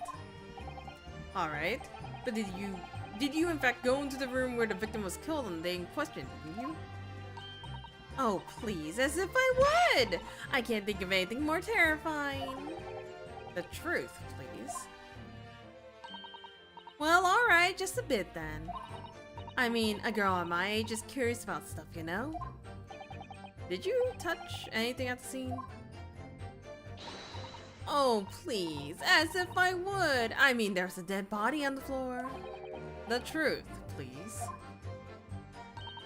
Well, alright, just a bit then. I had to look to see if there's anything I could sell. So I did give the place a once-over, but it was nothing to write home about. Right, now I hesitate to ask, but you didn't move the notice board by any chance, did you? Oh, please! As if I would touch anything like that. Just a few bits of loose change is all I had. The truth, please. Well, alright then. I thought there might be something worth having underneath it. So I blasted the flippin' thing. Sorry, flip the blasted thing. You're telling us that you did move that board? I think that did slip out, didn't it? What? You daft barn bot! I don't believe it. That girl doesn't think. So, did you find anything then? Something that you might have taken, perhaps? To sell? Oh, please. I should be so lucky. The truth, now! I might have found this old pocket watch underneath the notice board, I suppose. But a bit of junk like that can't be worth much if you ask. So it was you, wasn't it? You're the one what took it. Gina? Young lady, may I remind you where you are? That watch there. That was a present to Inspector Gregson from the yard for a big case he solved 10 years ago. The professor case, no doubt. My boss used to wind it up every evening without fail when he was waiting for his grub to come to the pub. I see. I swiped it off him once and the blimey, he was upset. He gave me a right earful. Said he hadn't missed a day in the last 10 years polishing it and winding it. It meant the world to him, that watch did. Possibly not the best thing to go diving for then. It's not all that though. I took it to Jabez that night to ask how much it was worth, but the old dealer wouldn't touch it. Wouldn't give me a penny for it, said it wasn't working. Knocked out about it and worthless, he called it. Ah! I knew I should have lifted it.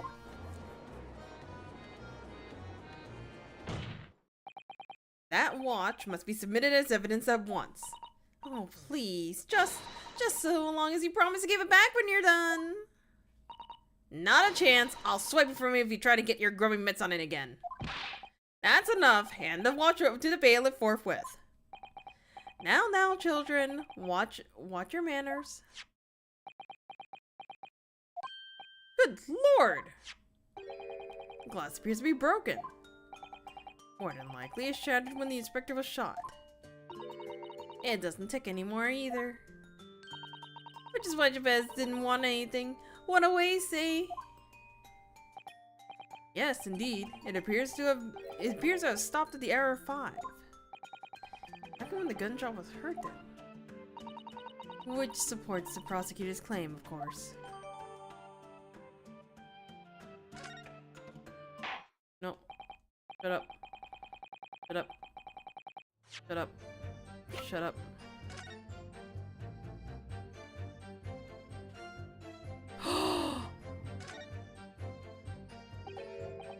There's a tiny little keyhole here. Can you see it? Oh yes, that's probably for the winder used to wind the mechanism. It looks a little unusual, don't you think?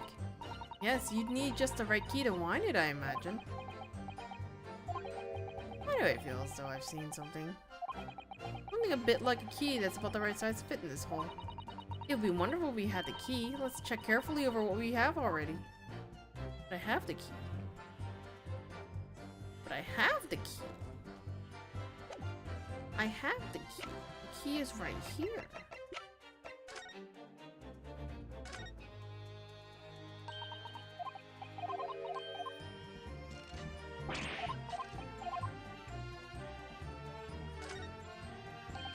Mrs. Otto, do you think perhaps this key could be the key for Inspector Gregson's watch? Oh, yes, it could be. Let's try it at once. There's not a moment to lose.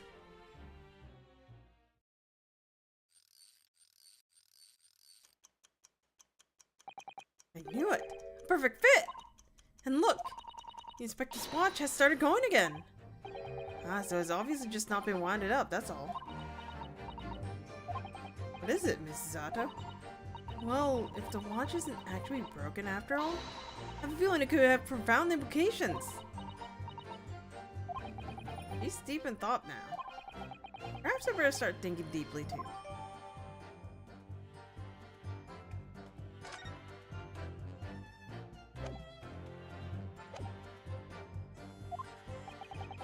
And as predicted, it had very little bearing to the case. Ugh. Now then, continue with your cross-examination, please.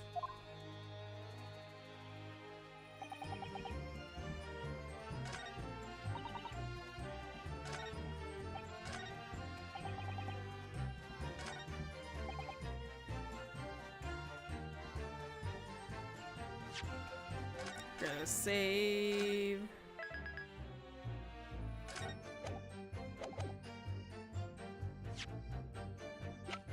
Objection! I'm afraid that's not necessarily the case. Oh. At the scene, we found this key to the winder of the inspector's pocket watch. Key? And having wound the pocket watch, we discovered that it is in fact still works. You see, the watch didn't stop because it was broken at all. And that fact completely undermines one of the most fundamental premises in which this entire case has been built.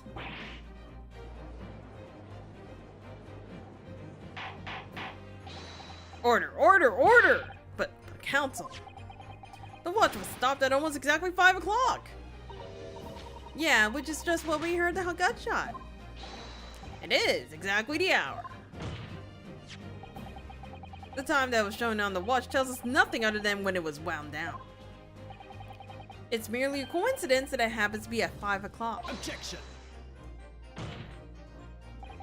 Even if that's true, the 3 witnesses here all heard the gunshot at 5 o'clock. So that's obviously when this crime was committed. Objection! No, that doesn't hold. Why not? Recall what Inspector Lestrade said only moments ago.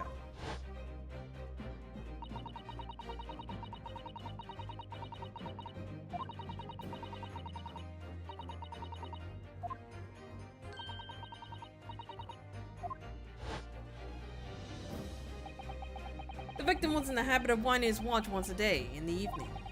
We can reasonably assume, therefore, that he wound the timepiece on the evening before he died as well. Yes, that would be entirely reasonable. But if that's the case, you wouldn't expect the watch to have completely winded down by 5 o'clock the following day. Well, how you explain that? In summary, the evening before the day of the incident, when the gunshot rang out that night, the inspector was already unable to wind his watch. You can't mean. What would stop a man winding his watch if he's been in the habit of winding it every single evening for the last 10 years? The obvious answer is that he was already dead!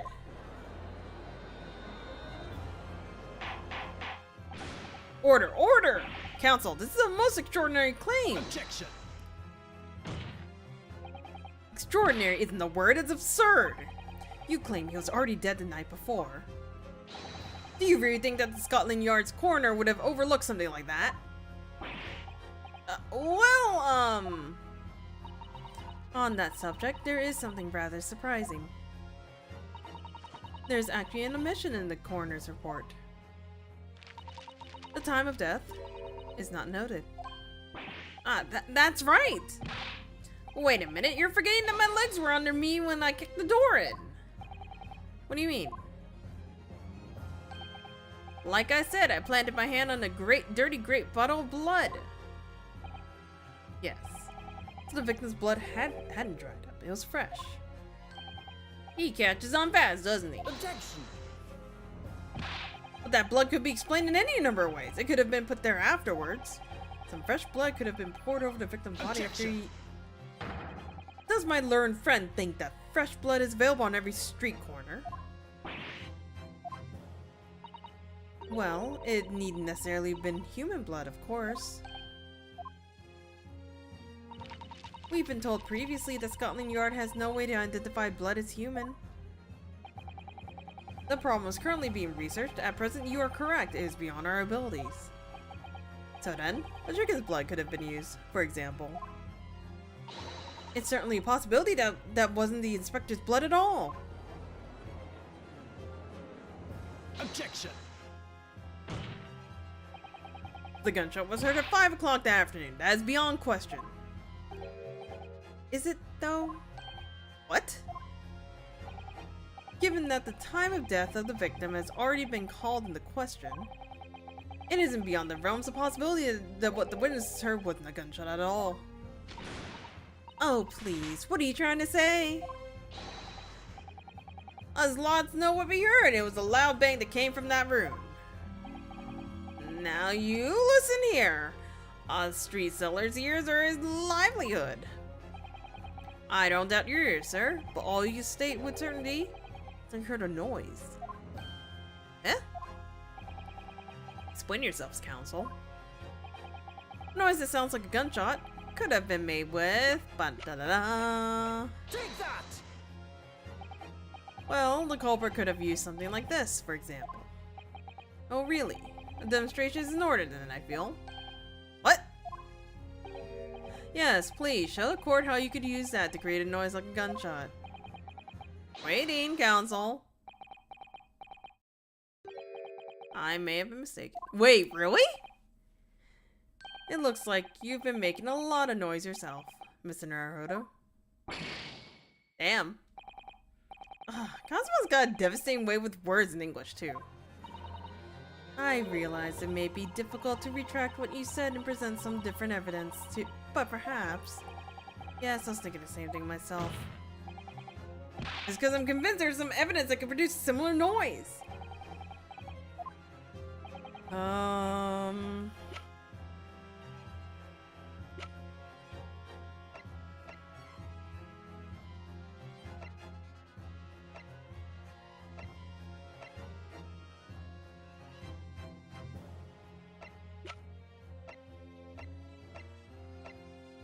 Actually, what?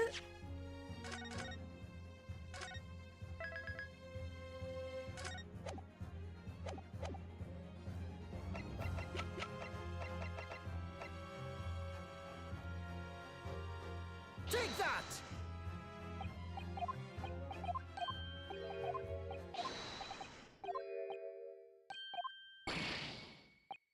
It can't be in the board. Yeah, it can't be the board.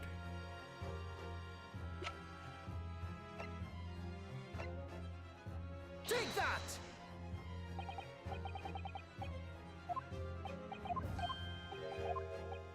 Excuse me?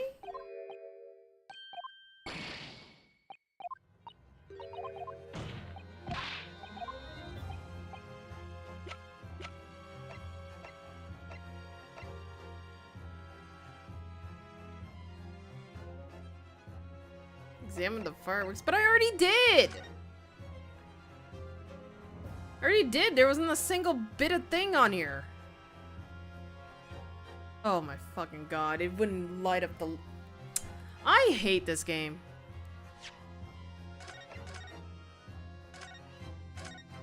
I'm pretty sure I even put my cursor over that wick too.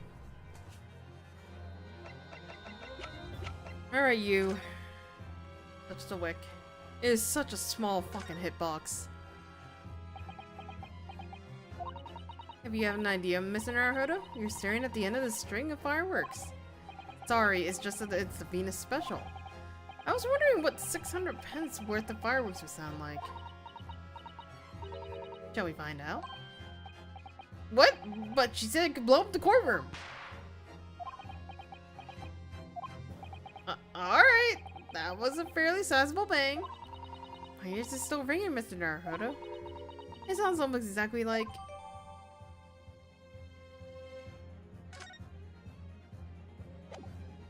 Ace Attorney, I love you, but god damn it, you really need to be better at your hitboxes. Something like this. The culprit could have set off one of these to fake a gunshot. Good gracious, the very fireworks are sold by the witness? Now hold on a minute, are you saying I did it? My pretty little fireworks only make a little pop anyway, see? Not 100 of them together. The Venus special that you sell for 600 pennies sounds like this.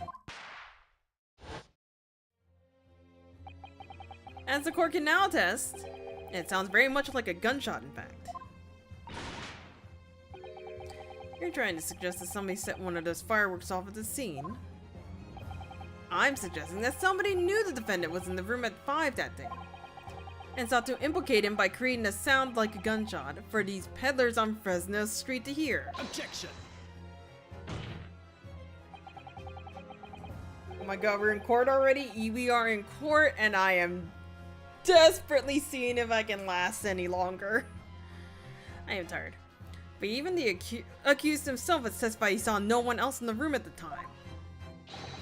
Whether it was a gun or a firework, the only person present to cause that bang was Berg von Zieks.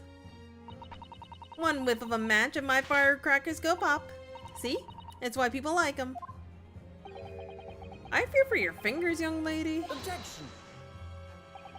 Recently, during my time here in Britain, I have learned of a very useful invention indeed.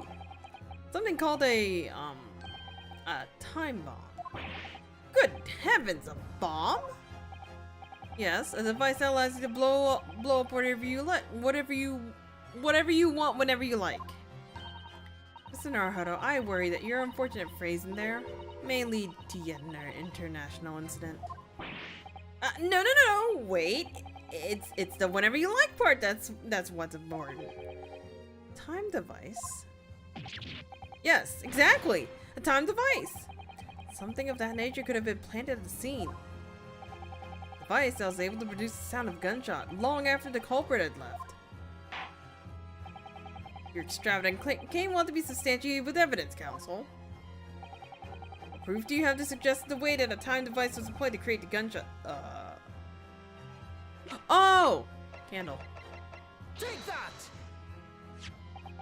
As the court has already discussed, the tip of one of the candles in this candelabrum has been blown off. Indeed, because it was struck by the bullet, which presumably passed through the victim. I don't think that's possible, my lord. Not possible? Why?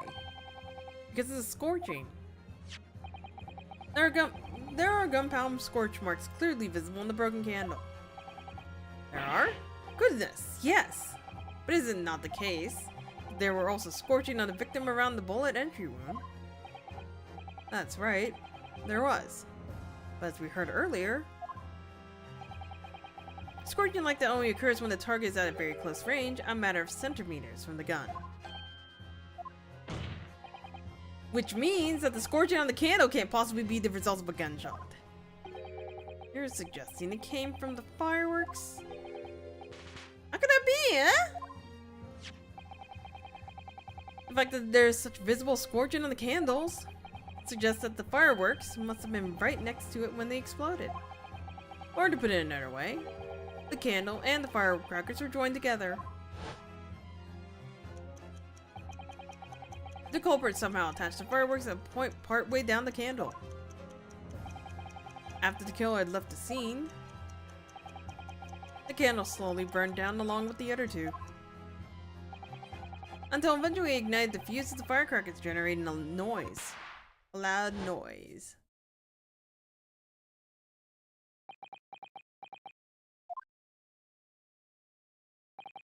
And that is how the three witnesses came to believe that they heard a gunshot at 5 o'clock. Well, what a plot. And this implies that the victim could have died earlier than we've been led to believe, the previous day even. Now, just hold your horses! All of us lot here saw the victim going into the building, remember? I couldn't forget that flame-colored hair even if we wanted to. The person you saw entering the building wasn't the victim at all. Consider this. Obviously, anyone can wear a wig. The person that these witnesses saw entering the building 15 minutes before the incident could easily have been someone else entirely wearing the red hairpiece. Someone else? Do you mean to say it was the same person who contrived the firecracker trick? In other words, Inspector Gregson's killer.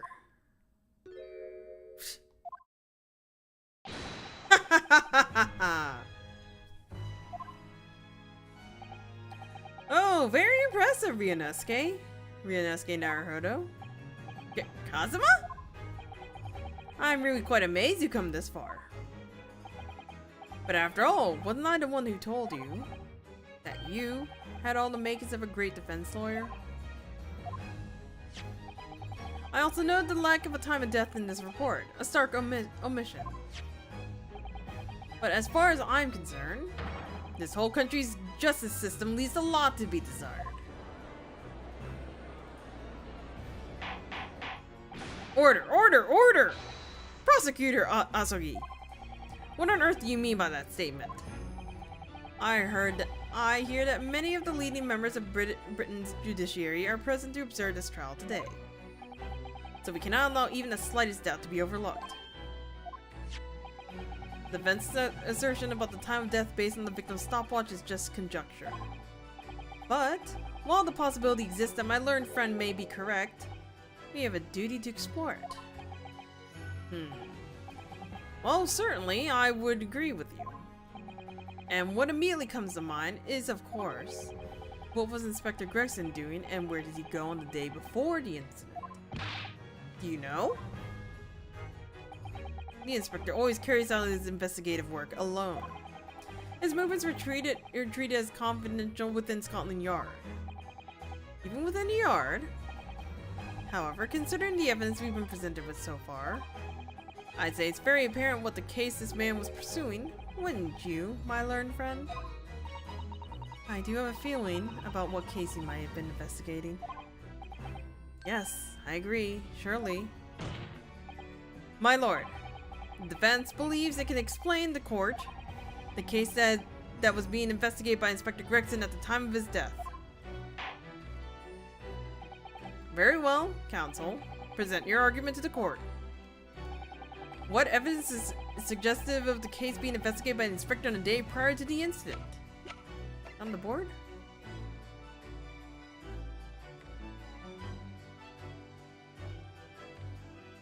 We're just gonna make a quick save here.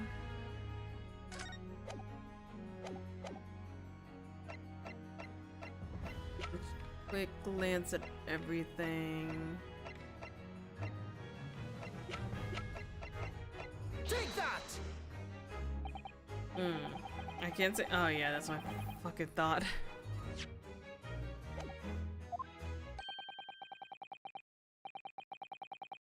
you could eat my dick, sir.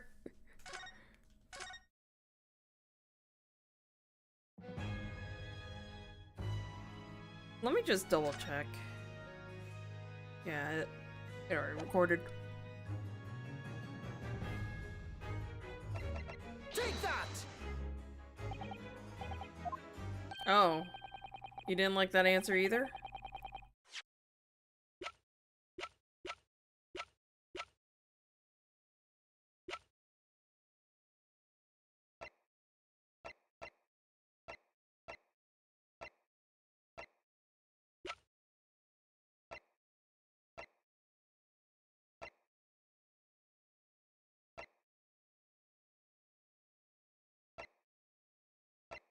Is there?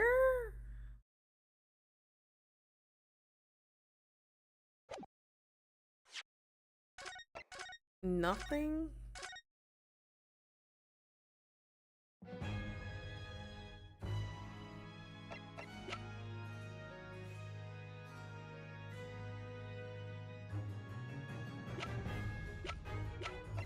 It had to be the case from 10 years ago, yeah?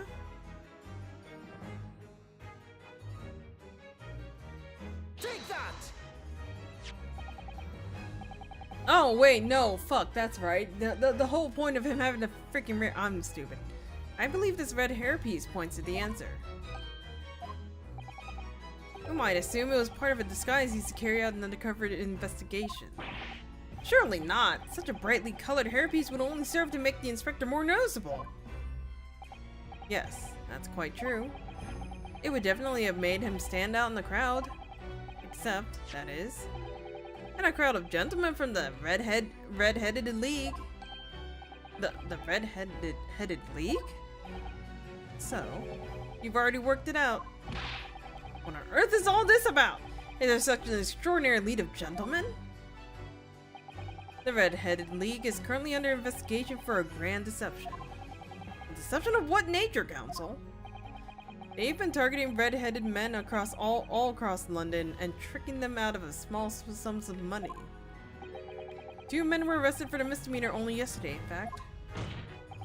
My lord, the defense calls for these 2 men to be summoned at once. 2 redheads? Inspector Gregson clearly infiltrated the Red-Headed League using this hairpiece. So it's very likely he had direct contact with these criminals. And it's quite possible that such contact led to more serious events. Actually, are they even in my...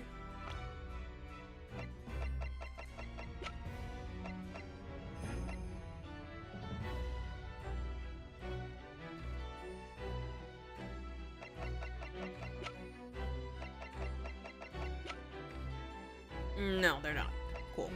I had to double check whether or not they were in my little person's thing. I concur that we cannot in good conscience leave this new avenue unexplored. Well done, Mr. Naruhodo. Well, it's another possible line of inquiry for us, at least. Prosecution will make immediate arrangements for the charged men to appear. Bring these 2 Red-Headed League conspirators before me, Prosecutor Asogi. At once, my lord. Very good. We will have a 30-minute recess. Court is adjourned.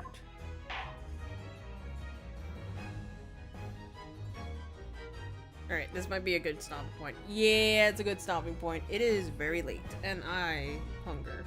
It is 2 o'clock, goddammit! Okay, whatever. Tomorrow's Sunday, so we're gonna do Final Fantasy Raid tomorrow. I might pull up Power World. No, I don't think I'll pull up Power World. It's literally just gonna be me opening up the game and AFKing because I need stuff generated. Okay, but I am excited for this case. I don't know what the fuck's gonna happen. I did not mean to hit that, but whatever. I'm actually really excited for this case. But also,